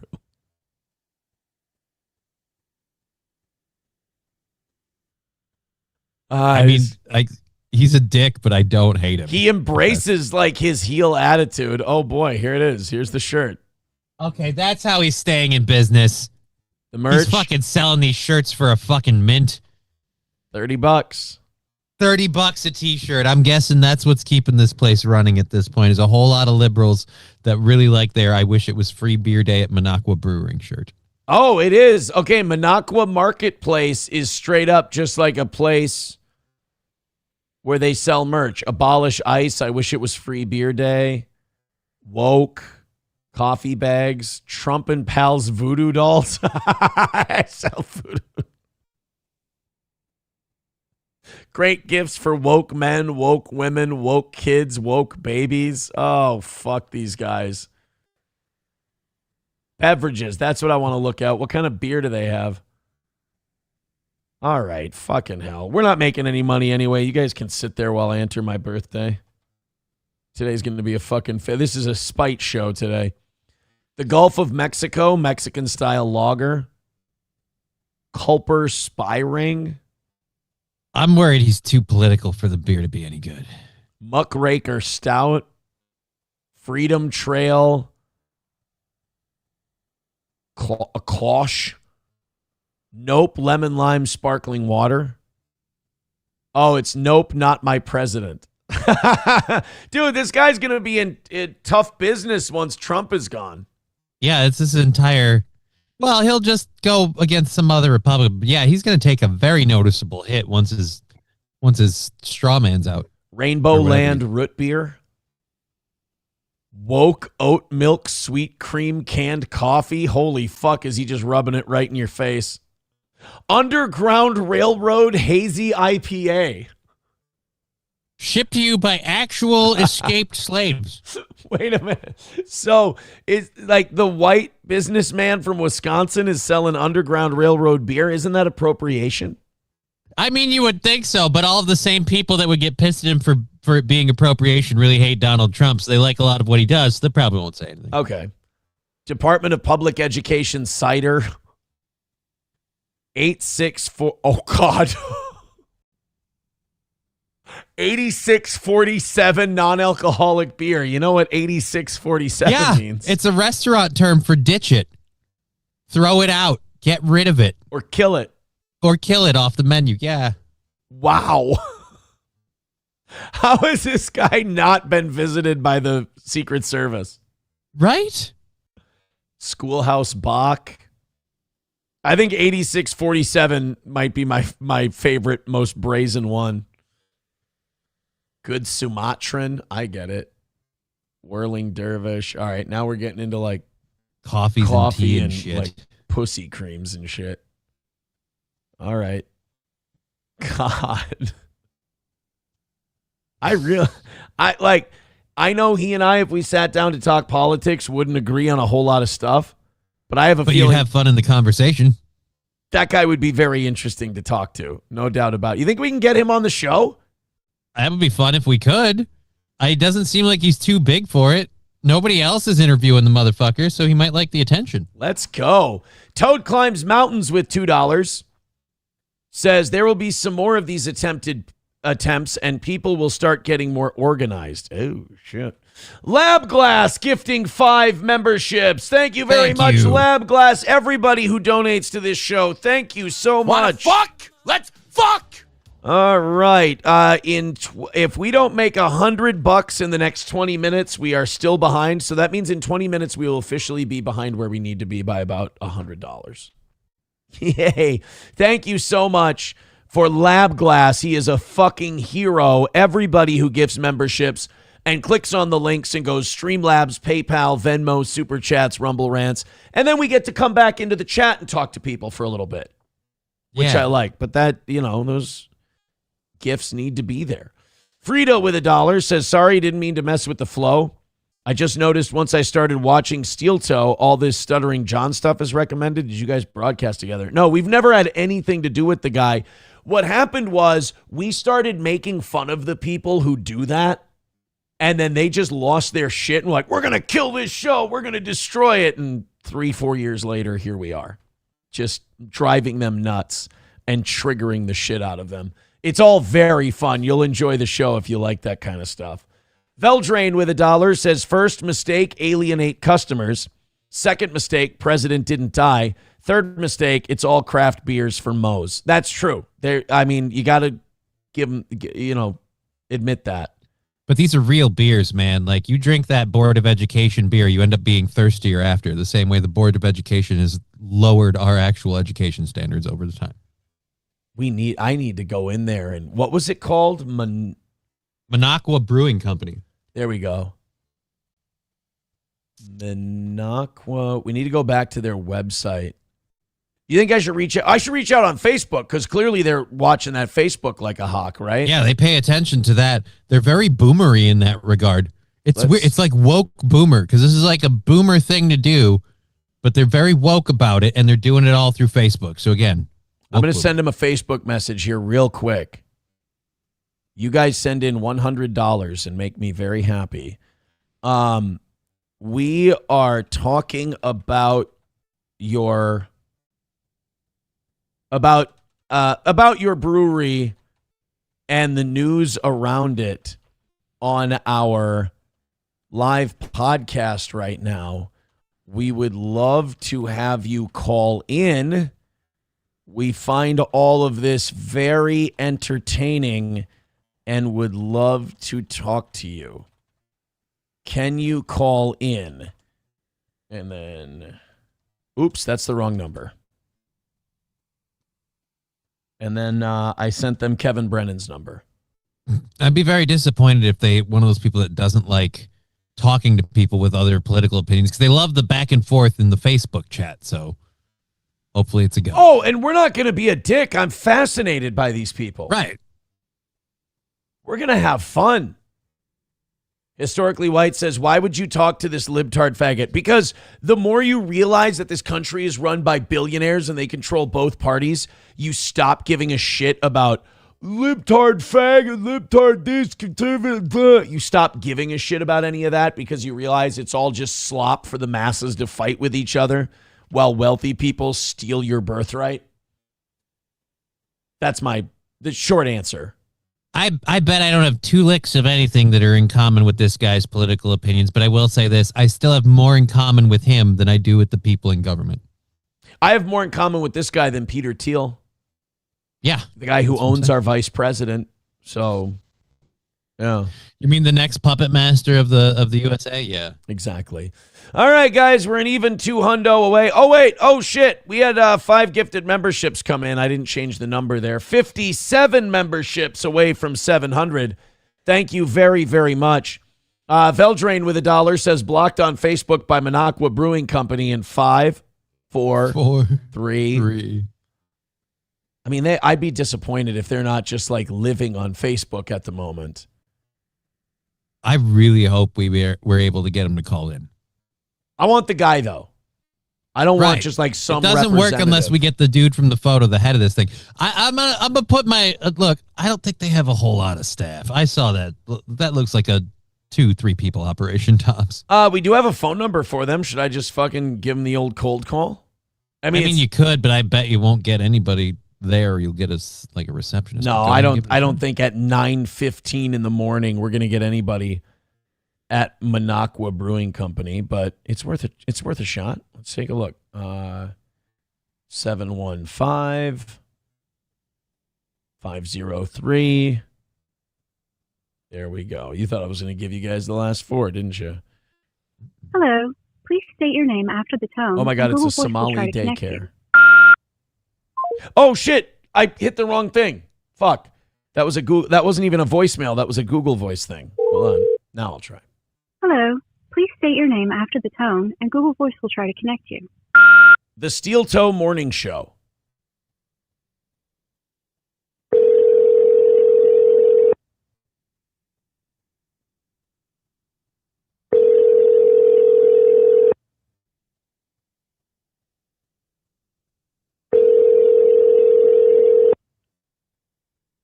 Yeah, I don't think they're going to answer this early in the morning. I mean, Wisconsin likes to drink, but 9:15 would be a little ridiculous. Yeah. Hello and welcome to the Minocqua Brewing Company's flagship tap room at 329 Front Street. We are closed for the winter season and will reopen in May of 2026. To contact the Minocqua Brewing Company, please go to info@minocquabrewingcompany.com. Thank you. Ah, fuck. So he's been closed all winter. How the fuck is this dude staying in business? You know what? I'm calling grift. This dude, I bet he doesn't believe any of this shit. He just grifting as hard as he can. He's committing to the bit because apparently it's keeping him satiated through the winter. Because apparently they're not even open yet for another 5 days. What the fuck was that? That's my Your phone, phone's and mad. It's a call I kind of need to take, so I have to answer. All right. Veldrain with $1 says, "Oh, kitty girl, thanks for calling." Well, you know, hopefully we can get in touch with him. and they want to talk to us. All right, let's do this next thing. You guys throw a couple of memberships our way. It's been rough sledding the first couple days of the week. What do you do? Here's what I'm thinking. I really enjoy today's show. I'm really having a good time doing it. So I don't want to fuck it up with money, and we're getting our fucking ass kicked, so I don't want that to make me upset. Get in whatever money you would like to get in to support the show now, because I'm not doing... Unless we're under $100, I'm not doing a rally segment today. I don't feel like it just because, Johnny, I'm having fun doing today's show. And if we're going to take a fucking L, I'd rather just take the L. The audience has been making them up anyway. Yeah. And might as well do it and have fun. I don't want to sit here while 7 minutes of music plays and nothing happens. Right. You know what I mean? So if you like the show, if you think it's good enough today to throw money at it, knock out the goal now, because I ain't doing the last 7 minute stuff today. I'd rather just have fun and do a show and like it and just take a break today from the part that ruins the fucking show. So hit like, hit subscribe, hit follow, support the show, or don't, I guess. We'll just fall behind for the week like we have been doing for a long time now. I want to do this next one first. Oz for mayor with $1. Thank you to anyone who even gives $1. Stuttering John is a useless N-word. I side with the toe. Let's move on. There is no side. I'm not involved in that world or that community. They desperately want me to, but I'm not. And that just has resisted the whole time. Let's fuck. Sorry, Mark Robinson with 1999, and I had left the karmic drop on. That was perfect. Thank you, Mark, for the 1999. I appreciate that. 185 away from today. Like I said, no rally today. So if that's what you come here for, sorry. $1 from Frida says, what's wrong with Peter Thiel? He's super rich and a based right winger. He's not. He's a genocidal maniac who's been aiding Israel and wiping out Gaza. Elon trusts him. Yeah, Elon's a problem too. None of these billionaires are your friend. None of them like you. None of them give a shit about you. Peter Thiel is an antichrist homo. Fuck him. We need to build coalition with log cabin Republicans to crush libs for any MAGA chance. I want MAGA to die. I want America first to live, and I want MAGA to die. Didn't we have a whole bunch of senators and Congress people and the administration all pitching MAGA? Don't we have a Republican president with a Republican House and a Republican Senate? What? How much more control do you need before they're going to do what you want? Right. So yeah, Peter Thiel owns J.D. Vance. Why do you think J.D. Vance went from an I don't like war guy to yeah, fuck it, I won't leave the administration while we're at war with Iran? Fuck that. Because he wants that brass ring that is the presidency after Trump. Reformed Rapscallion says Thiel owns Vance, no exaggeration. And Bapa Shab says log cabin Republicans equals guys who have gay sex in log cabins at Bohemian Grove. It's like the Groypers were asking Charlie Kirk when he was having trans people and cross-dressers up on stage with him. Mm-hmm. They would ask, how does anal sex help us preserve American values?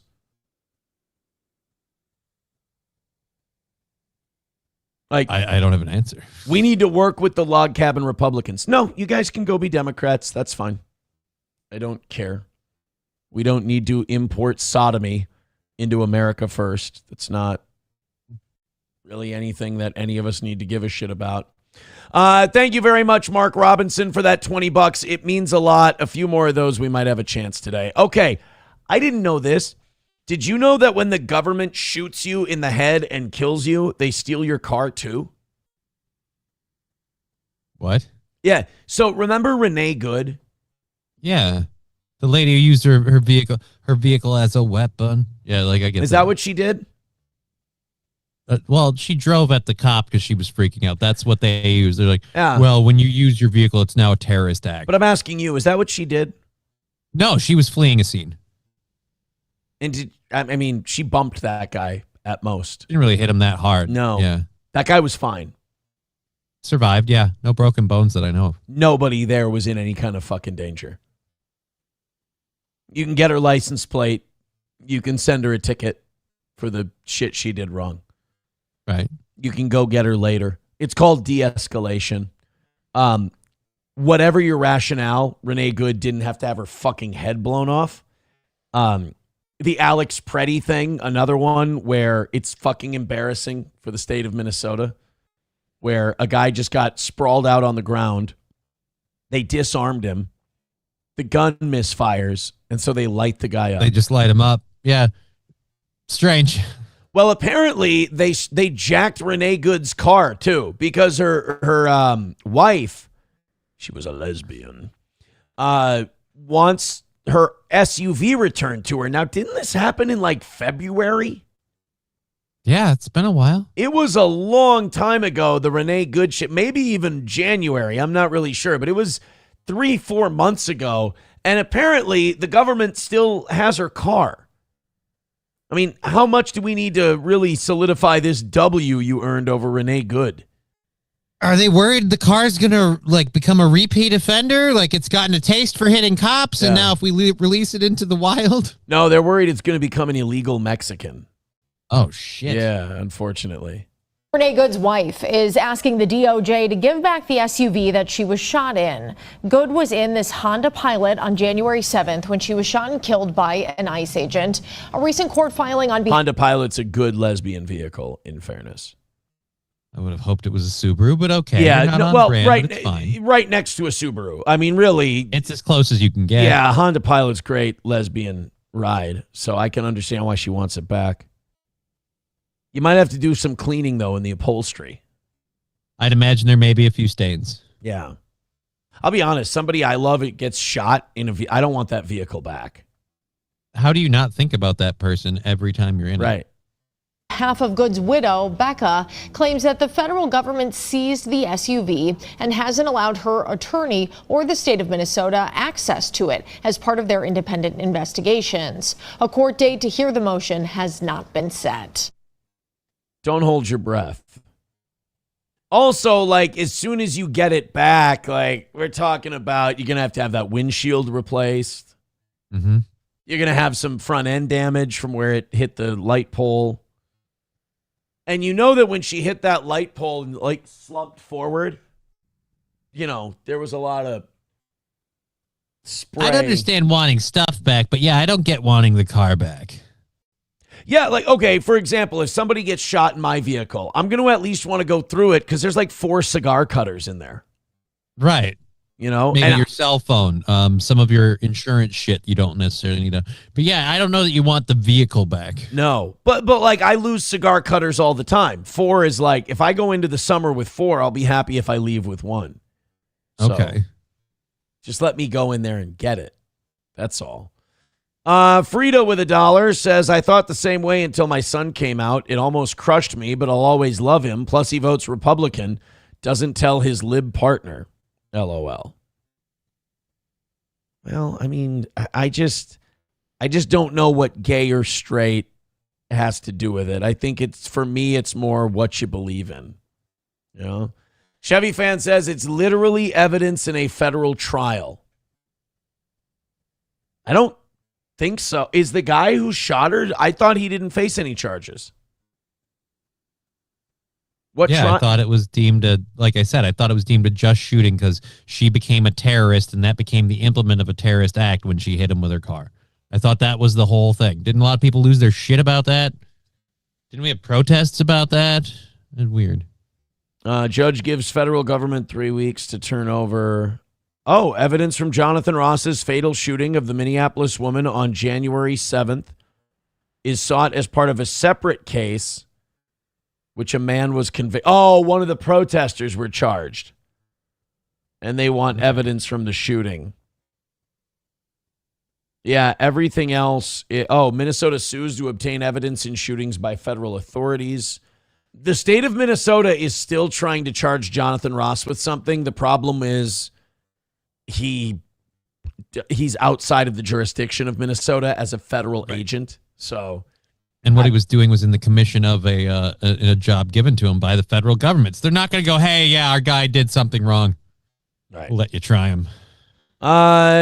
Electric Shoes says, but she might still be paying for it, so wouldn't have an option but to get the car. Well, that's another good point, too. What if you're still making payments on the vehicle? Yeah, I feel like somebody should be talking to that lending agency and be like, look, it's no longer her car. But good luck with that. That's got to really, I mean, losing your wife sucks, obviously, but like also now all the bullshit that you have to go through. Still having to pay for it. And if you're making payments on it, like isn't it a state law? It has to be an insured vehicle. Oh, yeah. So you have to you're carry. not driving it and it's not on the road. Got to insure it. You've got to carry insurance for it. Oh, shit. Veldrain says, I'm not siding with Zach X or Renee Good. Do stupid shit, get bad results. I'm just saying, like, in the terms of, like, in the grand scheme of what she did, I don't know if a bullet to your brain is the, like, appropriate punishment. Yeah, it seems a bit rich, is all I'm saying. All right, guys, hit like, hit subscribe, hit follow. Again, I'm not doing a rally segment today. I just yesterday just did shit. Today, we're a long ways away. It's not worth me looking pathetic and disgusting and gross to ruin whatever goodness we did in the show today. But, oh, come on. We've been missing a lot lately, and I just don't feel like it. And it all ends up working out in the end. So I'm going to trust the audience on this one. I just want to keep doing the show that I enjoy doing and not worry about the stupid fucking money part that just doesn't seem to be there this week. We've been getting bailed out a lot. So if you could gift a membership, if everyone could just throw in $5, it would be great. But if not, yeah, I don't feel the need to do the rally shit today. Honestly, not doing it would feel like a nice day off where I just got to do a fun show. So hit like, hit subscribe, hit follow. And if you like that idea and you want to reward the show for it, hey, great. Let's get into it. Scouse Ghost. Oh, good. Scouse Ghost found out where the Renee Good vehicle is. Oh, where is it? He says her car is going to be in the new Fuck Around Find Out Museum at Trump's new ballroom. That's not how they're going to spell ballroom, though. How are they going to spell ballroom? BAL' space ROOM. It's going to be the Baal room. Oh. Yeah, it's going to have really interesting designs, too. And decorations. Yeah, that's strange. A lot of different statues. Like golden goats and shit. Yeah, well, they're going to be red and black. Oh. Mostly. I love that color scheme. And trying to burn the statues of the demons is anti-Semitic. That's the weirdest shit about whatever Iran did. Like, they burned a statue of Baal, and then Israel went, how dare you? That's anti-Semitic. And it's like, no, it's literally a demon god that people sacrifice children to. Why are you saying that that's anti-Semitic? Why are you defending him? What the fuck is that all about, guys? Why are we their friends? Yeah. The more I learn, the more I'm like, why are we their friends? Because they're our greatest ally. Doesn't seem like it to me. Somebody says, give McBuster credit, you hack. Oh, no. Did I steal McBuster's joke? Oh, fuck, I did. It was the one literally right below Scouse Ghost Rumble rant, so I didn't see it. Yep, I got to give McBuster credit. God, fuck. This is why we're $185 away today, because I'm a unoriginal hack. I mean, I'm not to be devil's advocate here, but if you put $1 in with that, you would have gone to his comment. That's right. Yours would have. Yeah, you know what? You didn't give money for it, so fuck off. I don't have to give you credit. Although he changed it. He made it the Epstein Baal room. Okay. So a little different. It's a little different. Frida with $1 thank you very much for $1. Thank you to everybody who throws any money at the toe. Says, my son and I got tickets for the ballroom tour whenever it finally is completed. $8,000 donation per ticket, but it'll be worth it. I'm sitting here $185. I'm going to get my fucking ass kicked in the goal today, and I'm going to go to the gym just to work it off. And you paid $16,000 to go to the Trump ballroom. I'm not mad. I'm just realizing how bad I suck at this and that it's a miracle that I've been able to pay my bills doing this for 20 years. Trump's the one who wanted to rebuild the ballroom. Why is he throwing money in it? Why do the American people have got to donate to get this thing done? Strange. Well, yeah. mean, it's not enough that we take our tax money and pay for this bullshit. We also have to donate money to him to be able to redo the ball. If it goes towards putting Howard Lutnick in stocks and throwing rocks at him, you can count on my donation. Hey, guess what I've got today? And people are going to think that this is a punishment for us being so far behind today, but it's not. I have a clip of a show that we just don't get too much anymore, and we don't see a lot of clips from anymore. Johnny? What? That show would be? Seeing clips from it. Shit. The Revenge of the Sis or whatever. Fucking goddamn. When the fuck have we ever played Revenge of the Sis clips on the show? I don't know. You said we got clips of a show, and I don't know what show we have clips of. All right. I'm not, you know what? Fuck it. We're not making any money today anyway. I'm going to sit and we're going to get this one together. You're going to get this. It's a clip from a show that we always love doing clips from, but they just don't seem to produce any clips anymore. The audience loves them. Everybody's excited when we get to play clips from them, and they just don't produce like they used to. Yeah, I don't know. My brain freezes and I draw blanks. You don't watch this show. It's okay. The audience is getting it. Okay. The View. I don't have the chats up. You told me not to have those. The View. What? The View. The View. People are going to think we're doing this on purpose, like this is a who's on first kind of. It's absolutely not. This is just a host and a co-host who are operating on different frequencies and are just trying to fine tune and get right back to channel 17. That's what this part of the show is. The View. You know how we'll do clips from The View and the audience fucking hates it and they think it's terrible and they. Yeah, I don't have any View clips in the 7 hour. We're in the 8. We haven't gone through everything in the 7. I moved through the. What did I miss in the 7? Tell me what I missed in the 7. I will go back and do it. Today's a disaster. It's fine. Do not think you're ruining the show. Well, no, we don't need to go back and do it, but best guy in the world, Clown World video, military service in Ukraine. Oh, fuck. You're right. Right. Yeah, I was moving down those, so I didn't know we loaded the 8, and I didn't see it. I didn't click on those last two. Hold on. This one. I just have Ukraine military service and best guy in the world. Oh, the best guy in the world. He rules. Guys, Johnny just saved you from a View clip.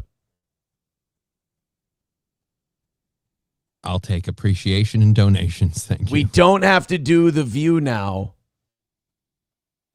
On a Wall says Aaron is cheeks today. Dude, I'm just leaning into the loss. I'm just leaning into the L's of yesterday and today. I mean, yesterday we got bailed out, but I'm taking it as an L. By the way, 545 right now. Today's show's been fucking pathetic for sure.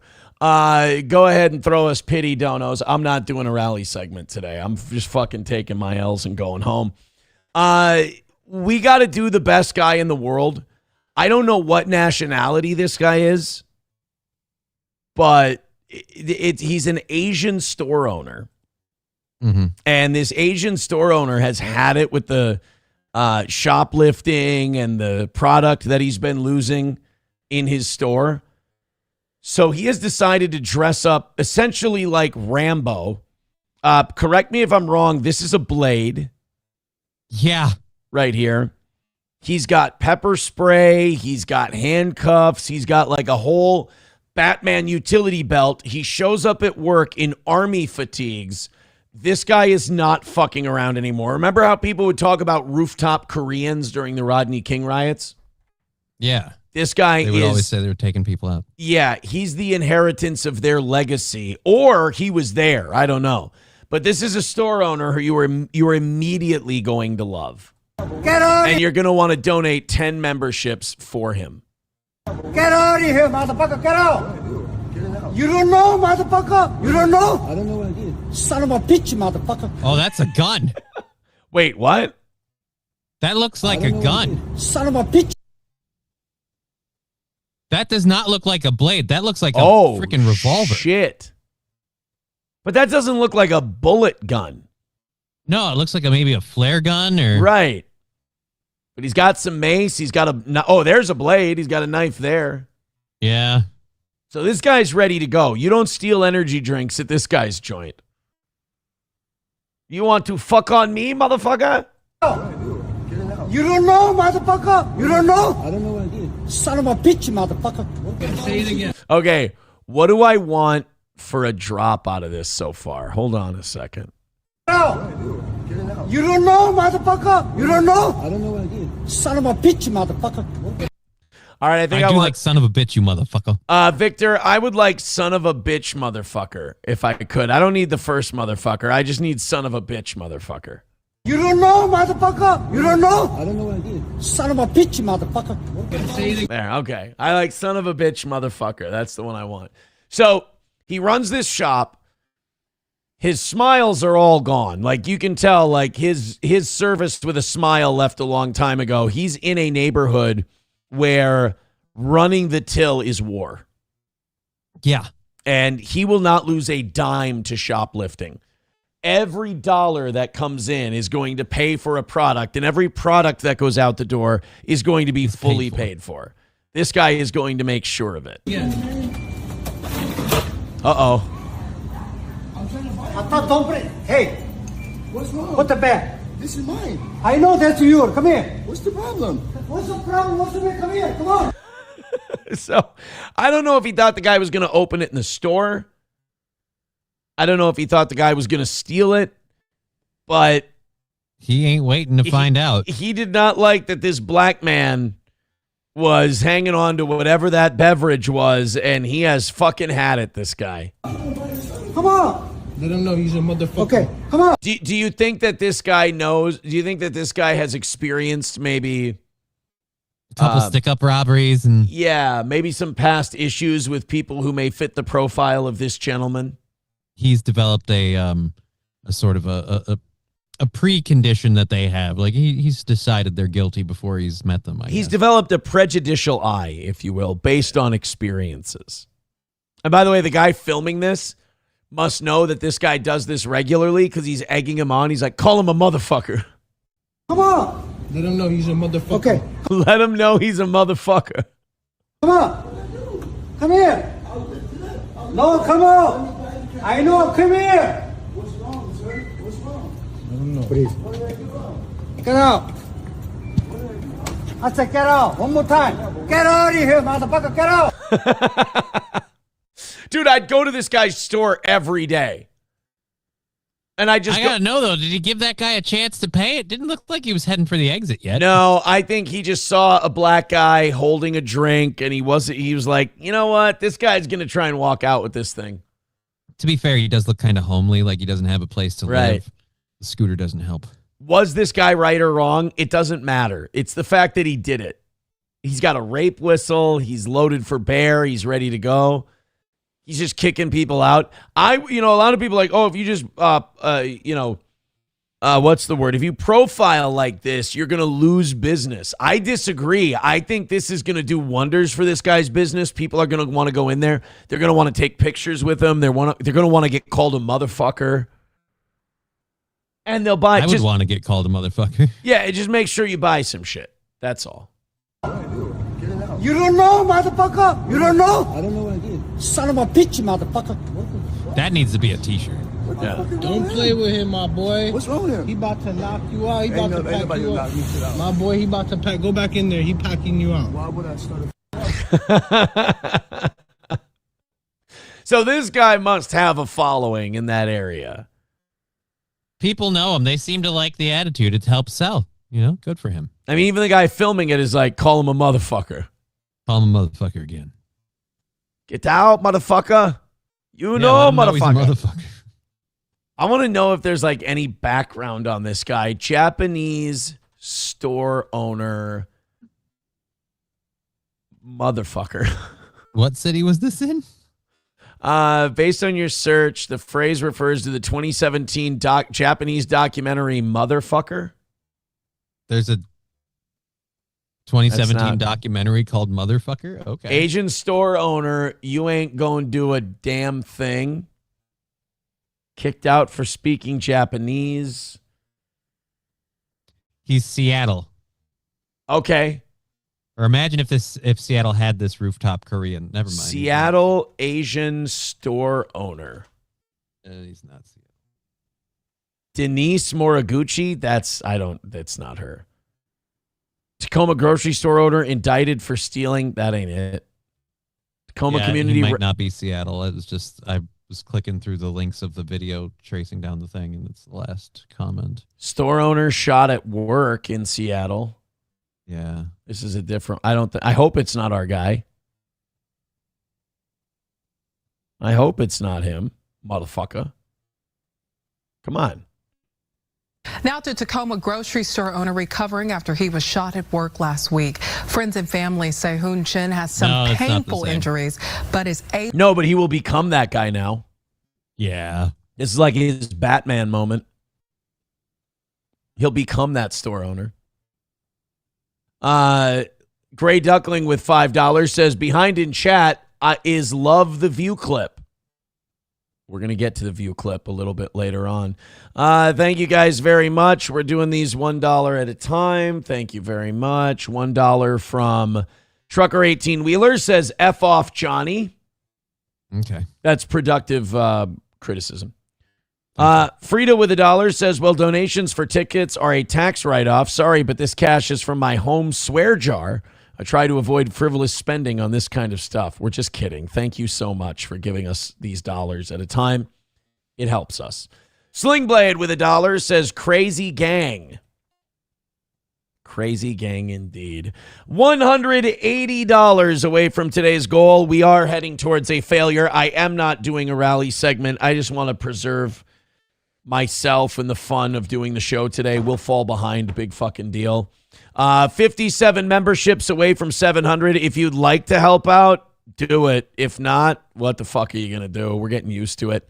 The Ukrainian government, they may have shut down elections in Ukraine, but you cannot convince me that this leadership is well liked or that the military is approved of. Why? Or that the war with Russia is going well, because I keep seeing more and more of these videos.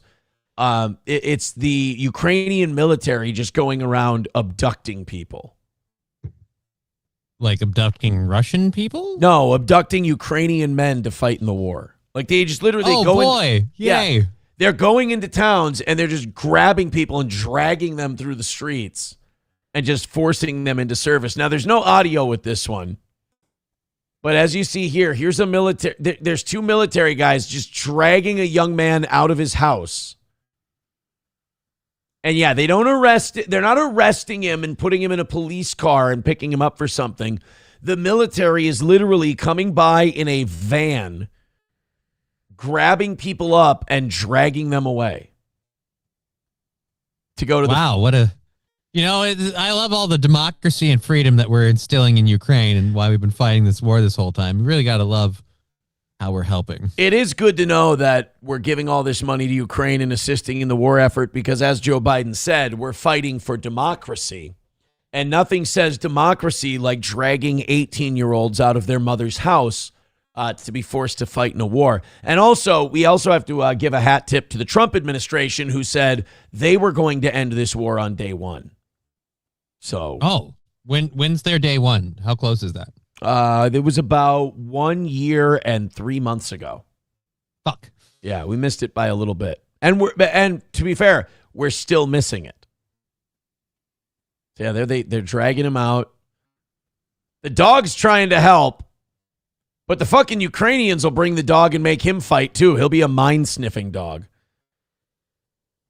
So they're taking that woman's son away. Or husband, I don't know.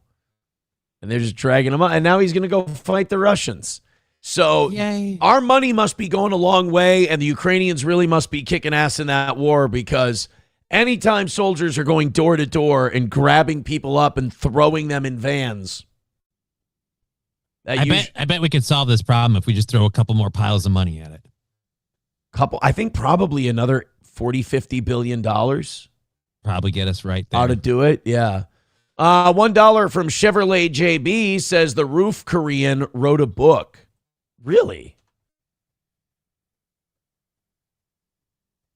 Good for him. Thank you. Joey Caravello's mommy says my wife still has family in Ukraine, and this is absolutely happening. Oh, I don't doubt it for a second.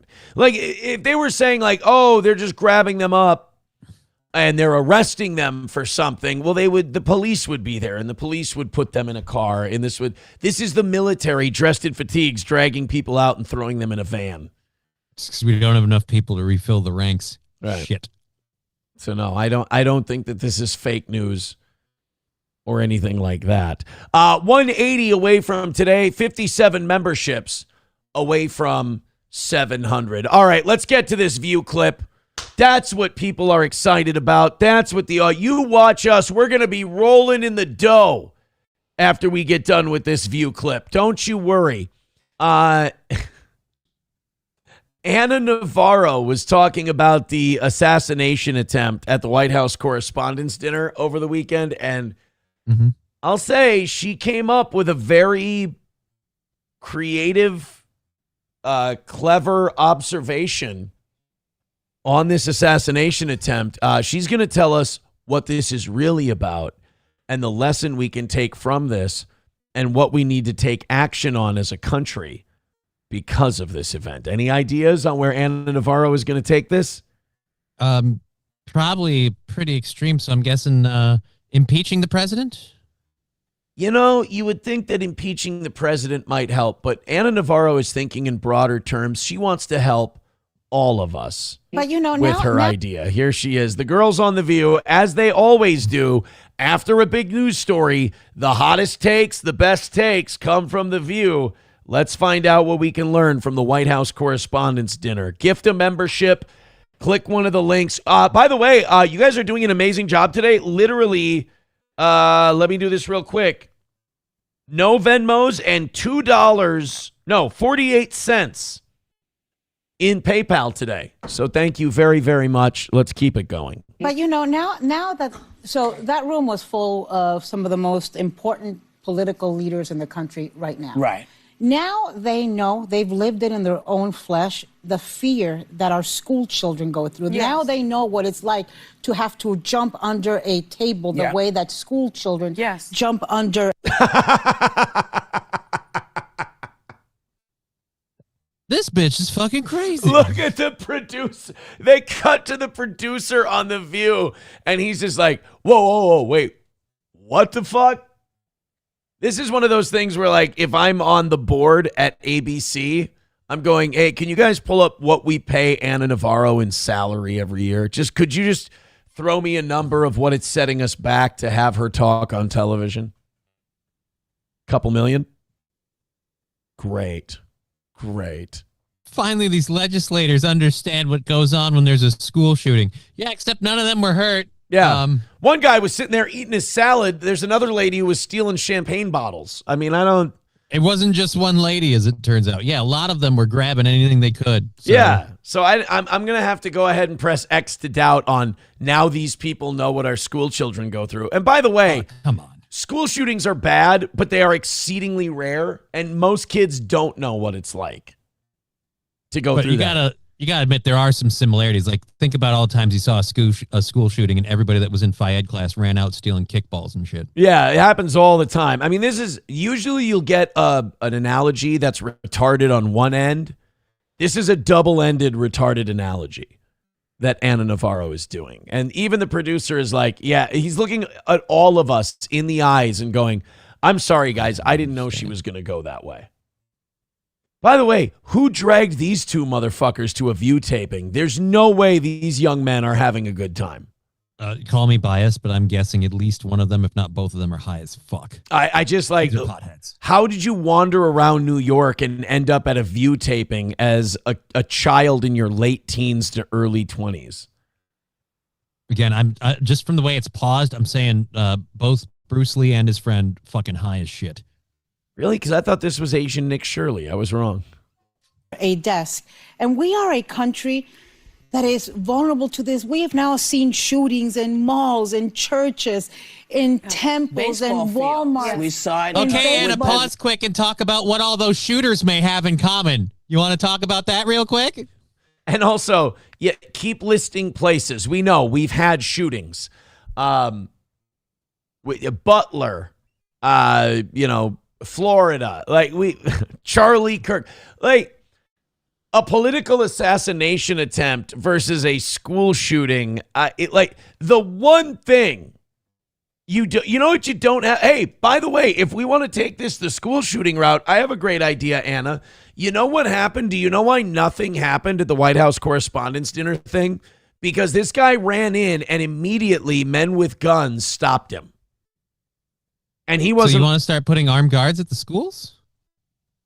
I'm just saying, if we're going to use her analogy, okay, let's go with what worked. And also, did you hear that there was that Secret Service guy who was wounded in this whole thing, and they think he may have been shot by friendly fire? Oh. There was a witness at the thing who said the Secret Service started opening fire on the guy, and there was crossfire, and one of the guys may have gotten dinged by their own bullet. That's one of the conspiracy theories behind the Kennedy assassination, that the guard in the front of the car drew his gun because of a shot and inadvertently shot the president in the face. Blew the president's head off, yeah. I've heard that one, too.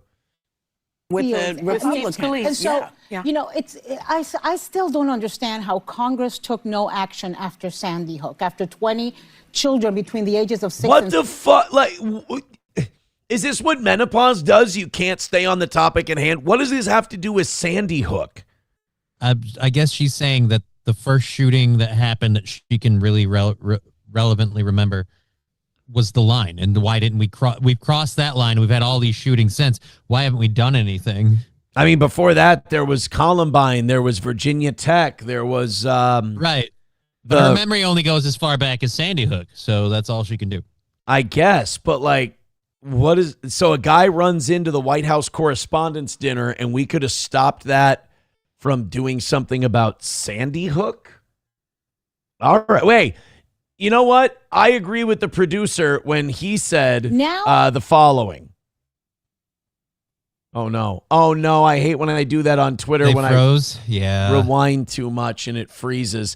I want to get that freeze shot of the producer.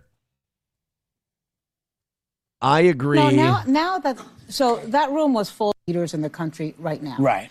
Now the fear that our school jump under a table, the way that school children... I agree with this guy. What the fuck? With Anna's diatribe on the schools and everything, I agree with producer guy on her take. Between the ages of 6 and 7 were killed. But maybe now that they have felt the fear themselves, they will do something. But what I don't understand reform. is how... On gun reform? A guy wanted to kill the president because he's a rapist, traitorous pedophile. The problem is the guns. And the problem is the guns. Because if he didn't have a gun, he wouldn't have decided to go do this. I can't imagine the ratings are great. I can't imagine the show is particularly influential.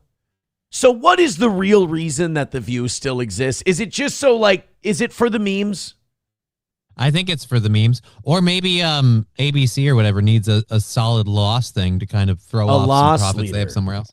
Yeah, maybe it's like a loss leader sort of a thing. All right, hit like, hit subscribe, and hit follow. $1 from Veldrain says The View has been abducting people to watch them. Yeah, I think it might be a low-key child trafficking operation. But they just bring you in to watch The View, and then you have to leave. You get to go back. But they abduct you first. That sounds like a really fucked up torture. Yeah, and the children who have to watch The View, the teenagers who have to watch The View when they're trafficked, are like, could I please go to Little St. James Island instead? Like that, I can't take this shit. Oh. Frida with $1 says, you clipped The View, and I thought my son was a homosexual. Ouch. Just kidding. This Johnny guy playing co-host must be a View type of man. Oh, Frida's saying you a bitch. Oh, I'm sorry. I didn't even remember The View, so I don't watch it. You have no fire in your belly. She's calling you a punk fag bitch. I don't really care. Oh, well, that's great for the show. She's calling you a homo. She's saying you suck cocks. You know it's close. You're saying that. She just said I was a View fan. Well, I mean, it's implied. You know it's close to 10 o'clock and you just don't want to start a fight with this woman. That's what it is. $1 from Hulkamasha Baby says the Roof Korean did a podcast on Unsub. The same guys that exposed the Buffalo school shit. Give it a listen. It's pretty good. Well, I'll have to listen to somebody who knows how to do a show that makes money. Main Vein with $1 says, speaking of Sandy Hook, InfoWars last day is this Thursday. Oh, is it official? Is the buyout official this time? Yeah, I think so. Reformed Rapscallion says the View doesn't beg for goals. Oh, no, you're right. We're fucking pathetic today. We have failed. It has been a fucking failure statistically of a show. We didn't hit 600.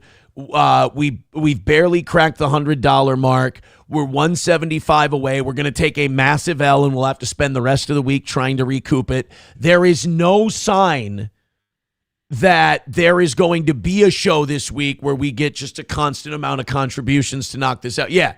No, for sure. But I'm still not doing a rally segment because today's we're fucking, it's an L. I'm not going to debase myself and do a rally segment today. Enough is enough. Johnny's all done for today. We've got 1 o'clock. I got things going on, so I'm not on today, actually. Oh.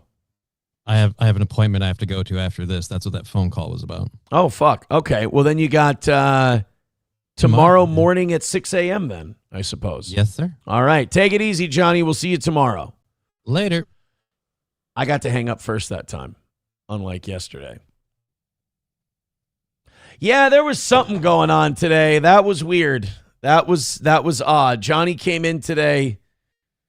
You have those shows with Johnny sometimes where he comes in, he's like, I'm really tired. I'm like, oh, fuck. I had a bad feeling before Johnny got here. I was like, today's show is not. You just get a feeling. Like, it sucks because there was a lot of good stuff in today's show, and I'm really proud of it. And then I'm like, oh, fuck, we haven't made a fuck. Like, I can kind of tell how it's going to be the first 5-10 minutes of the show. And today I was like, oh, fuck. I'm going to be doing a lot of good stuff today, doing a kick-ass show, and it ain't going to go well. And then Johnny got in, and he goes, really tired. I'm like, don't tell me that. Don't tell me that you're really tired. That fucks me up. Don't be like, I'm really tired. It's like, well, then go back to bed for a little bit. That's what I always told Corey, all those guys, like when we were on the radio, they're like, oh, man, I'm fucking tired. Well, don't come on to the show and go, I'm really tired.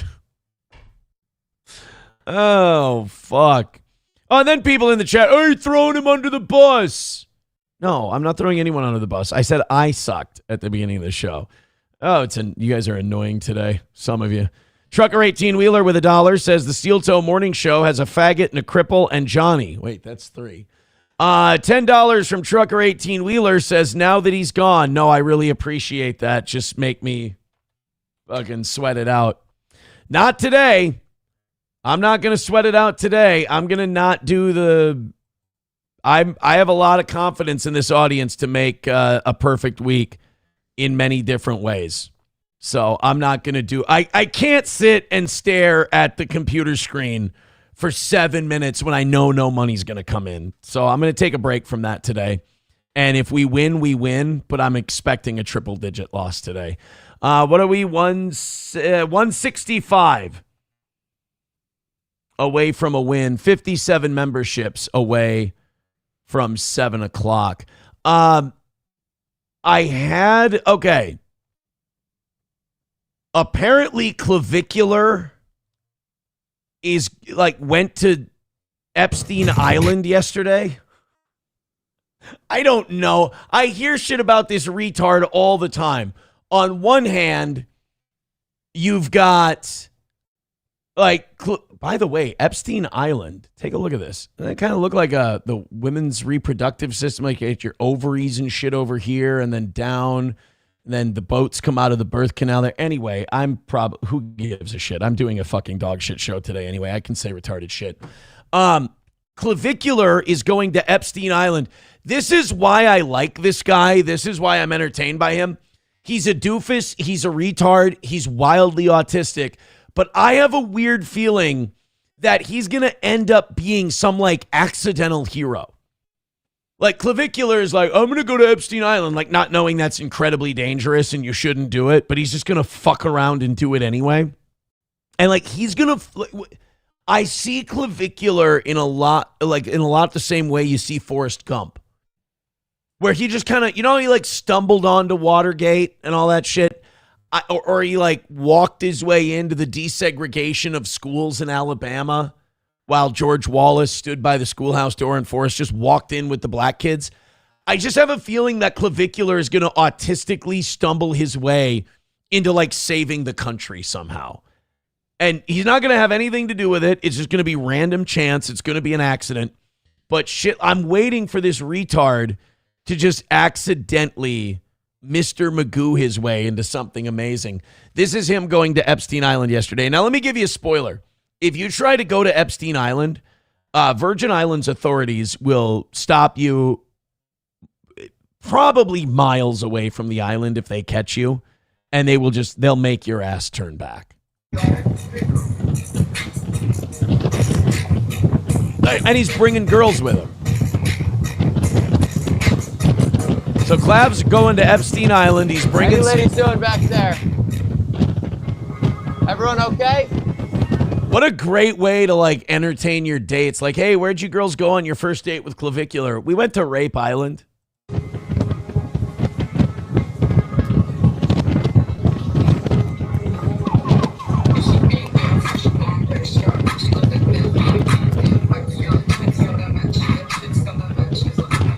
So he's on his way to Epstein Island, and then yesterday, just a day trip. He's just taking a little day trip to Epstein Island. So then he calls one of his buddies, and he tells them, hey, guess where I'm going? And his friend got jealous that Clav was going to the island. We're heading to Little St. James. Straight up. Yeah. Oh my God. He said, wait, are you serious? No invite? We're getting excited, bro. Yo, you got us so excited. No, we're already good. We already, Look at how young those girls are. Ew, it's like they're bringing recruits.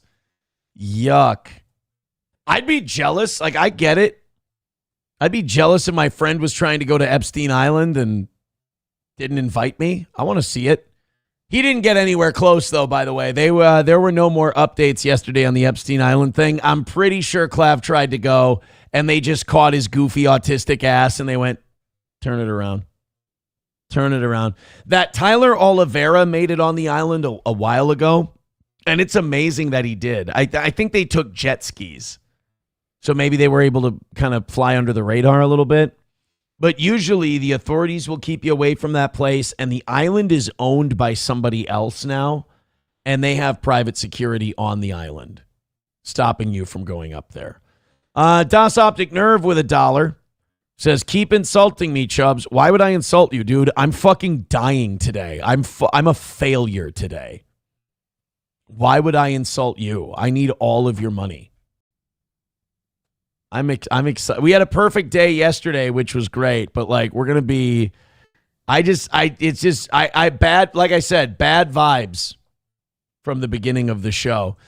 Trip says, "Oh man, the girls are looking forward to this, right? It's like you're with this rich guy, or at least a guy who kind of carries himself like a wealthy guy, and you're like, yeah, you want to go out on my boat." Yeah, oh my God, yes, I love to go out on a boat. Oh my God, this will be fun. And you don't tell them where you're going at first. You start getting down the ocean a while, and then the girls go, so by the way, where are we going? Clav just looks at him with crazy, dead, autist eyes and goes, we're going to Little St. James Island. Little, oh my God, like an island, like beaches and stuff like that? No, it's where a bunch of kids were molested by billionaires, raped, and now the president's covering it up. Oh. Can we go back to the dock? I left my flip-flops, I just realized, and I just got them, and I love them so much. No, we're going to Rape Island. Now you bitches sit down and shut the fuck up. Clavicular will not be denied his moment. No, I just want to let you guys know before you decide to take your dates anywhere like Epstein Island, girls don't like going to Rape Island on a date. It's just they don't. I'm sorry. We got some news on JD Vance. We got 20 minutes left in the show. We're $65 away from the goal. Yeah, we're fucked. Contribute if you'd like to, because I ain't rallying it. Fuck that shit. No way. The Atlantic published a bombshell report yesterday. By the way, by bombshell report, it means something that most Americans will never read and not know anything about. I think that the deep state and the financial interests, I think they've accomplished their mission with the internet and streaming and Twitter and fake beefs and drama, YouTube and kick channels. I think they've accomplished their agenda of just making people completely retarded so that they can now just do shit in plain sight. Like, the Dabbleverse is a great example of like the success of the deep state. Those retards are never going to know anything's going on because they're fucking brain dead. And there's enough of that shit, like enough of that kind of entertainment online that it's just they're overwhelming you with noise. So they don't have to pull their dirty moves in quiet. They don't have to do it all conspiratorially. They can just do it openly. And I think COVID was a great first example of that. So now these bombshell reports and these leaks can come out and they don't really care because they know the American people aren't going to give a shit. Real shows like this aren't going to get a huge audience. It's just going to be gay, dumb retard shit. So we'll keep fighting the good fight, but like the fight's over. It's a guerrilla war now. The Atlantic published a bombshell report Monday, revealing that Vice President J.D. Vance has repeatedly questioned whether or not Pete Hegseth's Pentagon is giving President Trump an accurate portrayal of the war in Iran, and it's taking its toll on the U.S. military's arsenal. Now, first of all, if you think Pete Hegseth is giving President Trump the skinny on what's going on in Iran, he's not. It has been admitted numerous times that Israeli officials interrupt Pentagon meetings.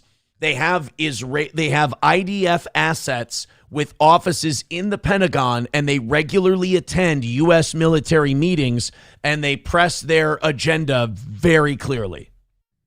That Netanyahu himself has called into these meetings to let them know what he would like them to do. So no, I don't think the Pentagon is giving Donald Trump the straight dish on what's going on. And also, the fact that The Atlantic is reporting this, I believe it because The Atlantic was also the organization that got that Signal group chat during those Yemeni strikes we did, where they were saying J.D. Vance thinks this is a terrible idea. J.D. Vance was messaging that this breaks our promise to voters. And by the way, you notice J.D. Vance still doesn't have a fucking sack on him. J.D. Vance still doesn't have a backbone because J.D. Vance worries that the president's not getting the right information on Iran, but you never hear him say it publicly. In public, he's team Trump. He's team war with Iran. He loves it. You think because somebody with billions of dollars is telling him not to rock the boat? The Atlantic's Missy Ryan, Vivian Salama, Michael Scherer, and Nancy A. Youssef share a byline on the report titled, "The Pentagon May Not Be Telling Trump the Full Picture About the War." No, of course not. All of these people who have manipulated Trump into this war do one thing that he loves, and that's placate his ego. They tell him how great he is. They tell him how amazing the war is going. How many times have you heard us say, "Oh, we're destroying their military. Their military's demoralized. They've been obliterated." They tell Trump that. He goes on TV and says the same thing and sounds like a fucking idiot. And now you've got J.D. Vance saying that, like, oh, they're not giving him the right information. Well, yeah, no shit. If they gave him the right information, maybe somebody would stop this fucking thing. The report cited two senior administration officials recalling that the vice president has queried the accuracy of the information the Pentagon has provided about the war. He has also expressed his concerns about the availability of certain missile systems in discussions with President Trump. Again, this shit has to leak out because there are no heroes.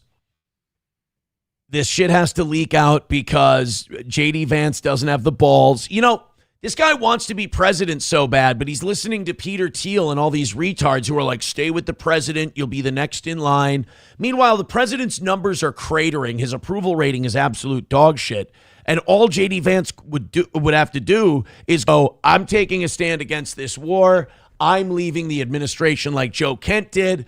I'm going to be the torchbearer for America first, and we're done with these stupid fucking wars.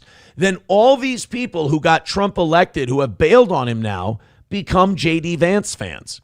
But he's listening to all the billionaires, and he's listening to all the financial interests, and they're telling him, stay put, kid. You're next in line. You're going to be good. How did that work out for Kamala Harris? If you go down with a ship that has a low approval rating, you're not going to get rewarded for it in the elections. They're going to see you as an extension of that guy.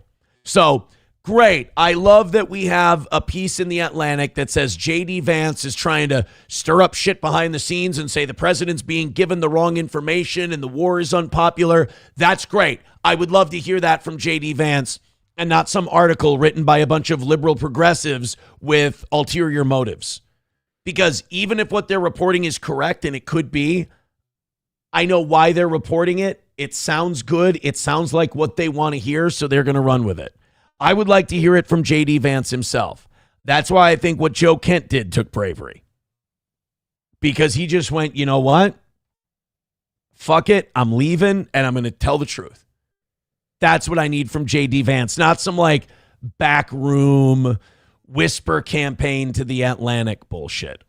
No thanks. Hey, guess what? While I was pouring my guts out about that, no donations coming in, so I can move to the next thing. Hey, chat. Hello, goodbye. Hit like, hit subscribe, hit follow. I'm sure a lot of you had great takes on that. We're 165 away. I'm not doing a rally segment. We're taking a fucking hard dicking in the ass today. And I'm just going to do my show and the stories that I want to do. And if they suck, they can suck. That's fine. I'm very entertained, and I think it's good. Hit like, hit subscribe, hit follow, throw a couple of bucks our way. We've made a whopping 48 cents in PayPal today. Go Steel Toe.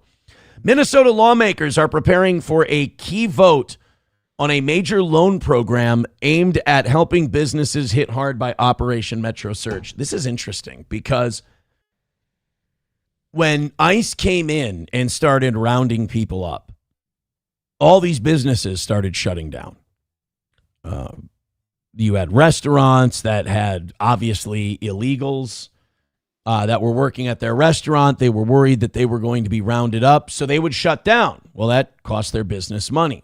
You had people that didn't go out shopping, didn't go out in public because they were worried they might get scooped up by ICE because they're here illegally. Now, I know. They're here illegally. Fuck them. We should blah, blah, blah, blah, blah. I get that. I understand. That's not the point of what we're talking about here. The point of what we're talking about here is whether they're illegal or they're legal doesn't matter. The fact is the numbers bear out that we lost maybe $100 million in economic activity because of ICE being here. So the state of Minnesota now wants to give these businesses a $100 million loan to get them back on their feet from the damage that this Operation Metro Surge thing did. Businesses to qualify must show at least a 30% loss during the December, January, and February months to qualify. The bill passed committee and heads to the Senate floor, but there is debate over funding sources and focus areas. I mean, also, you start loaning out $100 million to these businesses. How many of them are going to stay alive to pay back that loan? And it's the government. I mean, how many loopholes and different things are there going to be in there so that certain businesses, maybe ones that are very generous donors, don't have to pay back their money? I mean, isn't that kind of what happened with the COVID money? Remember all those PPP loans? The Paycheck Protection Plan loans that went out, and remember how many people didn't fucking pay those back, and they just went, well, business was tough during COVID. Yeah, you'll pay us what you can when you can. It's not clear exactly when the full Senate vote will take place or how many businesses might qualify for the program if it is approved. I mean, I get that this caused problems, but why should it be outstate Minnesota's job to have their tax money go towards Minneapolis businesses that struggled during Metro Surge? That doesn't seem fair either. It is a shit happens kind of a thing where, yeah, the federal government decided to do some immigration enforcement in your area. And yeah, it did have a negative impact on business, but why do we have to bail you out? It's it's not fair. But also $100 million just taken from the state of Minnesota's tax coffers to go to these businesses. I don't know. And then if you can show, I do like that if you can show a 30% drop, then they'll consider you for the program. You can't just go, oh, yeah, I'm a business in Minnesota and, like a convenience store that sold a shitload of water and food and stuff like that when these people were protesting and stuff. They can't go, oh, yeah, I was down in Minnesota during Metro Surge. What a nightmare. It's terrible. And then, oh, okay, well, here's a couple $1 million. You got to show that you took a 30% hit in December, January, and February. Will it pass? I mean, probably not. Right? I think the Republicans are going to stand in the way of this one. Again, because why should the rest of us have to pay for Minneapolis having a hard time? How often does Minneapolis come by and, rescue the farmers or the crops or anything like, you know what I mean? It's like, it's not going to help the appearance that Minneapolis gets everything it wants while the rest of the state just kind of fends for itself. Skeezy Whitefish with $5. Thank you very much. I appreciate it. Let's go with a rally. Skeezy Whitefish with $5 says another program for the scammers to plunder. Yeah, right? I mean, they always say that they're going to make these loan programs or these bailout programs. We're going to make it foolproof. We're going to make it fraud proof. But it's Minnesota. And, again, how much belief do we have in this state government to be able to find fraud, identify fraud, and prosecute fraud? I just don't think they do. Main Vein with $1 says, maybe you can apply for that loan, Aaron. Yeah, right? Home run, Jefferson. Go to break. Maybe we can. No, that's our problem. We don't end up losing. By the end of the week, we end up fine. That's why I'm not doing a rally segment today. I need a break from the rally segments. I do. I will admit that fully. It's just, I can't stare at the fucking screen. I'd rather just lose by 160 and hey, we'll try again tomorrow. Maybe something good will happen, or we'll try again tonight and the evening show will go off for a bunch of money. I'd rather do that because I can't keep doing these, the 7-minute rally segments where it used to be, hey, if we're within 150, we'll be fine. And now $70, it's yep, we're fucked. I can't. The show's better when you do it the other way. We just, look, if we fail today, we're going to fail today. What are you going to do? Right? Oh my God, we've only got one story left for the day. Thank Christ, right? That means that we had a show that really stayed content heavy. That's a good thing. We got 9 minutes left. Hit like, hit subscribe, hit follow. If you're feeling generous, it's what, $160 we're short today? Yeah, try and do your best to help us mitigate that. That sucks. Zoe, you guys are going to hate this. This is such a Hollywood gossip story that I'm doing to end the show today. I was going to do this one from Daily Mail about HGTV, is in a lot of fucking trouble. Apparently HGTV started this new show where it's about fucking. The Home and Garden Television Network is starting this new show about sex, and apparently everyone at the network is now rebelling against them. All the other shows they have are going, yeah, you know what? No, we're not cool with this because HGTV wants to reinvent itself with new drama-ridden content. Yeah, this is just, again, this is the same as the internet and streaming and broadcasting and all that. Fuck good content. Fuck people with talent who do a really good job. Just throw a bunch of drama in there because the IQ of the average citizen has dropped so fucking much that everything that sucks ass is now popular and everything that's good and talented is shit and doesn't do anything. So why should HGTV be any different? So HGTV, correct me if I'm wrong, they were last caught firing this lady.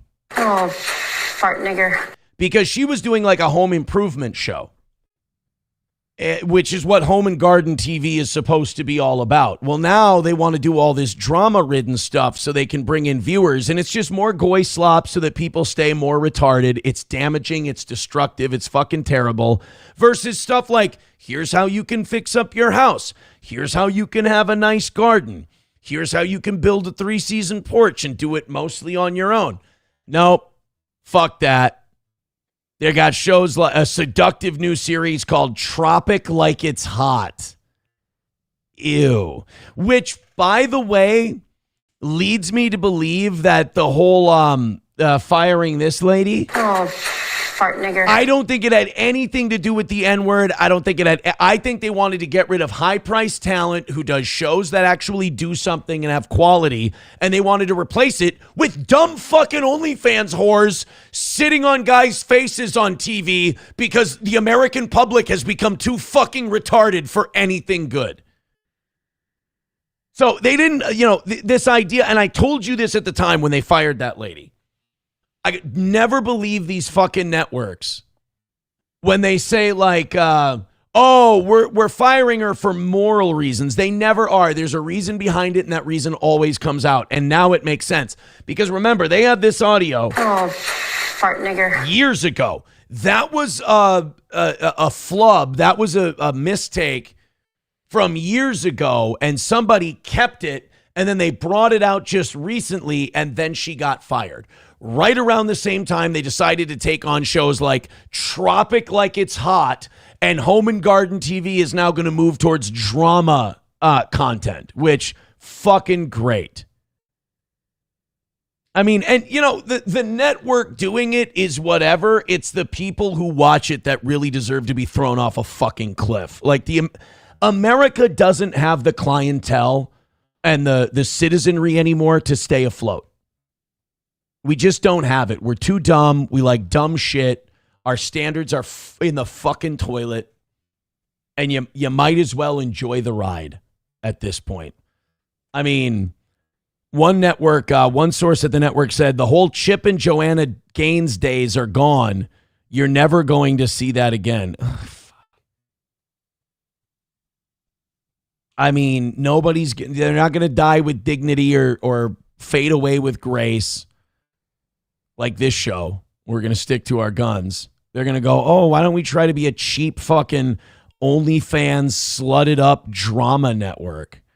Fucking great. Just keep being part of the thing that's burning everything to the ground. Fucking awesome. Veldrain with $1 says, I want Ow My Balls on HGTV. But that's what they're talking about. They're talking about just basically doing, we're getting closer to Ow My Balls. Dude. It's just fucking dreadful. Joey Caravello's mommy says cable television is dead.